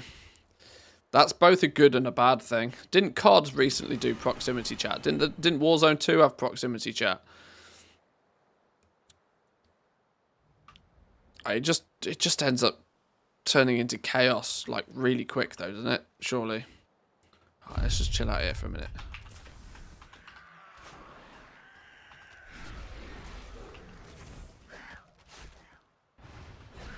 Opt-in only if ever. Yeah, it should. Yes, if it does, it should be an opt-in mode. Can you imagine proximity chat by default? Streamers just wouldn't be able to stream.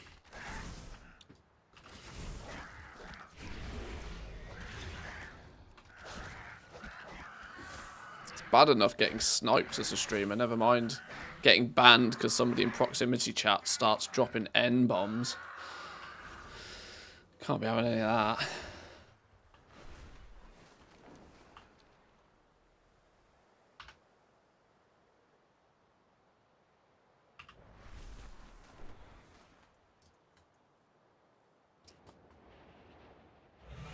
So many emergent gameplay opportunities. Oh, it's true. From a gameplay perspective, it would be funny. Fallout 76 has lots of things. 90% of them are bugs. Surely they fixed that, right? Surely Fallout 76 couldn't be, you know, a buggy mess forever. Cheeky little centaur horn. Don't mind if I do. What even is it? Oh, it's a toy. Boom.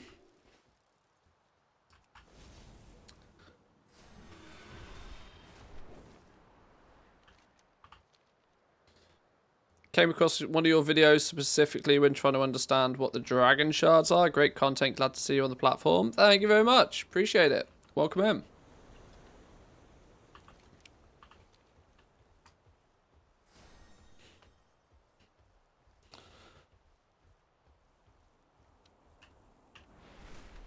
I really need to let my vigor actually recharge, otherwise I'm never getting anywhere, am I? So much so.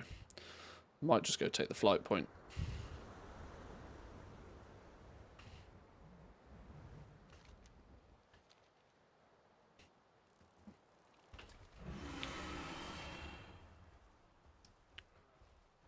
See, it's absolutely fine to do vids on YouTube. It works occasionally. It works occasionally. It has its complexities, though.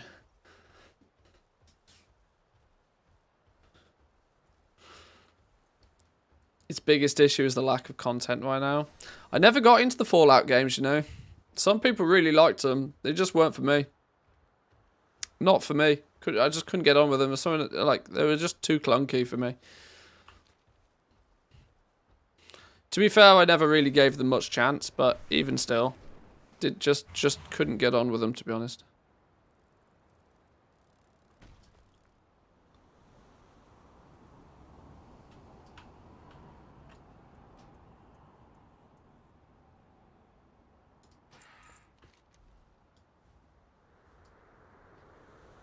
Oh, no, wait, we're going there. Oh, diddle-dallies. Put me down.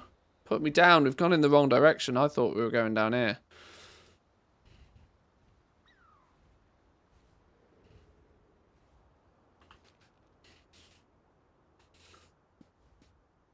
How do I get rep for the Artisans Consortium? Pretty much your only ways of doing it is there's a very few select side quests. Which you've probably completed by now anyway, and then it's your weekly quests for your professions. There's not any quick and easy ways to get rep with Artisans Consortium. It's meant to be a bit of a slog.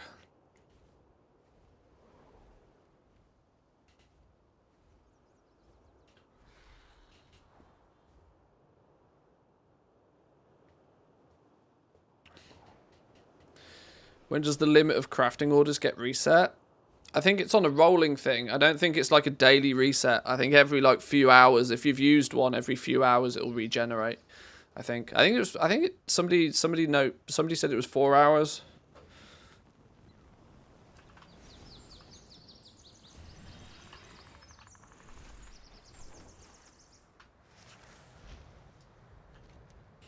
Okay, I'm going down here anyway. Need to hand in this quest.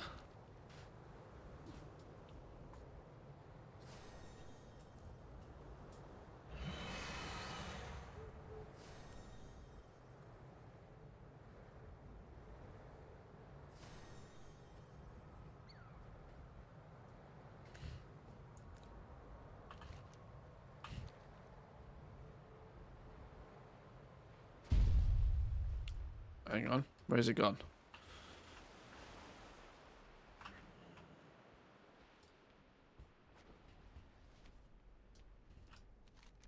Story of a memorable victory.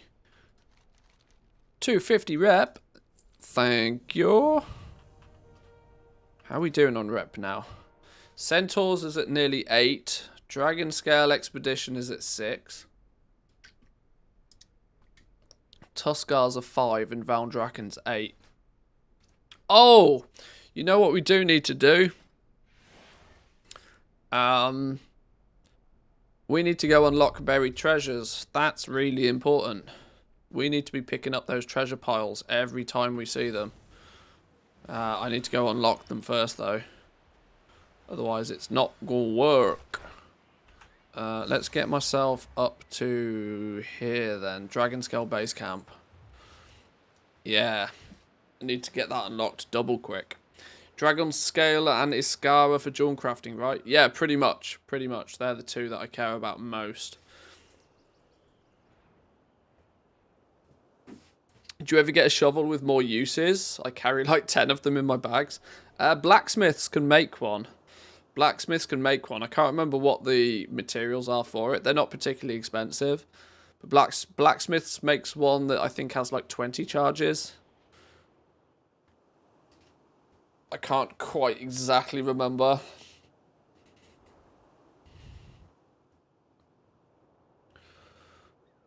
Well, I'm an idiot just spec'd into renown contracts. Won't get access to them until much later in the renown tree. Yeah. Yeah. I don't know what to tell you on that one. There's no going back, unfortunately, respect points.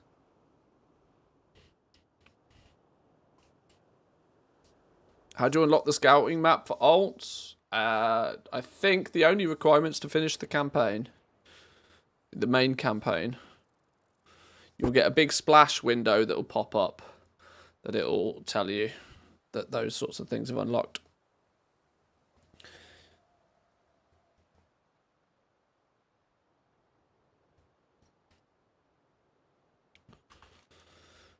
So if we get this unlocked, then we can start scouting for dirt piles. Once you start being able to scout for dirt piles, you can really ramp up the amount of rep tokens you get with the dragon scale. What level was it I needed certain things at? Where's my cheat sheet gone? Who's yoinked my cheat sheet? Oh, it was this one, wasn't it?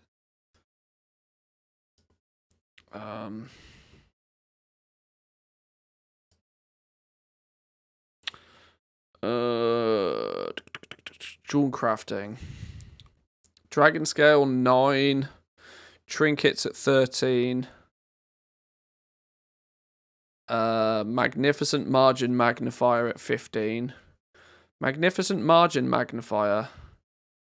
Isn't that... Is that the...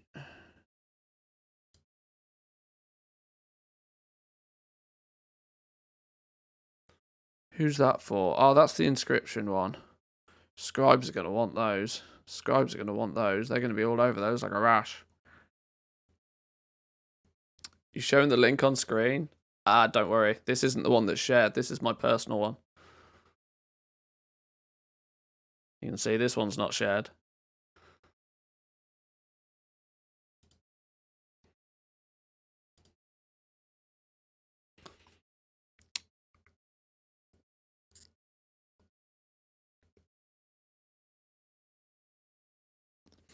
And then eventually, when we get to 21, we get the new pets, but they're not going to be the big bucks anyway.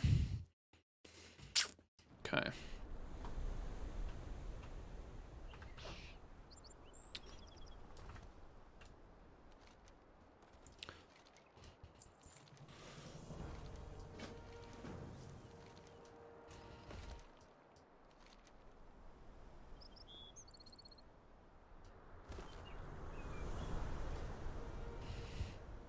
Oh, new icons.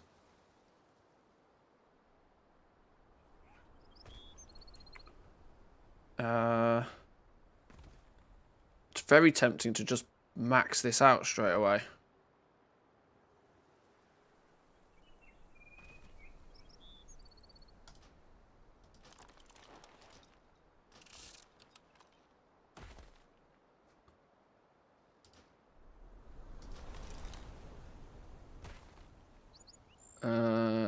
Climbing world quests, sure. What's going on? Unlock the cataloging activities as you reach higher renown. Complete the climbing tutorial.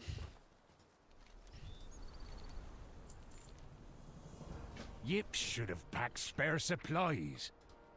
Like I always say, you've got to be prepared for anything. Where'd it go? That can go down there. That can go down there as well. Beautiful. Now we should be able to see. Now we should be able to pick up treasures. What I also need to do. Prepared. Browse goods. Oh, they put these up to 15. 15! Inflation! Shocking performance. These are only 10 on the beta. Scamazed.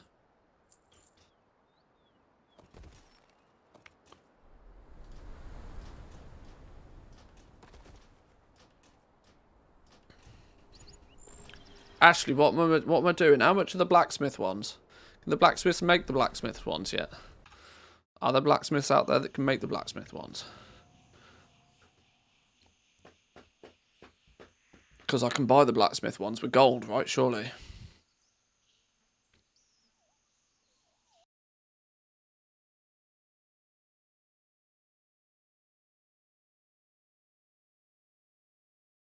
Let's make sweet, sweet profit together.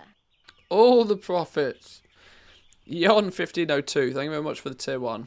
Appreciate it. Welcome in. Now the question is what the flippin' hell is the blacksmith shovel called? Can we just search for shovel? Small expedition shovel. Dig for treasures. 5 charges. Sturdy expedition shovel. 20 charges. 130 for 5. 130 gold for 5 treasures. Are these 5 per charges? Why do these... Yeah, they are 5 charges. Alright then. Oh, no. You're going to make me buy them one at a time. 1, 2, 3...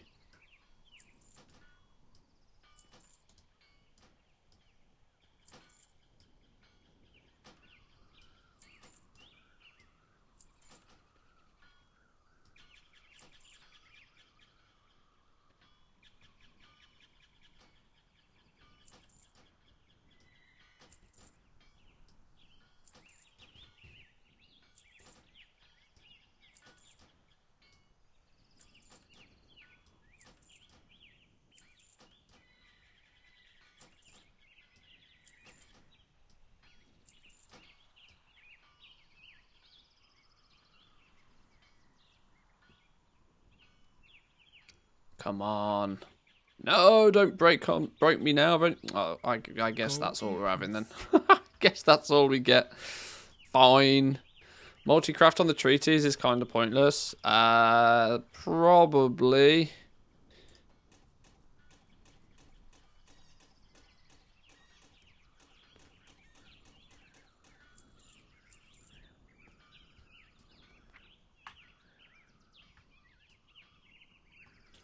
Oh, now I've got to click on each one again.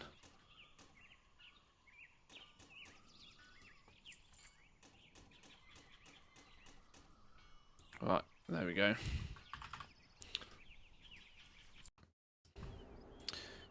Keep a cool head. Post box. Want to buy a post box? There's a post box. Expedition shovels. Keep a stack of those in my mailbox at all times, methinks.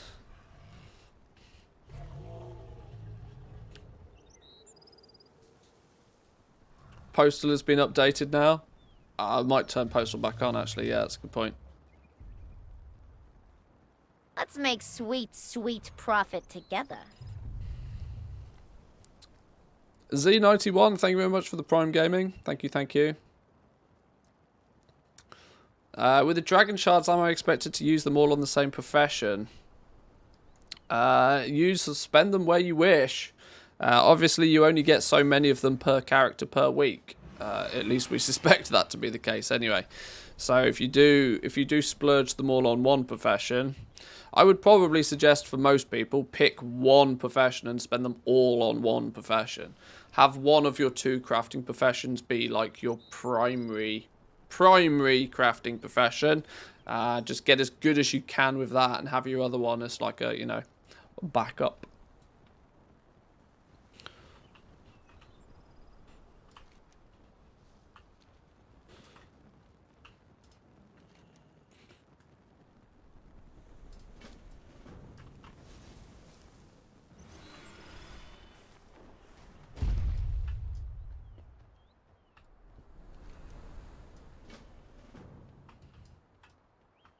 Let's go turn in the artifacts that we've got.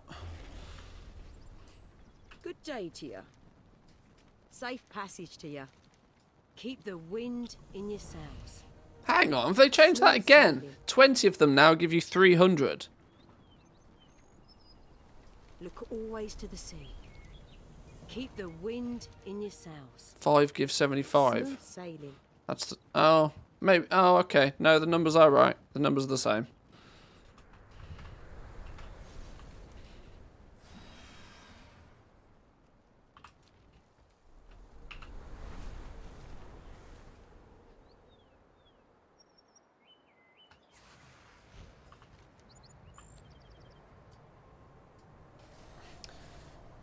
Is it good plan for somebody to go double gathering for somebody who's very, very poor?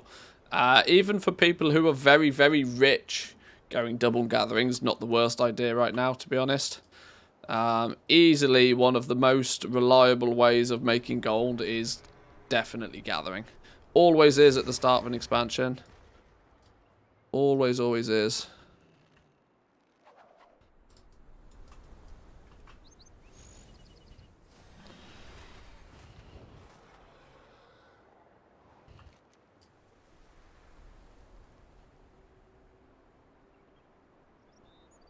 What's a misty satchel? I want it.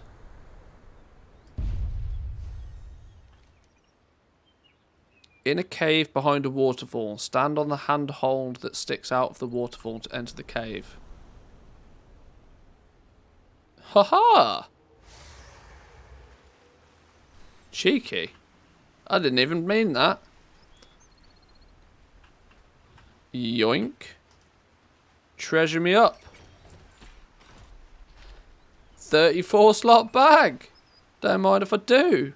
Stick that next to my Papa's mint condition. Let's get rid of this icky, sticky, lightless silk pouch. Lightless silk pouch for plebs. Oh, now my inventory looks weird though. Now I need another 8 slots pronto.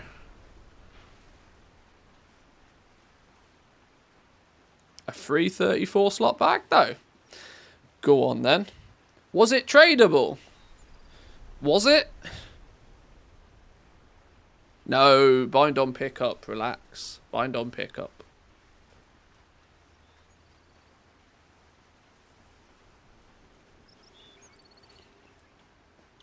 It says bind on pickup. Let's make sweet, sweet profit together.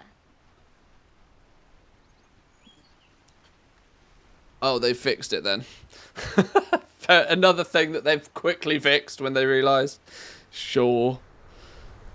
Show on map where bag is. Here. Misty satchel. Here.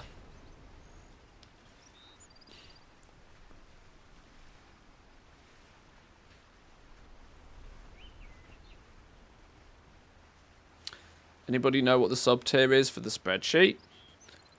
Any. any.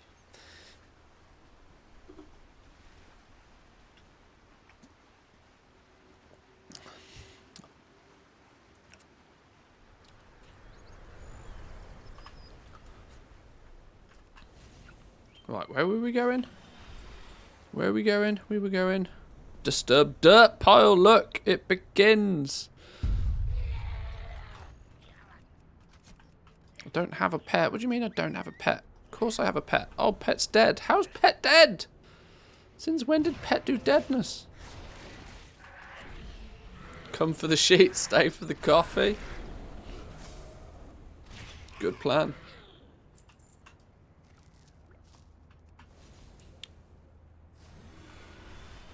Ah, the treasure hunt is on. Treasure hunt is on.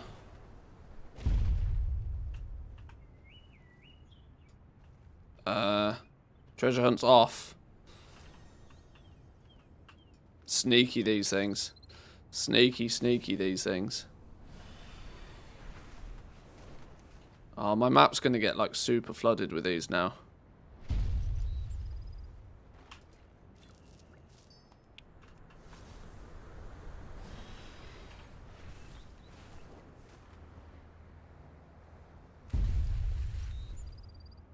It's around here somewhere.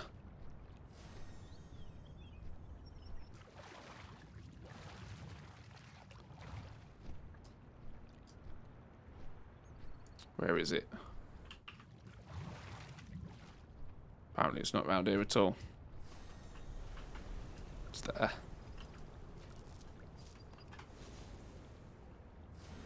Okay, I don't particularly want this to end up devolving into a pick up treasures stream. We've got a lot of time to be picking up treasures. We're going to need to pick up a lot of treasures though. If we're going to be grinding out reputation, we're going to be picking up treasures for days. That might be a cheeky bonus evening stream, you know. When I feel the need to farm some views.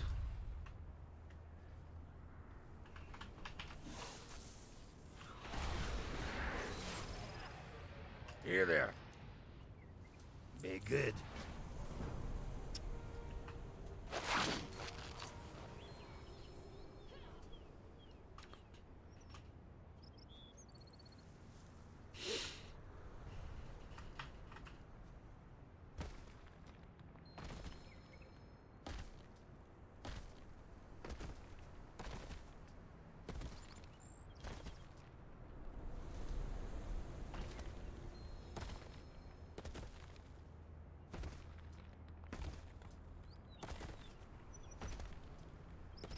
Have you come to trade? Gotcha. Handy Note's better than Tomcat. Tomcat add-on. They both pretty much do the same. There's a few differences between the two. There's a lot of people that use both of them, to be honest. I don't particularly choose one over the other for any like real reason. Right, let's get back to what we were...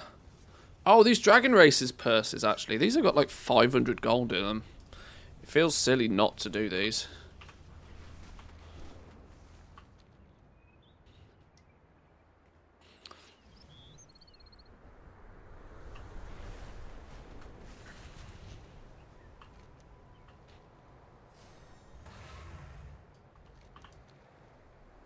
Oh, I'm gonna get distracted by all the goodies now. We can see how your skills are coming along. Right, let's give this one a go. Ah, can't see. I'm blind. There we go.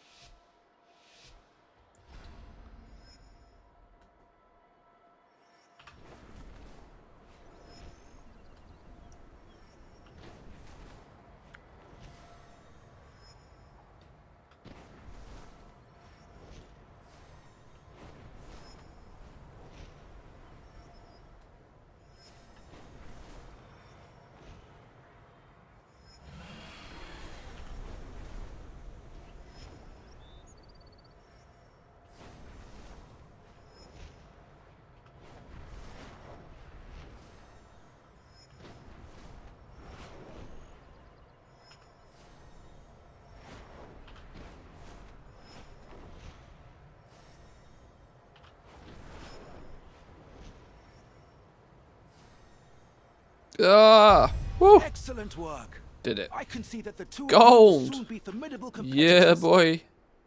Nothing but gold here. Nothing but gold. Stream easily has the most valuable information. Thanks for making top tier content, Manthias. Appreciate it. Thank you very much.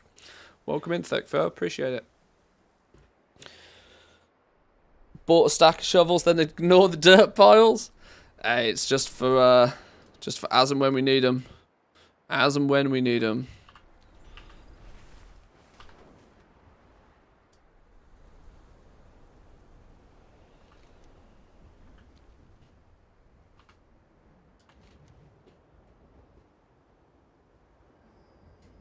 Move like you mean it. The bags from Dragon Races are actually pretty good gold. Yeah, it's wild that you get so much gold from those.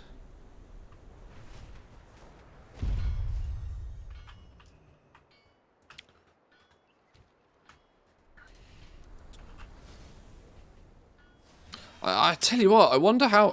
I spent ages making that little Dragon Scale Expedition guide. I should really promote that a lot more right now. I forgot that that was a thing.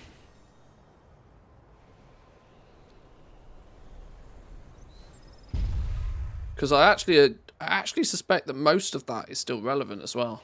Even though I made that like really quite early on in the beta.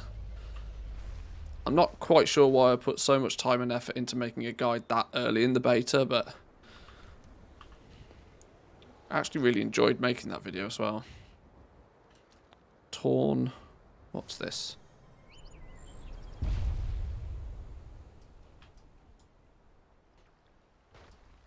Where is it? What even is it I'm looking for? Torn riding pack. Is it in the...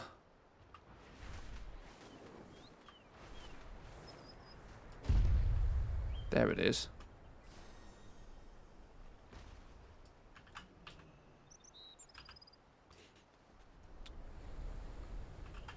Oh. 6 Dragon Ale supplies. Well, that was boring.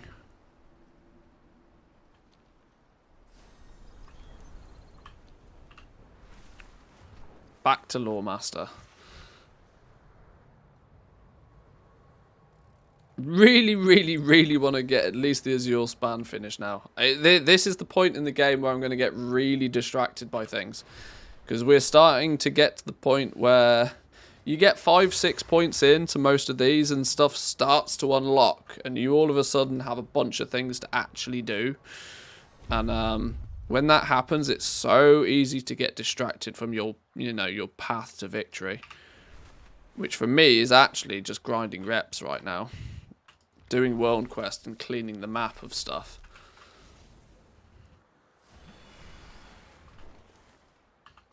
But every time I fly past a goddamn dirt pile now, it's going to be distraction central.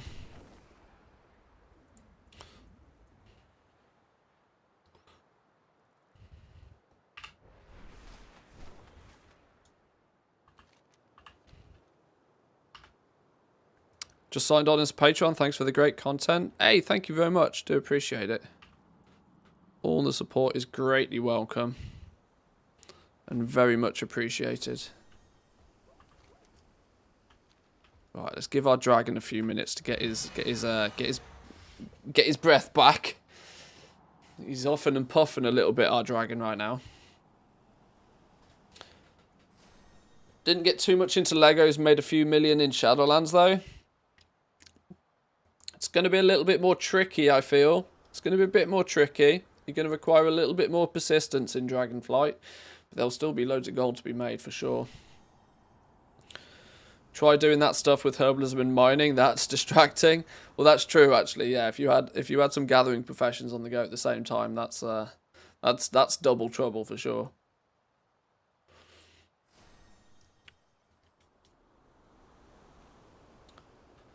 Hydrate whilst waiting for the dragon. Me juiced is out. We are juiced no more. It's Friday though. It might be beer o'clock before too long. Is it Friday? Please tell me it's Friday. It is Friday, right? It's Friday. Yeah, it's probably beer o'clock later then.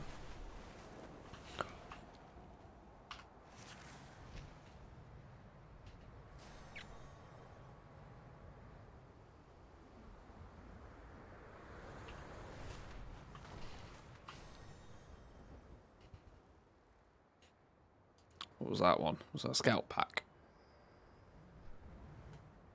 Oh, there's a, let's get the flag. Can I reach the flag? Oh no, I've ballsed it. I've run out of vigor. Oops. Try again.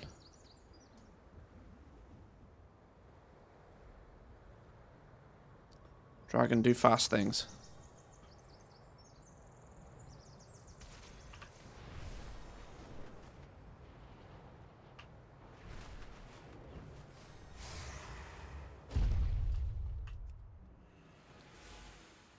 Renown 7. Is that a new monster flavor? I haven't got that one here. I don't think it's new. It's the mango loco. Go on, do some focus. There we go. Mango loco. Easily best in slot monster. Easily best in slot. It's December so that we can have gluggy. It's very true. I need to go buy a couple of bottles of Blosser. Mmm. Tasty. White Monster better than all of the other ones. See, isn't that the sugar-free one? Isn't that the sugar-free one? I'm not a fan of it's like going to McDonald's and having a salad. Something about it doesn't feel right. Genuinely doesn't feel right. Those flags for an achievement. Yeah, they are. You collect a whole bunch of them. You get an achievement. They reset each week as well. And they also give reputation, which is very nice. Very nice. Do you really have a weekend distinction, given that you're a streamer? I thought the only difference really is reset day and non-reset days. Yes. Although it's kind of the opposite to most. My weekends are my busy days. My weekdays are the days where I get to play video games for a living. So my life is upside down. In a good way though. In a very good way. Although we will be streaming tomorrow. We're not like, it's the launch of Dragonflight. We ain't doing that days off business. We'll do slow days, but we're not taking days off. That'd be crazy.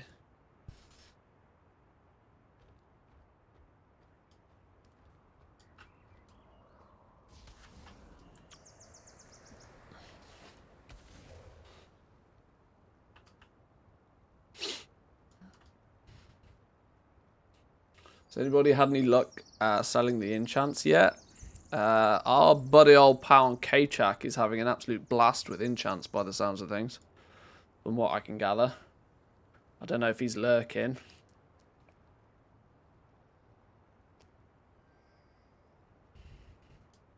There is much to be done. Zan's been selling them as well. I didn't manage to stop in on Zan's stream yesterday, unfortunately. I was a little bit busy yesterday evening. I planned to stream yesterday evening and it just didn't materialise. I got busy doing stuff. I didn't even get to play the game too much last night. I played for an hour or two after the stream, but not making any. They're selling for less than mat cost. This is where quality is a thing, right? Very, very quickly, quality 1, quality 2 stuff is going to dip in value. The real money will be when people unlock quality 3 and they unlock quality 3 before others. Now, technically, that time is already now. Hang on. Why is that a moving question mark? Who's a moving question mark? Come back.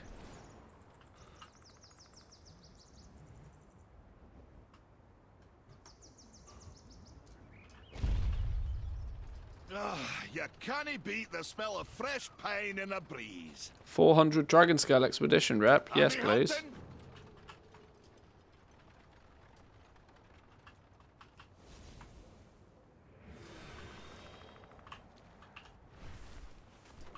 Is it this one? Riders in the Snow.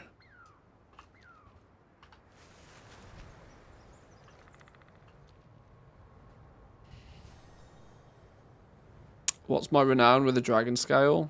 So far, not super duper. 7. We're at 7. We need to get to at least, what did I say, 9, 10, 11, something like that. To get some more jewel crafting patterns.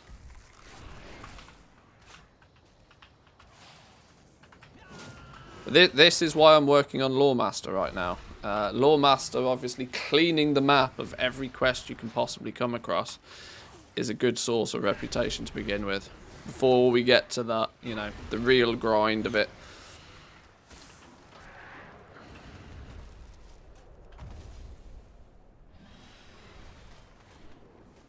Let's make sweet, sweet profit together. What's going on in the middle here?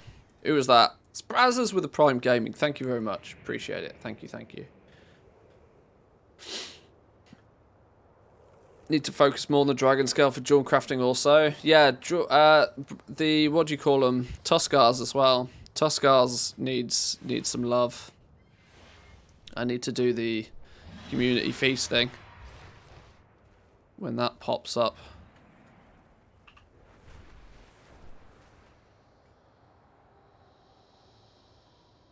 This quest to a Tuskars has made me hungry for soup.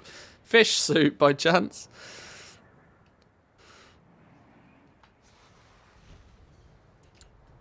I had sushi for lunch, so I did have fish for lunch.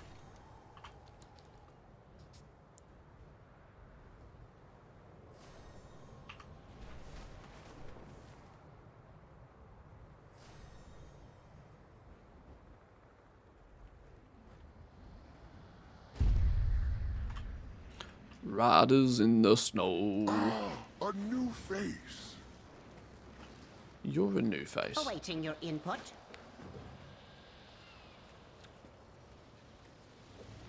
Just did it on NA. Problem is I have jewel crafting with enchanting, so I need all 4 reps.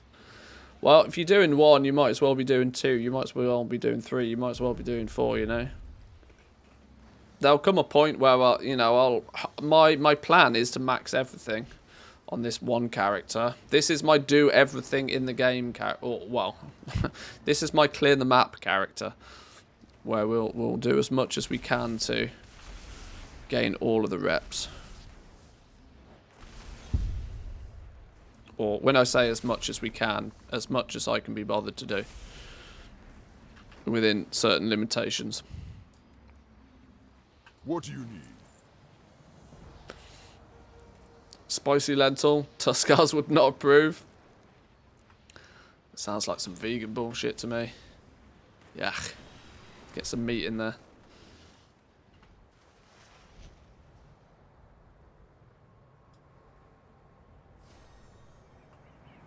Hang on, what's this? What's this? Dirt pile.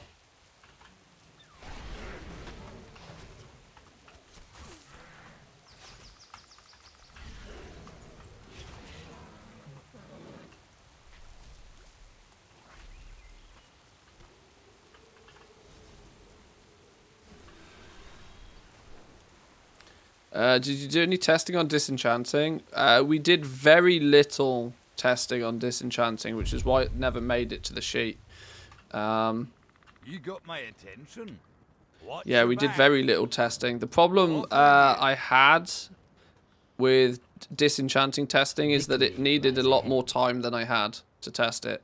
As your spec tree, I believe, if you spec into certain things with disenchanting, your results are going to differ wildly to you know, to average Joe.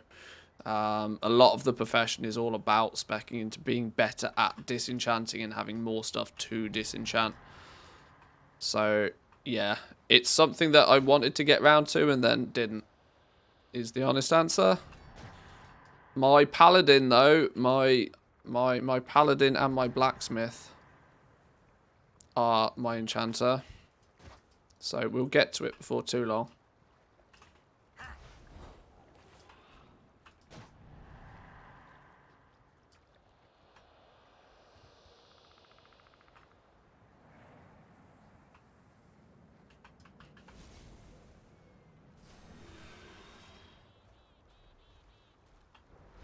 Interestingly, has anybody tried to see if the beta is still actually live? Because there's nothing to say that you couldn't load up the beta maybe ever so quickly, because they tend to not be very good at taking it down. The beta might even be live still. You might even be able to jump on there, craft a few things, disenchant a few things, do a bit of testing on there, so that you don't have to risk any real gold on live servers.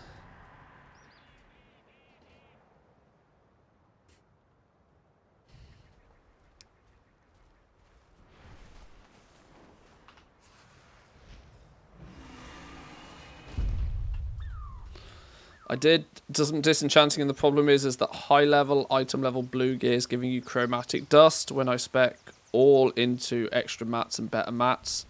So disenchant is awesome if you can get non-crafted gear at the moment, at least for me.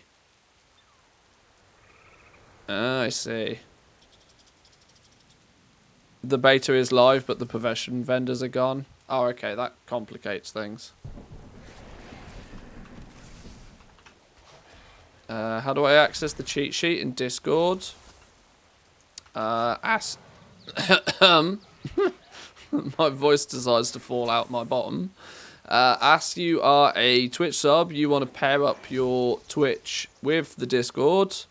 Go into Discord, go into settings, go into connections, pair it to Twitch. Then the Twitch bot will take over from there, and it will turn your name purple.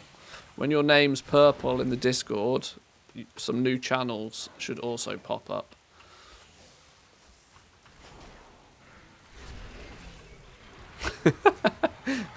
Thanks, Starkey Cat. Appreciate that. Appreciate that a lot. That's exactly what I needed.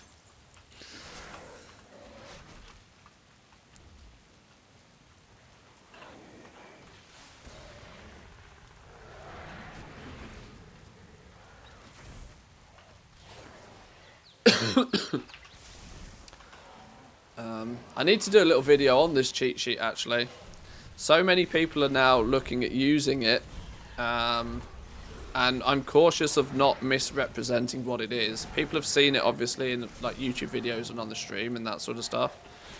And I'm not naive to the fact that there are people that are subbing, there are people that are joining Patreon, there are people that are hitting the join button on YouTube because they want the cheat sheet.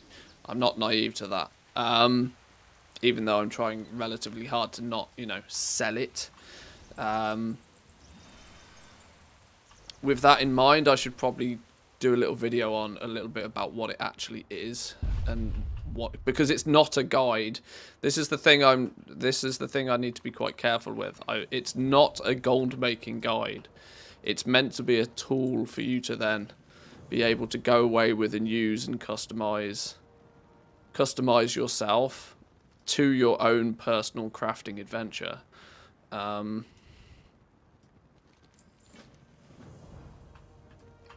It's meant to be the quick and easy way to get some prices, to get all the maths done so that you can calculate crafting costs, so that you can work out the value of your intermediate items, so that you can do all of this without strictly needing to make the whole sheet yourself. It's kind of a little bit like TSM. It's not something that's going to strictly, you open it, press 3 buttons, and it tells you how to make gold. It's more the tool for you to be able to then run with it. The foundation for you to be able to run with it. It's got a lot of the information and some of the data you might need. But you are going to have to put a bit of time and effort into it to get it to actually, work well for you. Oh, I should probably turn that drops one off, shouldn't I? Because the Feldrake's no more. That is well reminded. I'm still advertising the drops. What a donkey. Well, I suppose the Ichabod thing. That's the supporter streamer though. That's not really drops, is it? I need to change that.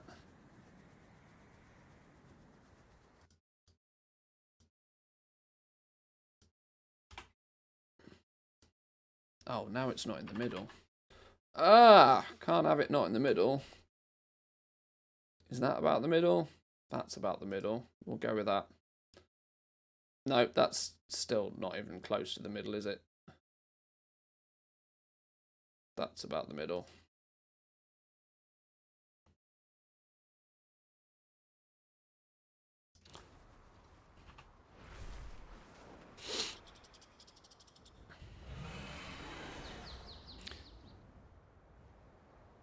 The amount of I got your sheet groups, etc., and haven't become a million overnight must be crazy. I get a little bit of it. But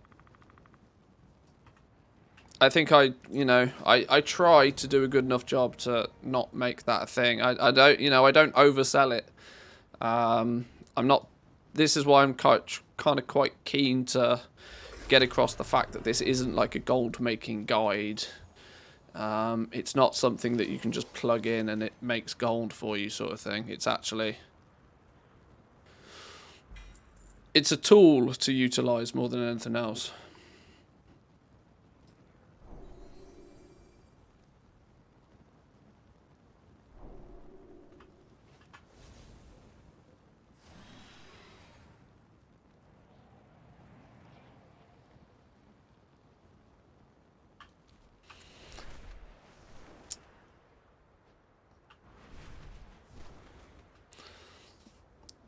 I got from the Ascara cooking event an epic optional reagent can be sold on the auction house for a few K. Gives you a 100% longer well-fed buff.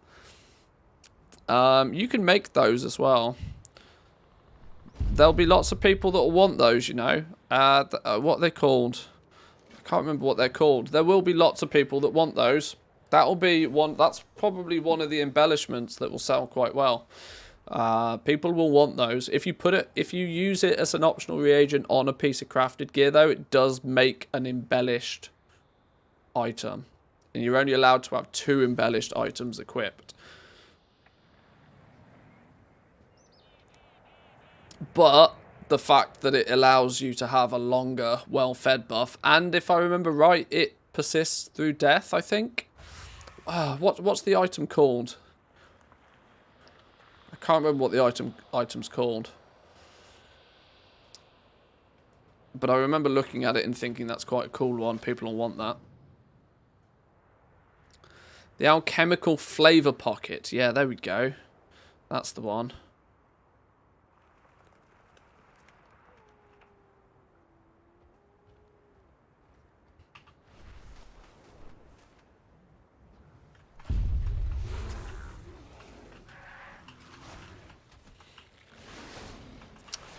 What renown should I level up for mining and herbalism, or does it not really matter for gathering? To my understanding, it doesn't really matter at all for gathering. There's no gains to be had from renown for gathering. That's why I was kind of really suggesting people put gathering on their alts. Your main character is likely to be the character that also has quite good reputation over time. Alts tend to struggle on rep, just because of playtime more than anything else. Doubt players will want that one compared to the ones that straight up boost your DPS. Yeah, you're strictly min-max endgame raiders, sure, but there's a lot more than just them. But welcome in, Lazy. Good to see you.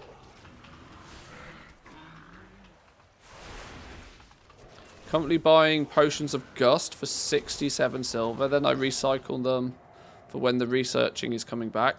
Crazy cheap alchemical solution. Yeah, potions of gust. You actually get them a lot from treasures as well.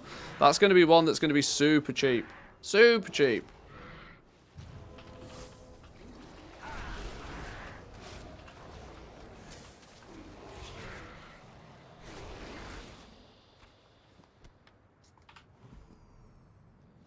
I think a lot of the potions I've got in my bags right now are the ones that are going to come from treasures. So potions of gust, potion of the hushed zephyr, the invis pots, potion of frozen focus, aerated mana potions, refreshing healing potions. Those have all come from treasures. I've not bought those.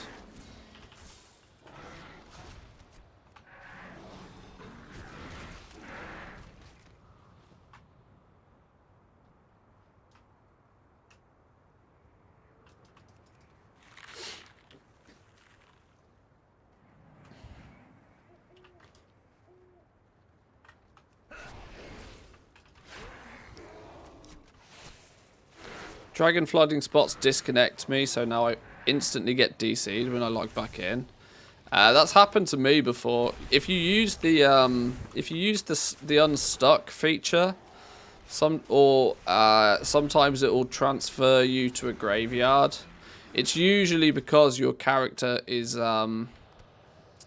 your character's in a location that it shouldn't be, and the game insta DCs you. It's a protection thing to prevent, you know, people doing silly things.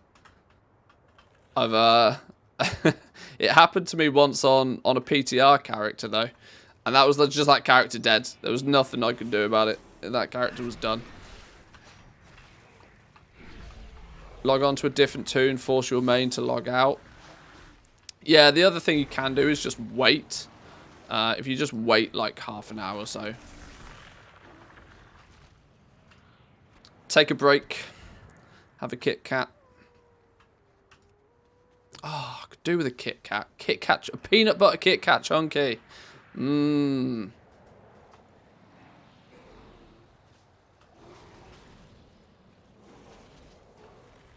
What am I... where's Zygor gone? What am I even trying to do here?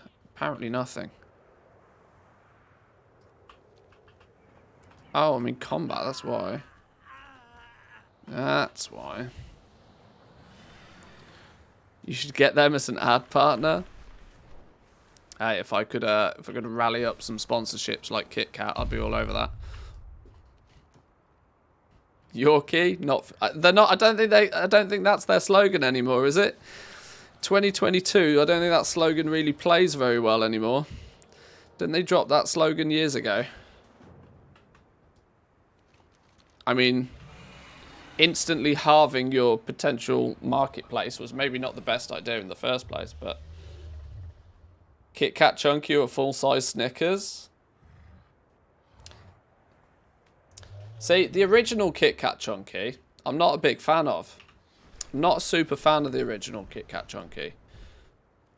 Though, you know, the knockoff versions they've done, the peanut butter Kit Kat Chunky, that's bis. We like us some of that.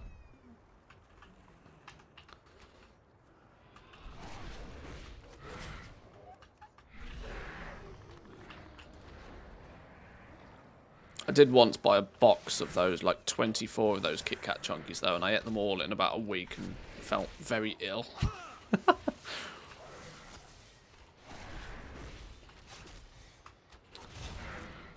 Never go to Costco.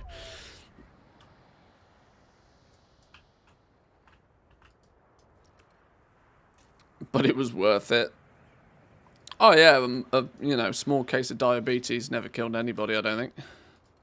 Or it might have done. If I have a question regarding the cheat sheet, can I DM you on Discord about it? You can, but especially if I'm streaming, your best response is going to be to use the Cheat Sheet Pro channel or Goblin Corner in the Discord. There's lots of other people in there that might easily be able to answer the question as well. While I would like to think I'm the smartest in the room, I'm usually not.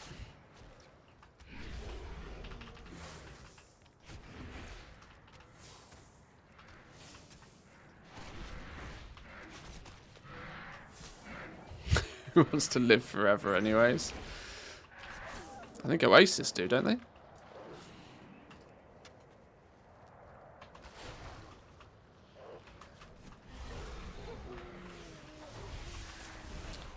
One of the other folks in the channels do Mantheus's work for him. That's another way of saying what I said a minute ago. It's all about how you sell it. But yes, equally true. Yes. Thanks for pointing it out.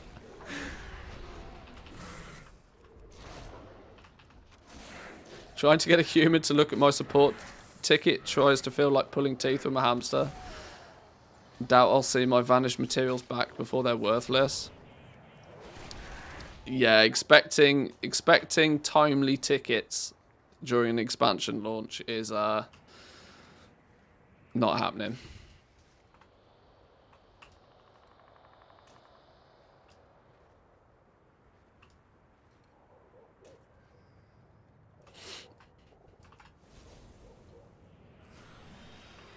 If I want to have a skinning character, what should I combine it with?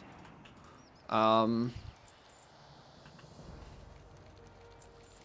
not sure. Under normal circumstances, I'd have probably said tailoring. But that's more because I was, you know, this was my pre-launch brain thinking. The logic behind that was that if you are doing 2x4 skinning farms, if you also have tailoring as well, it means that you can also join in if there was any like 2x4 world drop BOE or cloth farms and that sort of stuff as well. Now, without there being world drop BOEs, that sort of, you know, that niche is a little bit smaller this time round. But I would still say tailoring is probably not a bad plan of action. Alternatively, it's not been... well, many people would just pair like something like herbalism or something with it as well. It doesn't really make too much difference. Enchanting's another possibility. If you're killing and you're skinning a lot of stuff, there's a chance that you'll get a bunch of greens that you could disenchant, say. I don't know. Choices. Oh, administer the medicine. I swear I clicked on that. Oh, I'm mounted. I can't do it while mounted. Okay. I swear back in the day they would flag female players never waited more than 1 hour for a ticket. Now not so much. They probably did, you know. if you look at Blizzard's recent news articles, you might have the suspicion that they treated women slightly differently previously. Not necessarily strictly in a good way, but differently all the same.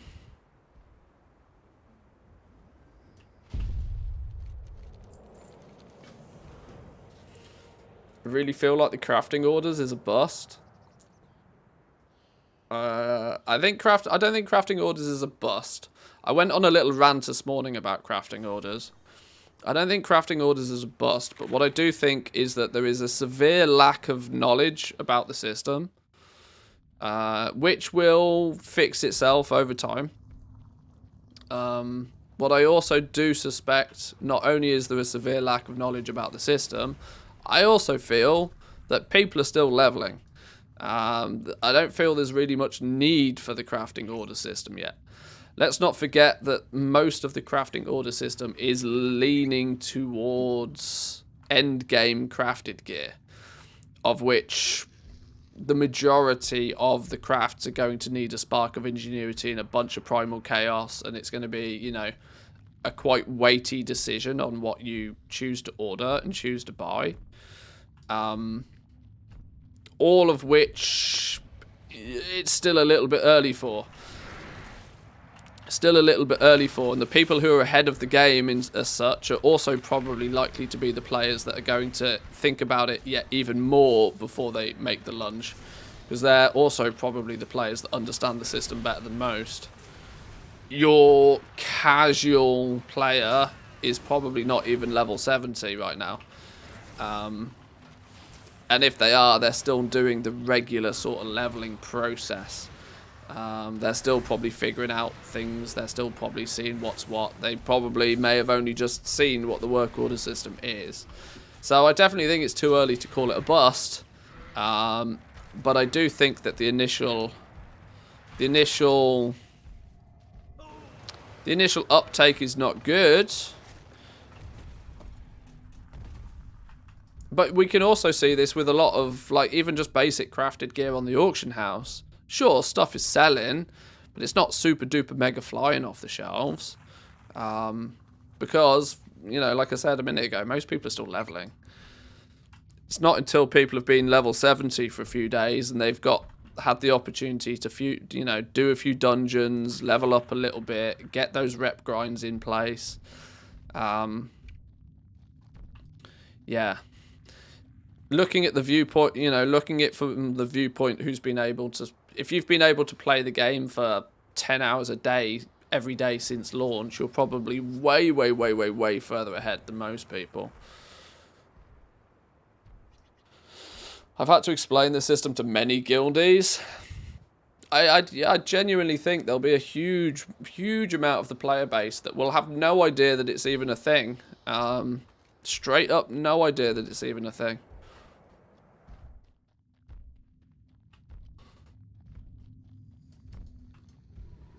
Oh, there's another one up there, look. Missed one. Challenge complete. 200k to 5 mil in 4 days. There we go. It's good effort.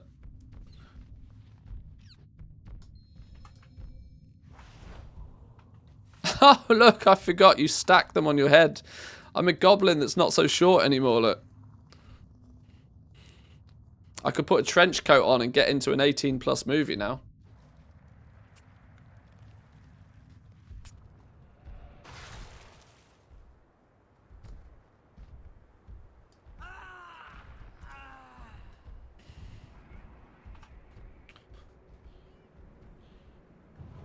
How much gold did you start Dragonflight with, and are you still posting pets?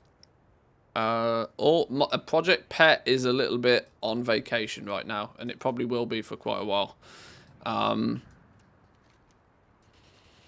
In terms of starting gold for Dragonflight, I don't have an exact number, but it's more than enough that I don't actually need to make any gold unless I really want to.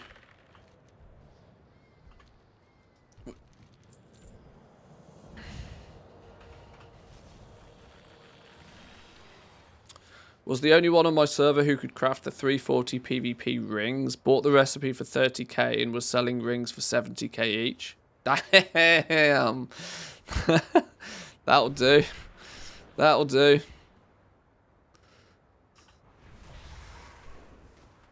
That'll print you some gold for a few days for sure.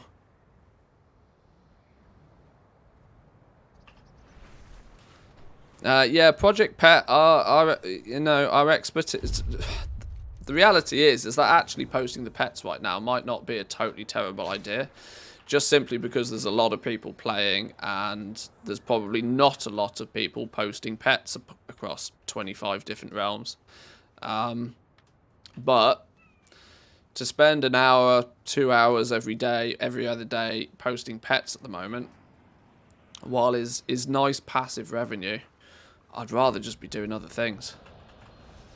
I'd rather be doing other things. That's kind of one of those off-season, keep yourself busy sort of things. For me, at least, anyway. Oh, they fixed this quest. This quest was bugged for a long time.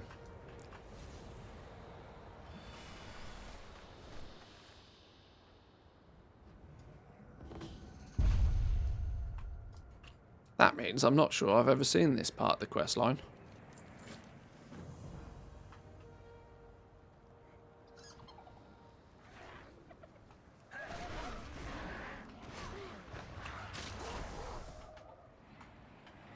Oh, lag spike.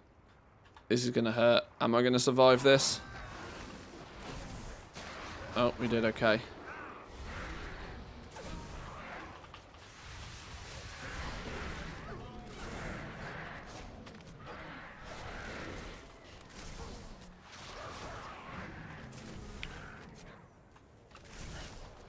Which spec would you go with tailoring for gold making? They're all gold making specs. You'll make gold whichever way you choose.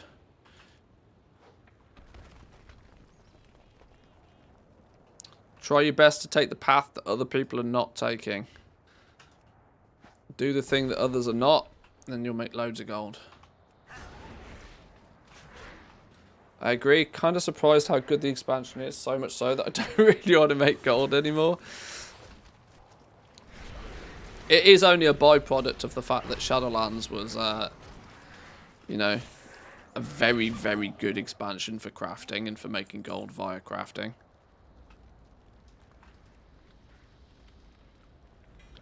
Ooh! 3 Dragon Isles knowledge. Leatherworking knowledge. Treated hides. I need to jot that down before I forget. That's one of those treasures that I'm trying to pay attention to.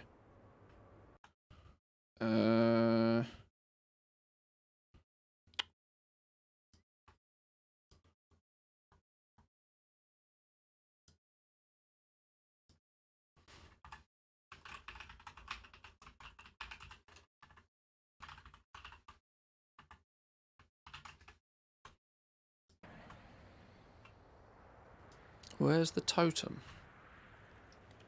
Hang on, am I being dumb?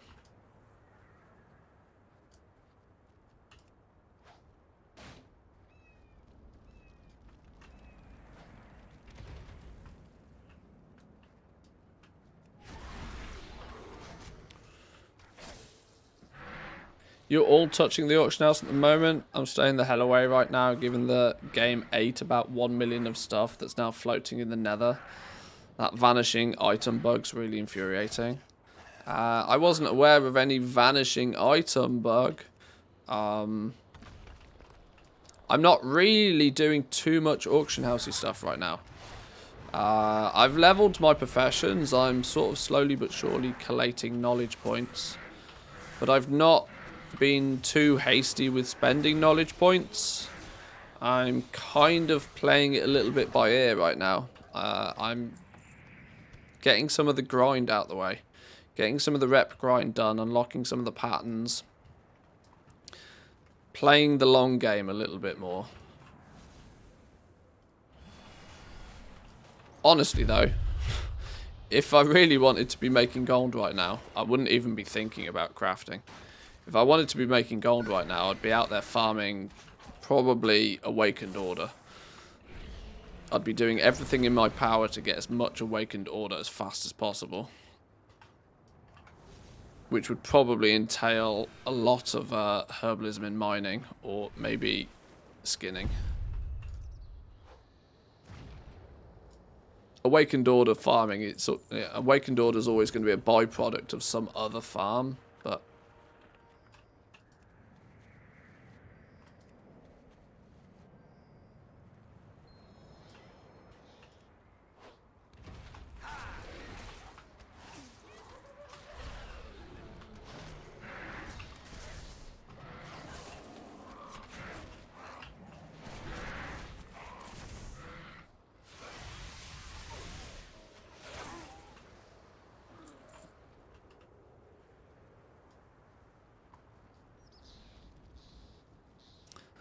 a lot of stuff selling below crafting cost on the auction house. There's not that many orders yet. Usually you tend to find that sort of day 3 or 4 of an expansion is always a bit of a lull, actually. You tend to find this is where the material... Everybody is aggressively farming. The materials are starting to stack up. The material prices are starting to come down. And you'll also sort of... you'll find that people are starting to hit level 70.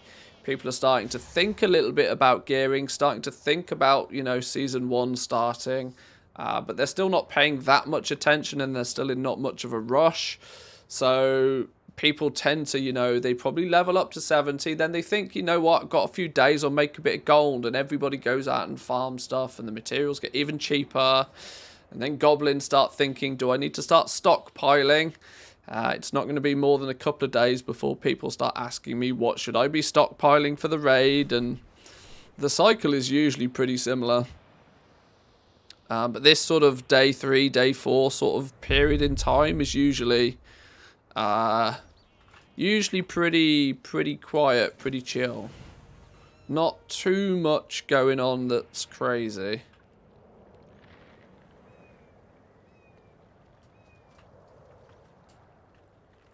Interestingly, in past expansions, this usually tends to be the point in time where the Dark Moon card market starts dipping into a point where it's super duper competitive and hard to make a profit in. The irony being this expansion, though, is the Dark Moon card market, I don't feel it's really even got going yet. Never mind hit its peak, never mind tailing off. I mean, it may not ever get there, but we'll see. It's going to be a fun one. More fishing quests. All the fishing quests. What's this?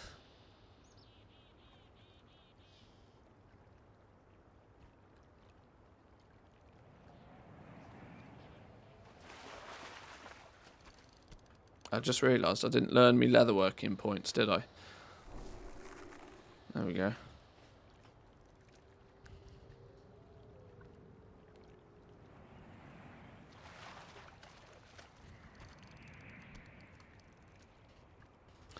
Stocked up on some mats that I know will be used in crafting only the raid stuff, and people are selling them dirt cheap at the moment because there's no market for the products yet.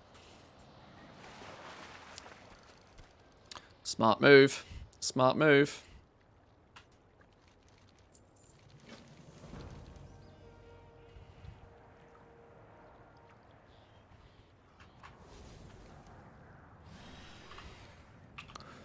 There is a lot of quests in the Azure span, though.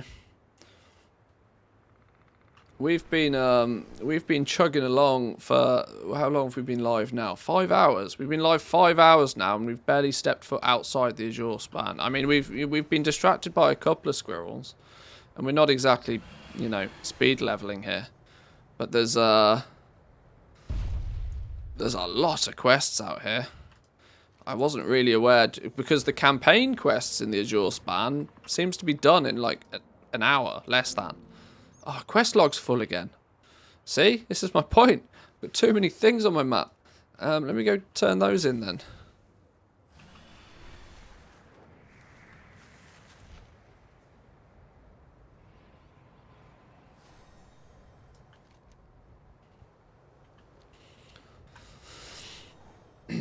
I miss Shadowlands Legendary Market.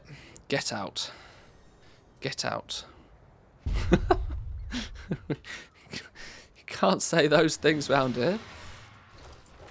It's blasphemy. Oh no, I handed in a quest and picked up another. That wasn't what I was meant to be doing. Safe travels.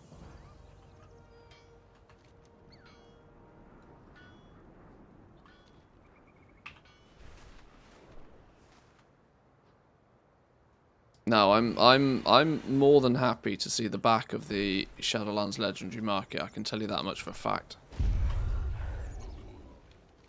I loved how much gold it made me. I hated the gameplay aspect of it, on the premise that there just wasn't any.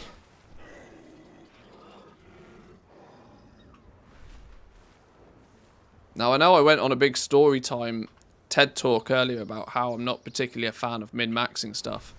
The only time I've really felt the need to push min-max things was rank 7 legendaries.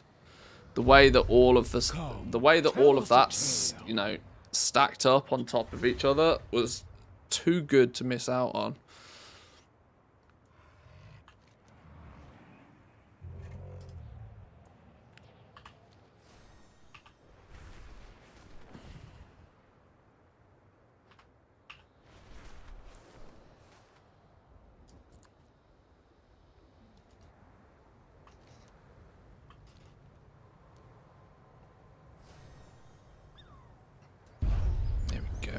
Hand that in. Oh, now I can pick... I haven't got room for 3 quests, game.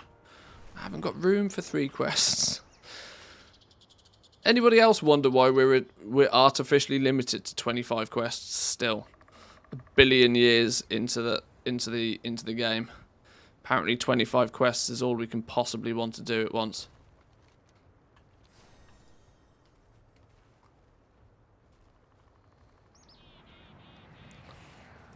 On the cheat sheet, are you going to be adding other leatherworking special path for gold rather than... no. No.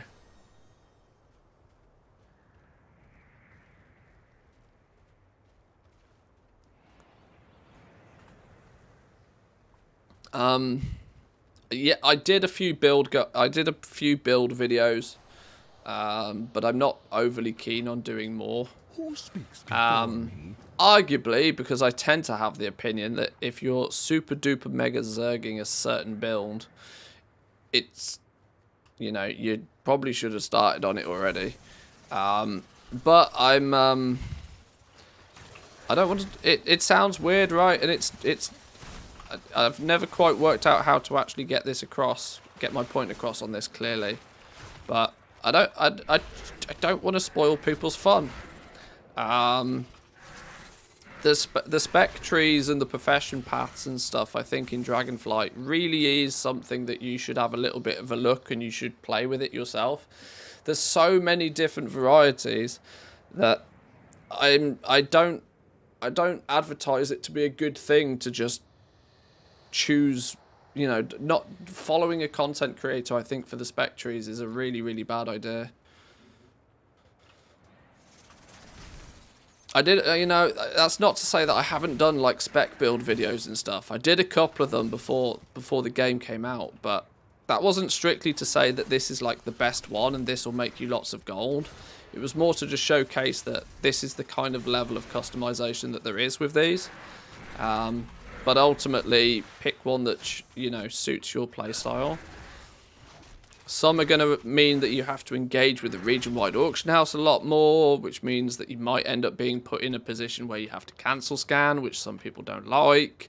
Some of them focus more so on collecting recipes and doing rep grinds. They're just all very different.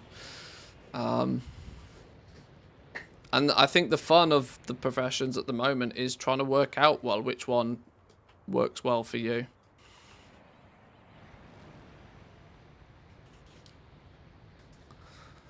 Isn't there also an economics problem with the what route do I take thing? I mean, if the best is to take the road less traveled, if creators tell you that XYZ is best, then the reality is that ABC might be better because it's less crowded. Yeah, well, I mean, that's just generally goal making. That's almost part and parcel of goal making, which is why I think it's quite hard for me to eloquently describe my point on this. I absolutely could spend an afternoon, go through each and every profession and make a 5-minute video on which build I think is the best for every profession. And they're videos that are very low effort, and they're also videos that I think would absolutely bang views. But I think it detracts a lot from the point of the game in that regard. I don't know. I've got it's summons. Yeah, I don't know.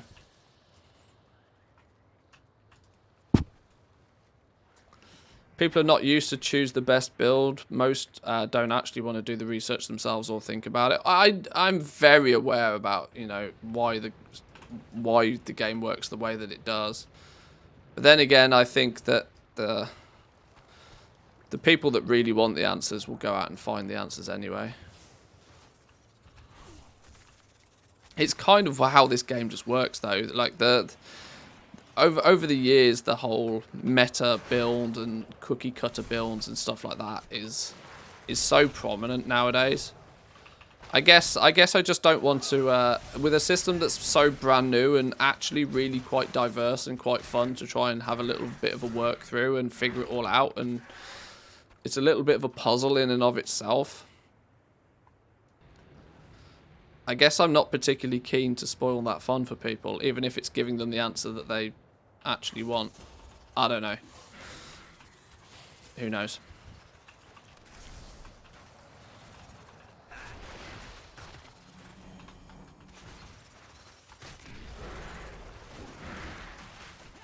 Do you know what the work order achievement's called? They've removed it, I think. I think it's been removed. Probably will be re-implemented in a later patch, I suspect. It had the reward of knowledge points, which is probably what caused it to be removed, because it would also have incentivized people to do some real gross level shenanigans with the work orders. People were already thinking about like sending themselves 500 personal work orders, for example, just to get that achievement in the first week, when knowledge points is kind of like, you know, critical. So I think they removed it. At least you can't easily say that. It might still be there. It might be a feat of strength. They might not have removed it, but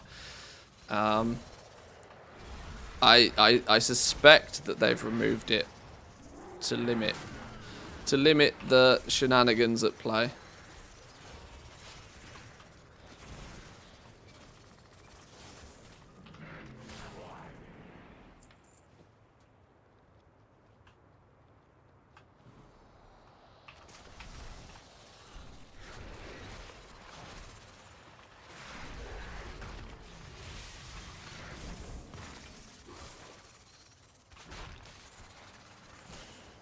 I just got 4 draconic treaties for leatherworking. I ordered 1. Is that multicraft or a bug? That's multicraft. That's multicraft. Congratulations. You procced a big one. You procced a good one.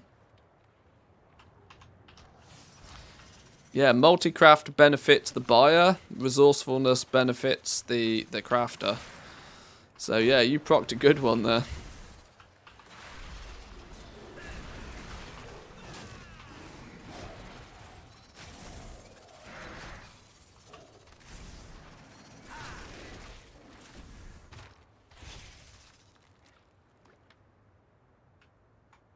Where's this last spider silk cat? Hang on, here's one.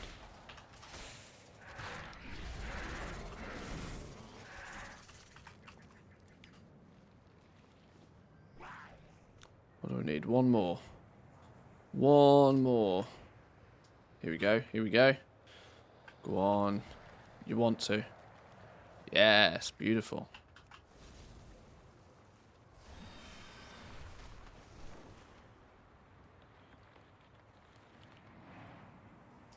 Welcome, welcome. Well now, you're certainly different. About to summon my first elite mob with a bait. Good luck. I wish you much skinning luck. Speccing multi-craft is actually a negative to the crafter, as now the buyer doesn't have to come back and order more the next few weeks.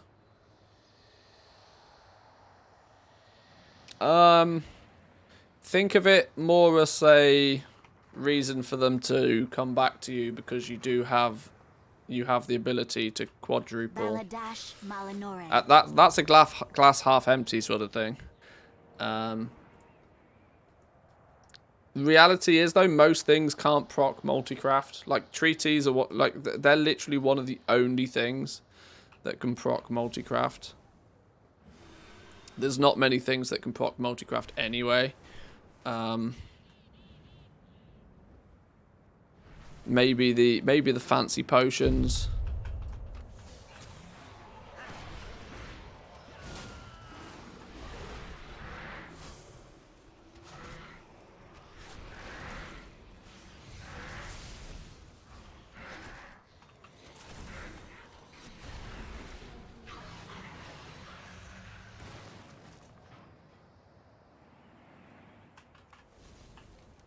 Lord, I do not remember there being this many quests in this one zone. This is cool. We must be stacking rep with all of these quests, you know. Where are we at now? 7, 7, 6, and 8. By the time we've done Thaldrassus as well. This is after 3 zones. Less than 3 zones. Ah, a new face.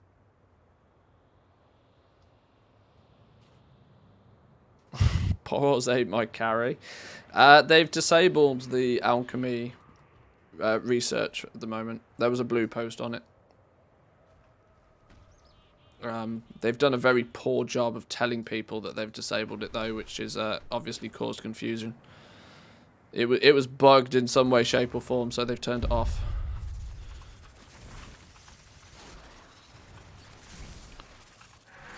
Why was I here killing these things? Crumbling tablet found. I need to find some artifacts. Hang on, probably means killing you.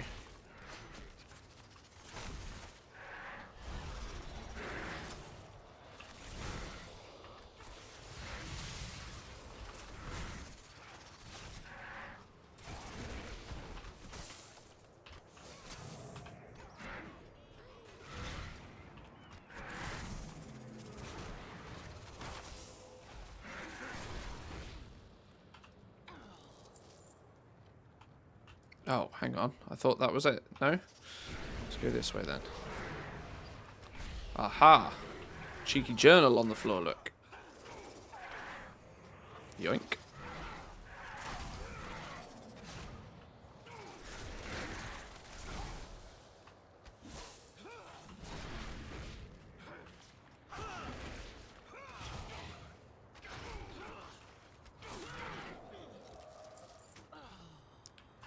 Hang on, I'm going to get 40 of those whispering fragments.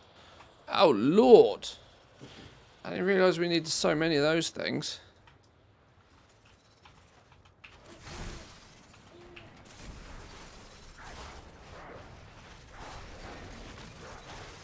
Is that your wallet? Better get You're just killing, glad you to know. see me. Both, I hope. Nimbility with the Prime Gaming. Thank you very much. Welcome in.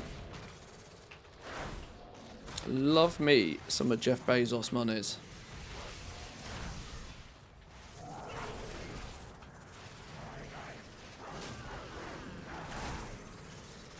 Love the cheat sheet in Shadowlands. Thanks for what you do. Hey, you're very welcome. Thank you, thank you. I'll keep making these tools for as long as people keep enjoying them. Are these motherfuckers hyper spawning? Faster than I can kill them. Give me a break, game. Please, relax.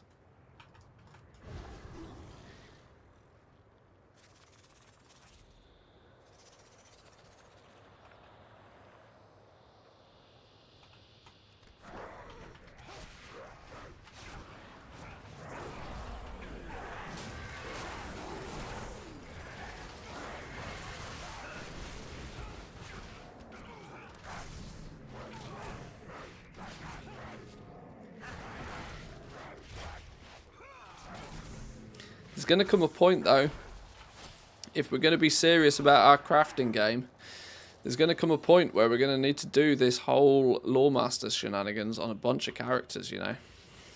Because, obviously, with 2 characters per toon, this is great for jewel crafting, this is great for leatherworking, but probably, how many, there's, what, 8? Is there 8 crafting professions? Hang on. Of all people, I should know this. Jewel crafting, leatherworking, tailoring, blacksmithing, enchanting. Hang on. How many was that? Ah, Jesus, I used my fingers and I still couldn't count. Jewel crafting, leatherworking, tailoring, blacksmithing, enchanting, inscription, engineering, alchemy.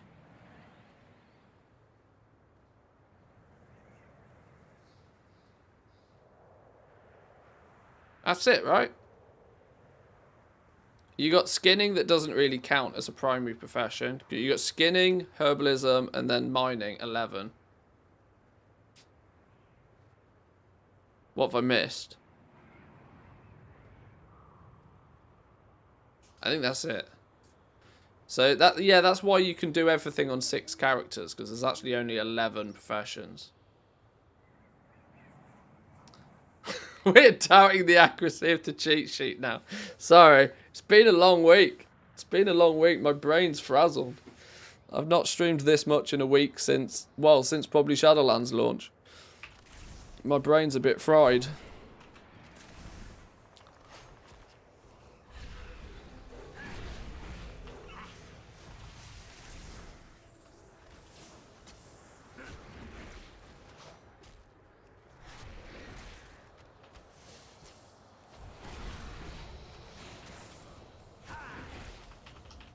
More energy drinks for fried brain. Well, yeah, I think stacking the monsters this week's probably not helped, but it's helped with energy levels. It's probably not done my brain any good.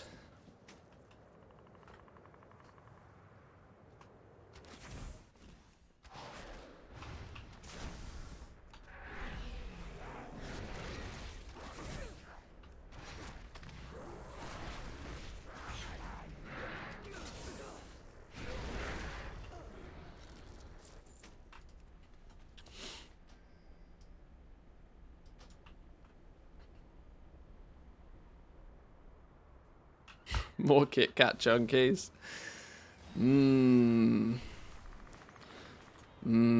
Kit Kat junkies. We might have to do it, you know. Might have to go to the store later. It's Friday, so it could very well be beer o'clock. Although, hang on, what time is it? It's nearly 4 PM for me. It might be time to take a little break for a couple of hours. Re-energize. maybe think about... Maybe go to the store. Oh my god, I'm going to die. A few beers for Friday evening. I can see it happening. Although, if I stream this evening, we're not drinking. That's a terrible plan of action.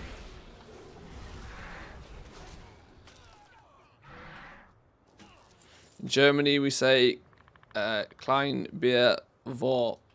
What's for in German? Eins, zwei, drei, vier. No beer before 4. It's a good rule. It's definitely a good rule. Where was yesterday's evening stream? I got busy, was the honest answer. I got busy. I was setting up my new lights and putting up the Christmas tree, which clearly took 4 hours, but with a frazzled brain, it took a while.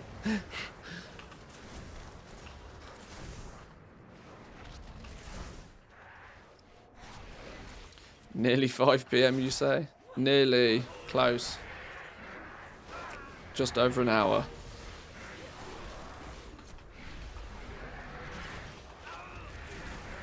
Whoa, these things can they not? Can they not, please? Just no, thank you.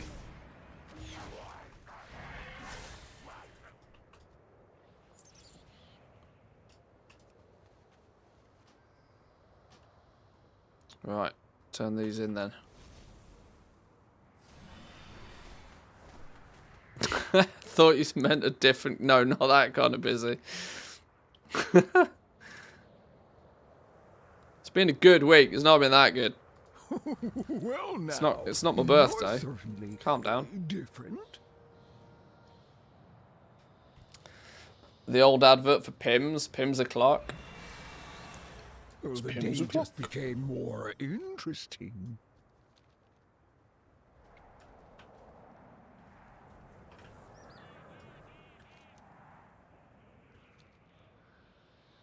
Tell her the artifact is too dangerous to use and it must be destroyed. Okay.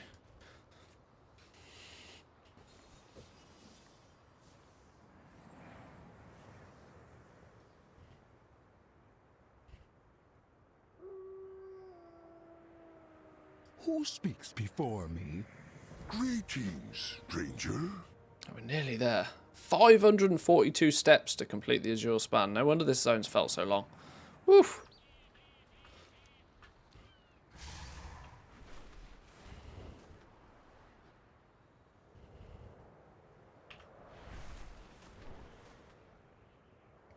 That looks like a treasure box, though. Drakthir supply chest. Dragon shard of knowledge. Woo! We're rich, bitch. Ugh. Should we sell it? 200 gold. Easy money. Should we sell it?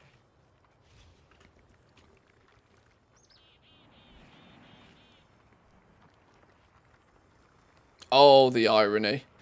The irony. A 302 ranged weapon is actually almost better than my stupid decorated bow. I need a new weapon so badly. Why have I not at any point made myself one of these? Why have I not made myself one of these? Because it requires a ruined Wraith bark, a pristine Vorquin horn, and 20 resilient leather. Why have I not bought one of these? Why do I not just go to the auction house and buy one of these?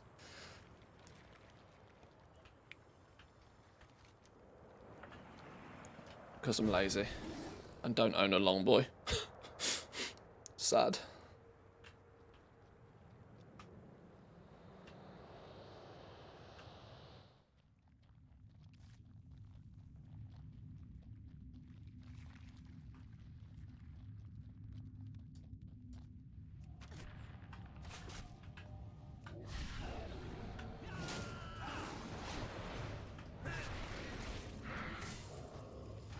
Why don't I own a longboy? I guess it's probably not a bad idea or a bad time to tell the story again, is it really? With 300 people listening. Yes, I am a goblin. And no, I do not have the longboy. Which is actually outrageous. What happened to Project Longboy? shrunk in the wash. I towards the tail end, well, throughout most of BFA, I had a little bit of an addiction to multi-boxing in BFA. And there was a point where I had 8 accounts running, and I'd bought all 8 accounts with gold, and I was funding all 8 accounts with gold. Now, when I say I had a little bit of an addiction to multi-boxing, I don't strictly mean that I was one of those dirty druid farms that just stood there AFK farming 24 hours a day and making raw gold. That was gross, that was boring, that did not interest me in the slightest. What did interest me, though, was flying around doing 8 sets of world quests and doing all that sort of shenanigans. That was fun. Soloing dungeons, soloing current content dungeons, you know, trying to figure out how to control a healer and a tank and 3 DPS all in one go. That was great fun. That was a blast. But obviously, it got quite expensive quite quickly in regards to gold. Now, I, at the end of BFA, had a decision to make. The decision was simple. Do I upgrade all of my 8 accounts to what would have been Shadowlands accounts then, which would have come at a sizable price, or do I buy the Longboy? I had 2 choices. I had the gold, but I only had the gold to do one of the 2. Either buy the Longboy or do the, upgrade all 8 accounts and continue playing in the way that I had played through most of BFA. I chose the approach. I decided I'll go, you know what, I'll upgrade my 8 accounts. Let's be honest, I can always buy the Longboy off the black market auction house. So he said. Genius, right? So he said. As it turns out, they then, a month later, made the policy update to multi-boxing that practically made it impossible to continue playing the way that I was playing. Because there was absolutely no way I was going to be able to be soloing dungeons and controlling 3 different class types without doing some sort of input broadcasting. So, yeah, that went out the window quite quickly. So, I very quickly then tried to get a refund on the 8 Shadowlands accounts, which I was lucky I got the refund on those 8 Shadowlands accounts. The problem was, though, it was too late. The Longboy was already extinct. So, on that basis, I missed out on the Longboy and didn't get to do my multi-boxing as I planned to. So, it was a bit of an oof from both sides. Which, obviously, the way Shadowlands turned out didn't really make any difference anyway, because Legendaries were bananas crazy and I 10x'd my gold in Shadowlands either way. But it does mean to this day that I don't have the Longboy.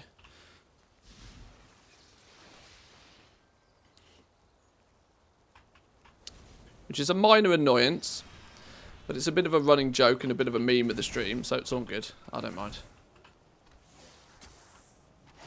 And the meme was born. See? Yeah, exactly. That's the thing, right? There's even, I mean, even when, yeah, I was going to say, there's even a command for it. This Manthias does not own a Longboy.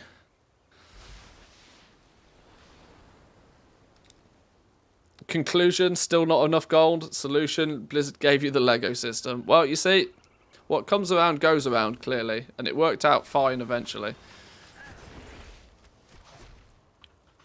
As long as there's no Doritos involved. Yeah, Doritos are deadly.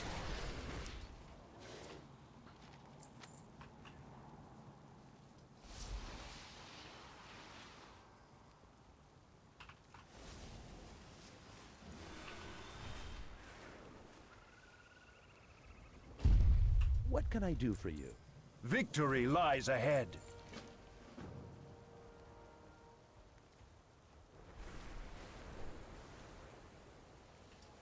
Anaria Shola, we will have justice. 1 billion gold is not enough to buy the Longboy. It's really not. It's really not. Because the stats on it, from what we can gather, it appeared on the black market auction house like once in the entirety of Shadowlands across all realms. It's clearly broken. It clearly doesn't exist. Something's definitely wrong with it. There was a suspicion because it was showing up at the beginning of Shadowlands. The Longboy did appear on the black market auction house a few times at the beginning of Shadowlands. This is a lag spike and a half. It did appear, and people were able to buy it. So much so that, you know, all those boosting communities were actually advertising like Longboy finding services, right? Because the boosting communities had gold, plenty enough gold on practically every server in existence. They could make it so that whenever the Longboy turned up, they could transfer you the gold needed to go bid on it. Obviously for a fee. It's not like they did anything for free. Our enemies but there was a period where Blizzard did a promotion with the the Tusks of Manaroth. They did a promotion where every black market auction house had the Tusks of Manaroth available for a few days. I can't remember exactly what it was or when it was or what it was for. But coincidentally, since they did that promo, the Longboy has basically never been seen since. So I think they did something to the black market auction house. Don't know, they control Z'd on some important database table or something. I don't know what they did, but it screwed up something.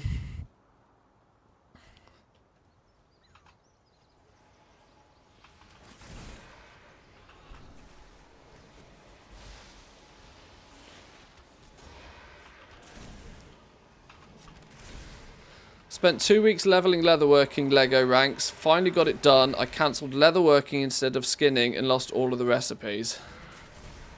That's a feels bad, man. That's also one of the things that I reckon if you ticketed it, they'd fix it for you. I'm sure they'd revert it if if you actually got to speak to a human. That would have been the bigger issue with that though. Actually speaking to a human.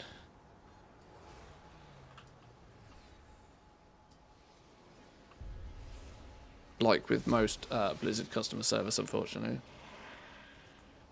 What are the specs on my PC? Terrible. Actually terrible. It will probably be at some point before Christmas or well, I don't know. I'm moving house soon. Money's tight. It won't be too long before I upgrade the PC completely because this thing's getting way past its sell-by date. Our graphics card's alright. It's not the worst graphics card on the planet. It's a 3060 Ti, but the processor in it's way old now. Definitely needs an update.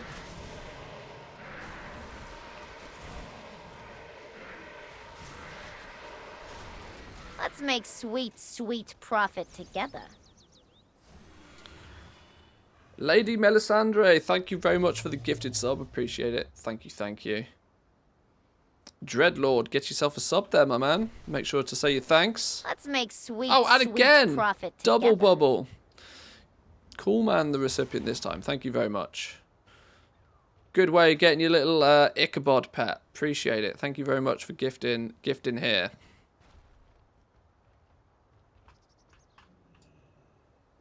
How are you? Have a good one. Bought the 1 year sub. It was on my US WoW account that I never use. Oh no. That's literally $150 down the drain. Didn't you realise when you had to pay for it in dollars? Oh dear. Blizzard realised the Longboy was a mistake. That's why they removed it. I can't remember when it was. It was an interview with... I think it was an interview at some point with Ian.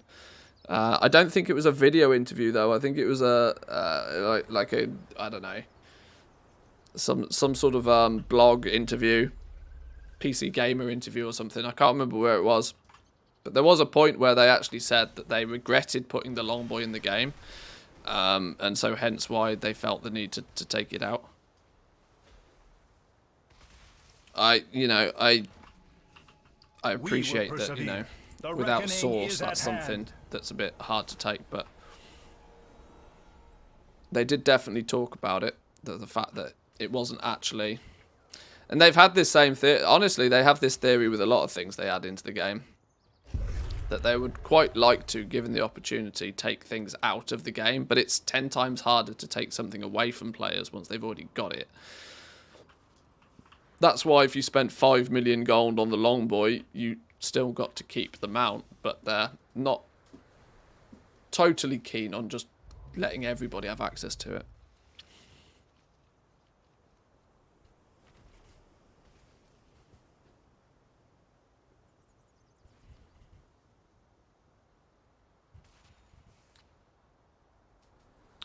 Love the streams, happy to support. Thank you very much, I do appreciate it. That herding sheep daily quest with a Marok. Oh, that one's gross. The one where you can't do anything. You just have to tailgate 3 different sheep. You have to lurk like a predator behind 3 different sheep that don't seem to care that you're actually there. Yeah, that one was a joke. That one was a joke. I nearly flipped the table on that one. I can't remember what it's called, but I'm going to avoid that one. I don't care how much rep it gives me. I'm not doing that one again. A bloody horrible quest. Is that your wallet? Are you Actually ridiculous quest. Both, I hope. Baladash, Malanore. It's only 2 this time? Oh, it's not up again, is it? Oh, I'm not doing that one again. That thing was horrible. I heard you don't like escort quests, so we made it worse. Yeah. Good day to you. Yeah, now you have what you feel like practically no control over it. You just got to lurk behind a sheep. Unbelievable.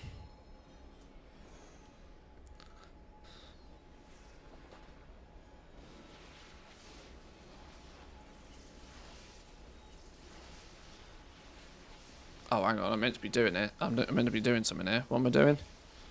Dispel the arcane thing. Oh, watch the dialogue. Fair enough, I can watch dialogue. It's a new one. It's only 2, but it's even longer. Yeah, not doing it. Not doing it. Could give me all the rep in the world. Not doing it. I refuse. I refuse. Hello, safe travels.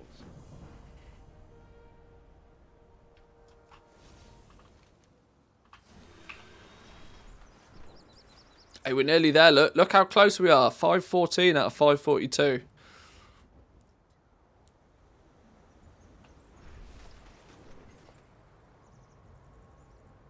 I can smell the finish line. And by finish line, I mean... Oh, quest log's full again. I can't have this. What a stupid quest log. Right, what's this one? All brawn and no brains. Random ass Azure span quest.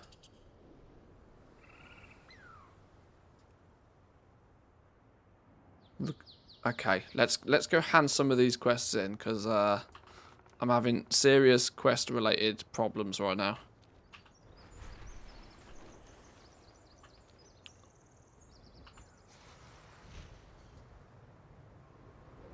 What happens when you drop your quest and retake it?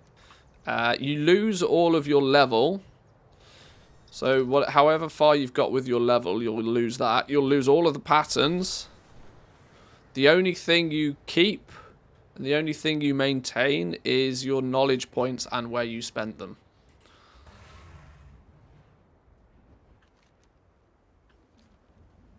You also will not be able to get first time craft bonuses again if that was equally your potentially next question.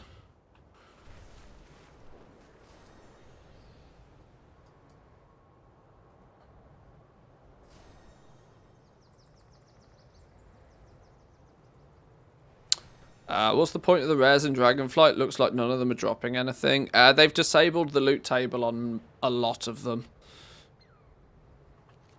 There was some shenanigans going on with the rares that Blizzard wasn't impressed with, and they've had to switch off their loot tables apparently. Goes to show though, Like, it does go to show when something, when some shenanigans... How many times have I said the word shenanigans this stream? I need to stop saying that word. I don't know where I got it from. When there's funny business that's happening... I'll swap it to another equally silly word. When there's funny business on the go, Blizzard can react pretty damn quickly. Pretty quickly. They can do all sorts of magic. Seemingly within minutes when they needs to. Come back for soup. Phony business. That's it. There's another one. Got a bit of phony business on the go. Stop with all that phony business.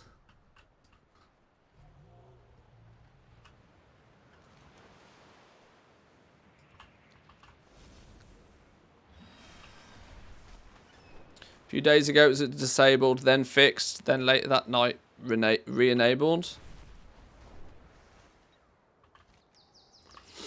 Well, there's clearly still an awful lot of rares that are not dropping anything. Like, literally not anything.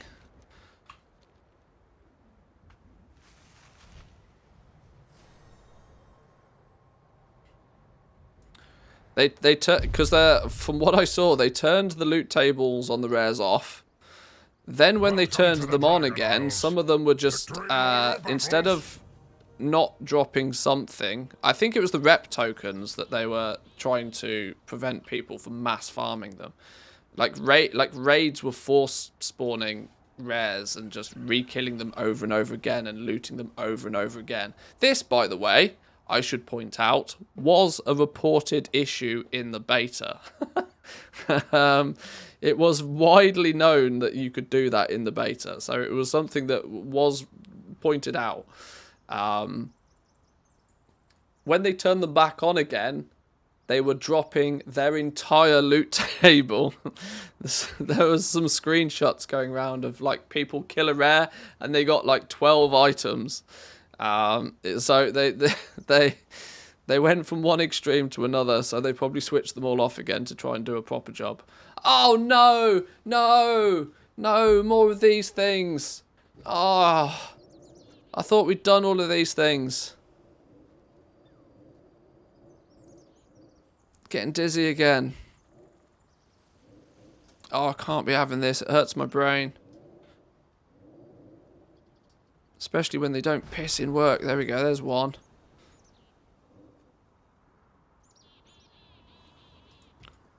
Right, that big one don't want to know. Let's do this little one.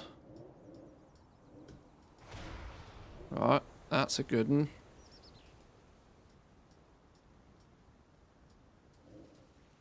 Oh, I heard it do a ding then. Oh. Oh.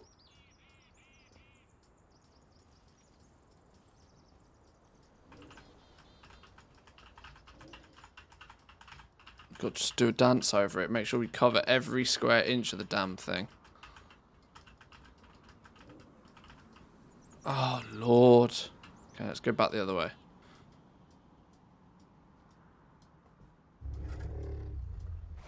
Yay! Please do not make me do that ever again, game. I beg. Honor all dragons. There's still one more after this? Oh, no. Oh no, I don't want to believe you.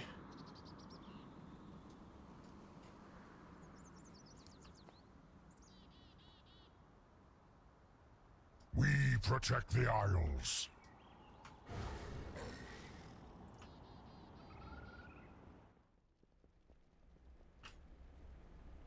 Where's the question mark gone? Hello? Is it upstairs? Is there an upstairs?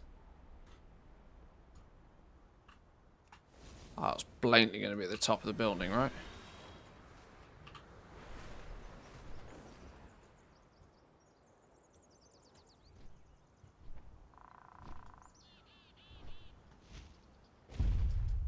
I have lived to the joy of see painting. them return. Our quest log is full. There's too much fun to be had. God damn you, game. Give me a break. Right, we'll come back to you later then, I guess. Lord. 25 quests is not enough. I can't, like, I'm doing my absolute best to tick every quest I can possibly do. 25 is not enough.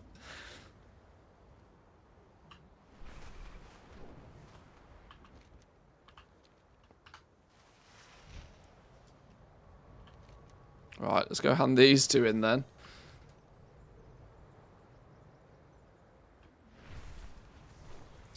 Ten expansions later and we've still only got 25 quests. I know, it's crazy, right?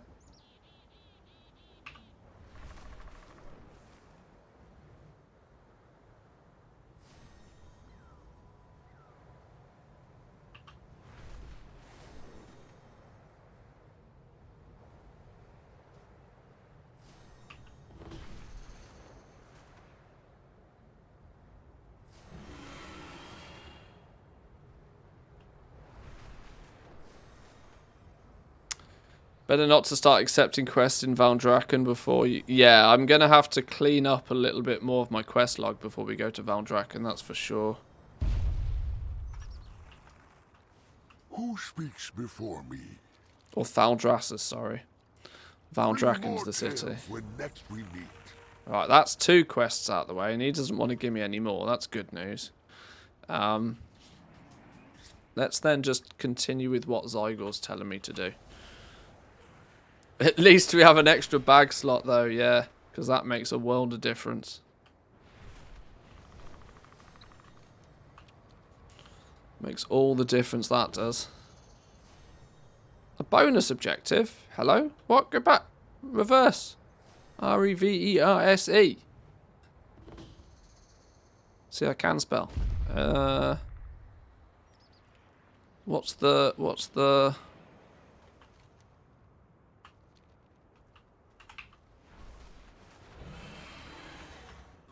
Is it?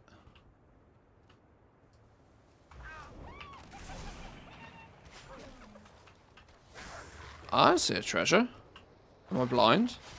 Or is that the indicator to say I've already picked it up and... Oh, maybe that's it.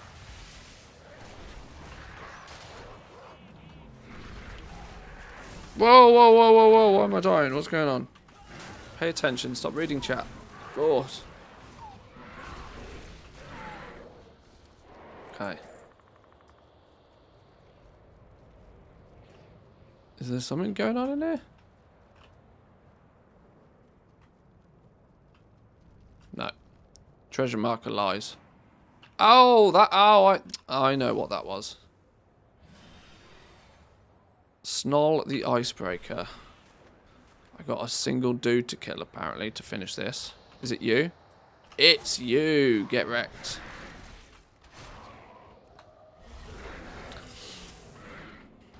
What's the way to farm rep to max for the Marokai?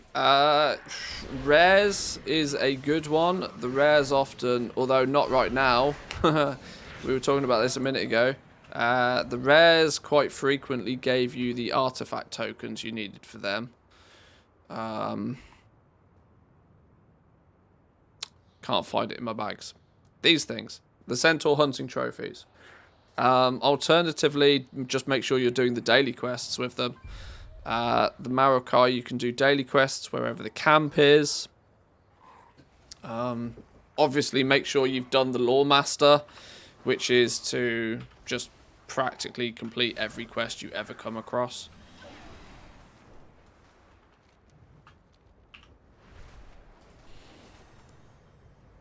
The hunts as well. Yeah, of course. Do the hunts a few times. You can chip away at it.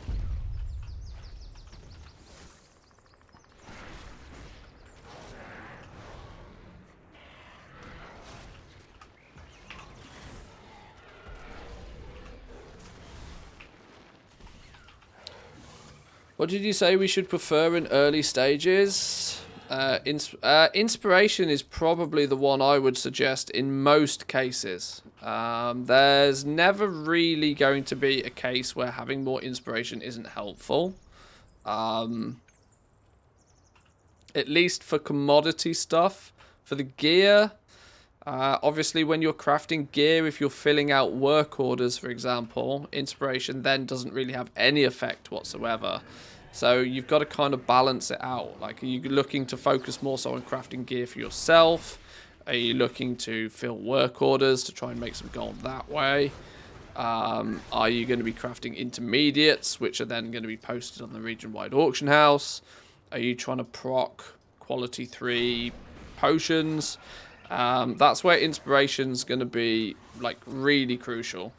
If you've got 20% inspiration and somebody comes along and they've only got 5% inspiration, you're far more reliably going to be spending the same materials but getting higher quality items, which means your average cost is less.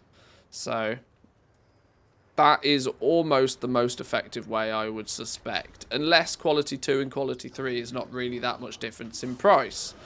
Then things like multi-craft might be more beneficial. Multi-craft procking even only 10% of the time, giving you just a straight up bonus amount of items, might end up being more powerful dependent on the prices.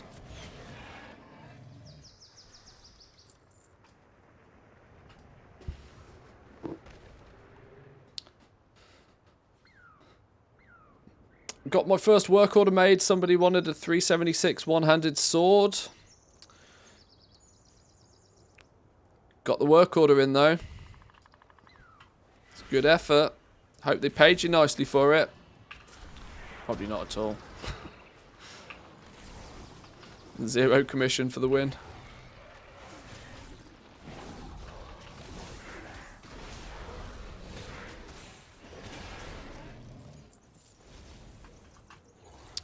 Do you have to keep buying the tools until you get the one that you want, or am I doing something wrong?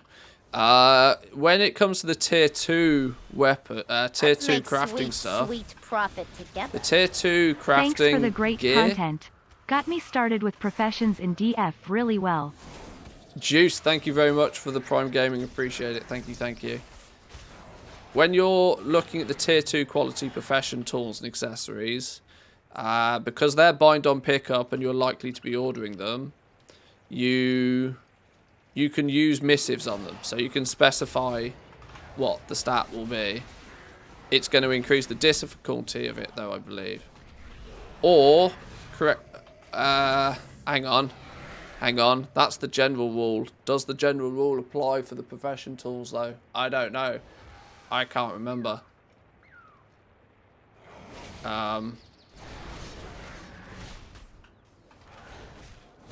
I need to look into that. That's actually a really good point. I've put doubt in my own mind.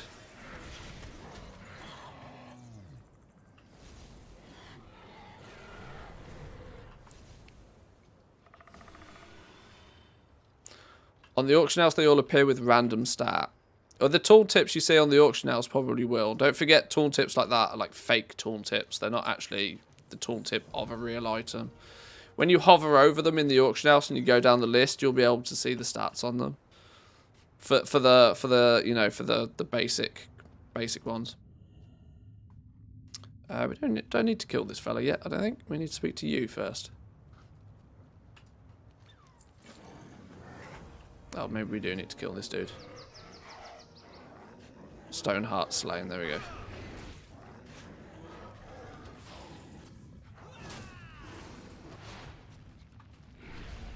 People are putting up super low fees, 30 gold to 500 gold.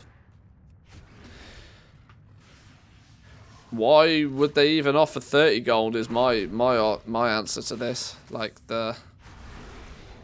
I'm going to be pleasantly surprised if there's ever more than about 10 gold on a work order. Now, that's probably not the thing that you want to promote, but I don't. See, what's the reason? Why would they offer more? This was also the argument from when people wanted to buy legendary. The people wanted somebody to craft a legendary for them in Shadowlands. Their argument was like, well, I'm not giving you a tip because you're getting a skill point. It's like, oh, yeah, but come on. I see people offering 40k plus for good stuff. I mean, you might get a few. the problem is the generous ones out there are vastly outweighed by the cheapskate paws. They're the people who are going to try and get away with giving you as little of a tip as possible.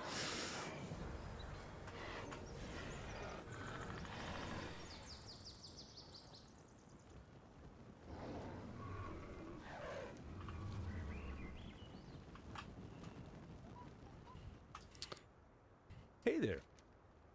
Oh, a ring.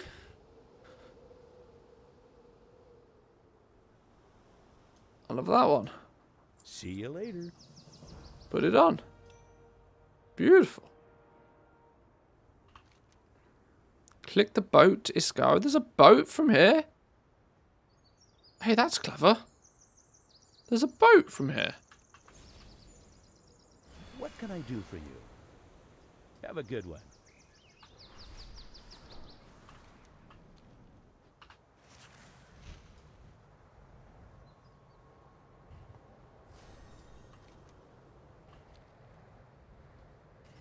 Where's this boat? And how the hell did Zygor know about it?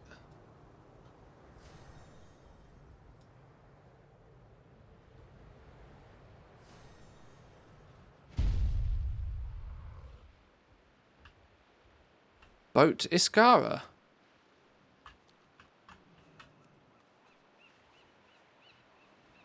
Ha! Well, isn't that cool? Isn't that cool?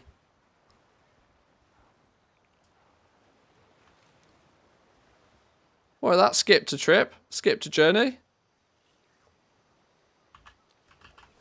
Genius. Well done, Zygor. That was worth $10 a month right there.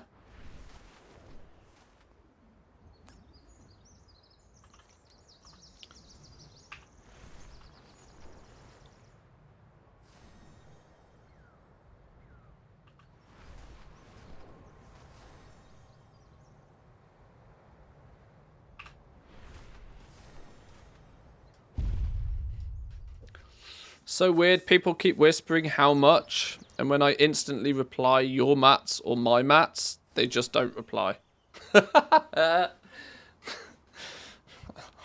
Oh no, oh no, he answered. He answered. I don't know. I don't know. The Isles welcome you. They're probably like, shit, he's not a bot. I thought he was a bot.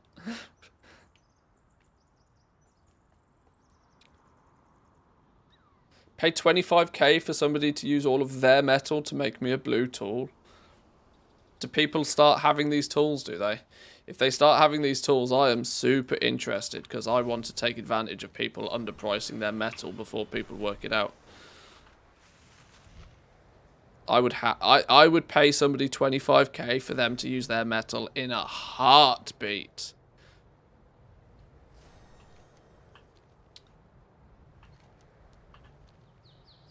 No problemo with that kind of price.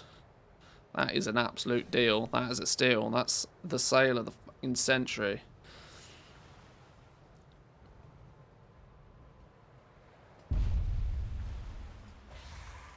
Well now, you're certainly a surprise.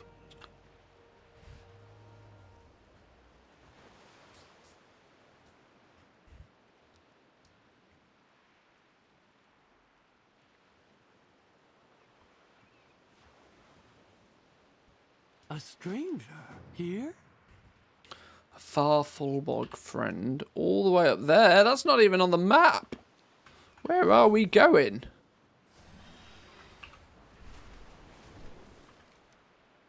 Hey up. It's taken us to some far and distant land.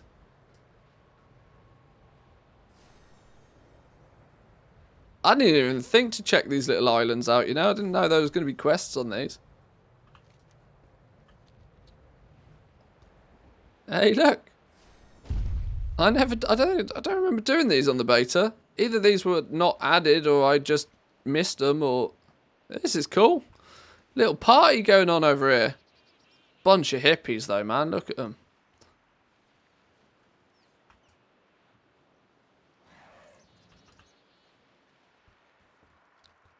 all doing some flexings.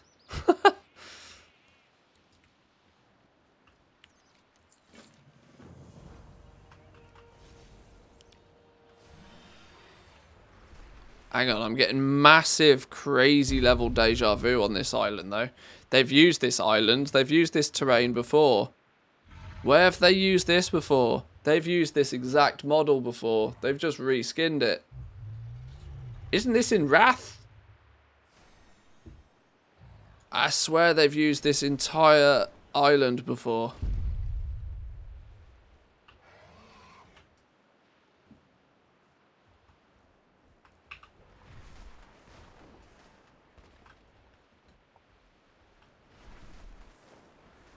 Do you get a cut if I sign up using Zyg or using the link? I do, yeah. It's an affiliate link. I'll get a referral fee. Mechagon, maybe? It might be Mechagon. They've definitely used this exact map before somewhere. I just can't pinpoint where. You know, that would be fun to do on stream sometimes. There's got to be a WoW GeoGuessr, right? There's got to be a WoW GeoGuessr. I don't think I'll be too good at it, but I think it'd be, yeah, it'd be fun content for an hour.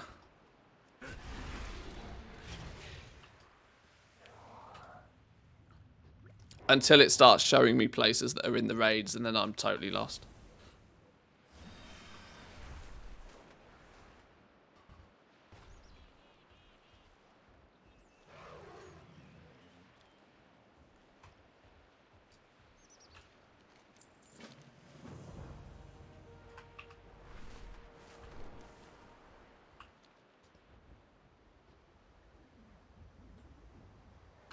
Lostgamer.io. Oh, okay. I might check that out, you know.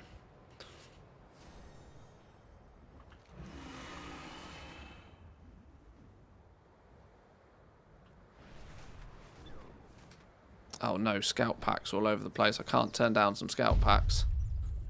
Can't turn down some free loot, especially when there's a primal chaos in it. Free loot. Oh, now I'm in combat with something. What's going on?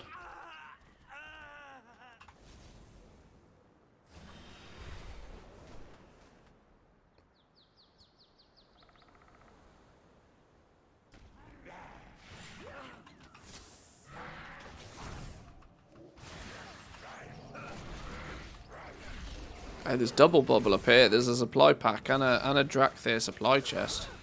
We're in the money.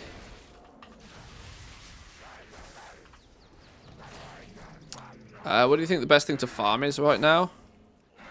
Well, you can't easily target farm it, but Awakened Order is ridiculously expensive right now. But Awakened Order, wow, three Centaur hunting trophies. That's what we want. Yeah, you can't target farm Awakened Order, but you can farm it when you're farming herbs, when you're farming ore. I still think herbalism and mining is probably where it's at. The real juice is probably herbalism and mining still. You can do bits with skinning, but you kind of need to be doing the bait skinning as well, I think. Is probably the more lucrative way, because the bait skinning's got the option to give you the elements as well. Anything that revolves around these elementals, the you know, the rousings of X, Y, and Z.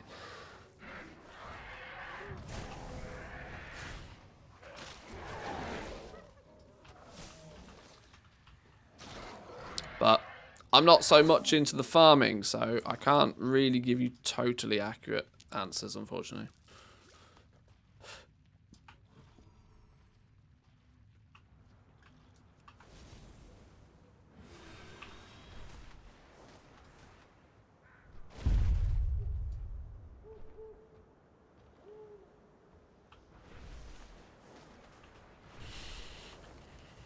Right, I'm getting distracted by treasures. Let's go hand these quests in.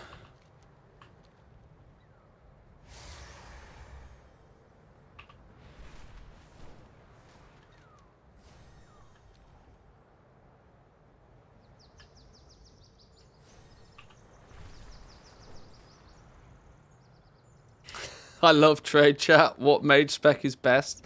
First 3 replies: Frost, Fire, and Arcane. It's funny. I don't pay too much attention to that, but if it's anything like normal, it's probably Frost. Frost usually does very well at the start of an expansion. Mage usually does pretty well in the middle.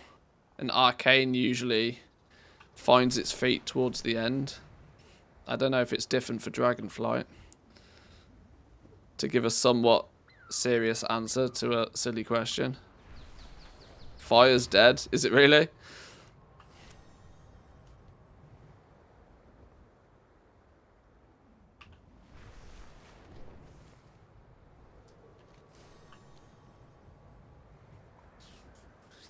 Thing fire always suffers from is it tends to need a lot of haste.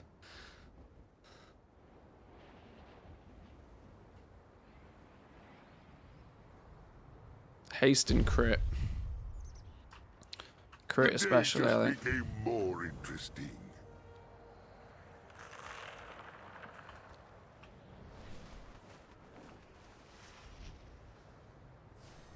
And the reason that's a problem is because everybody's slow at the beginning of an expansion. So hence, not so much haste.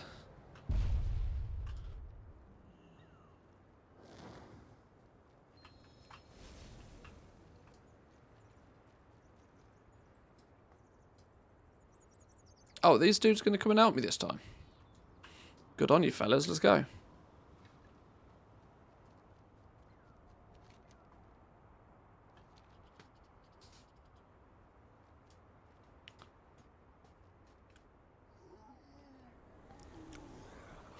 What am I working on at the moment? I'm trying to do Loremaster. Or in other words, I'm just trying to clean the map of all possible quests. Simply as it, you know, pushes me forward with these renowns. I want to try and get to above renown 10 as quickly as possible.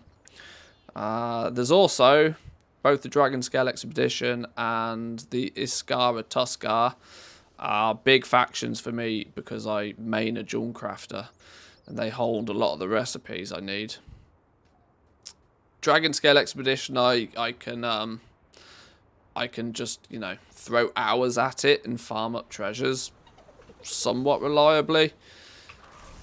I don't know quite as much about the Tuskars for leveling other than fish things and make soup occasionally.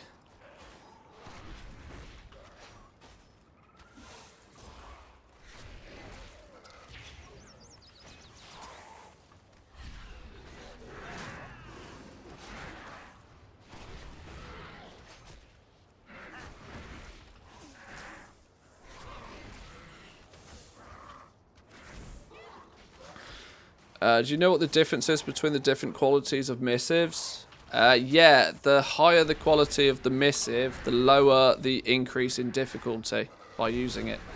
So I think a quality 1 missive adds 35 difficulty to the recipe, whereas a quality 3 missive only adds 25 difficulty to it.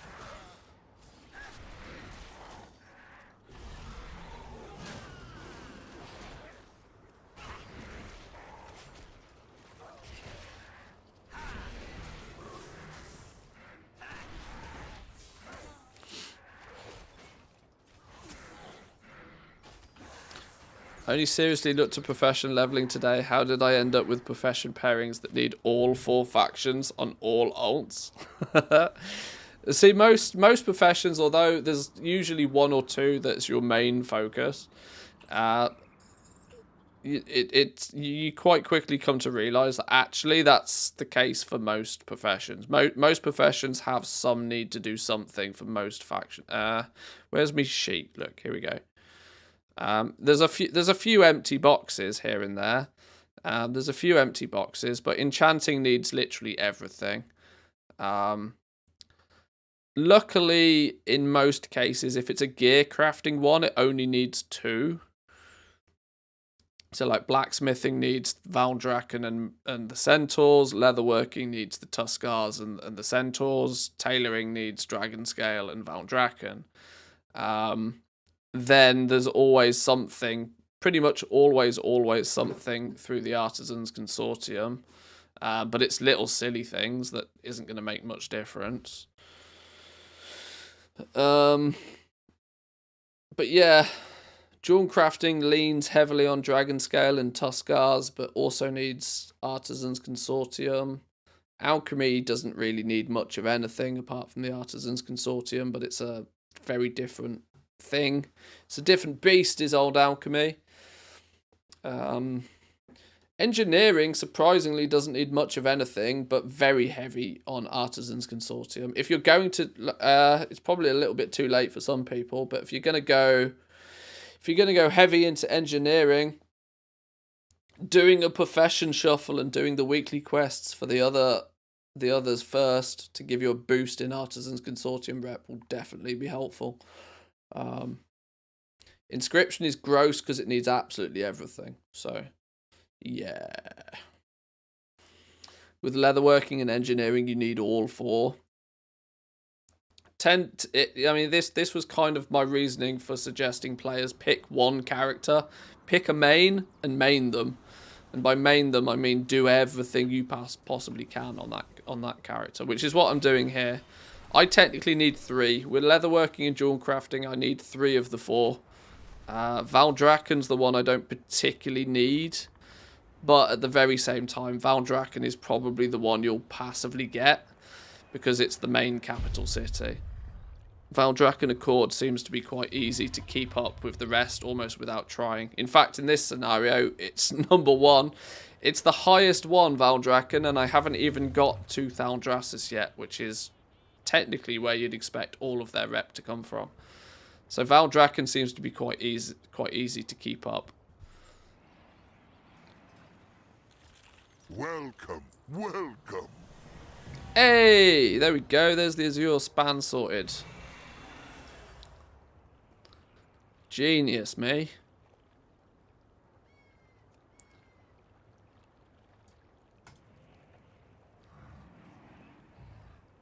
I haven't got the Loremaster for the Anaran Plains yet because there's a few dungeon quests that are needed for this.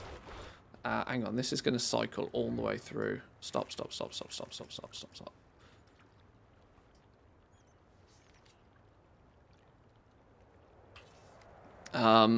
Yeah, you got to do a few of the dungeons to get this one.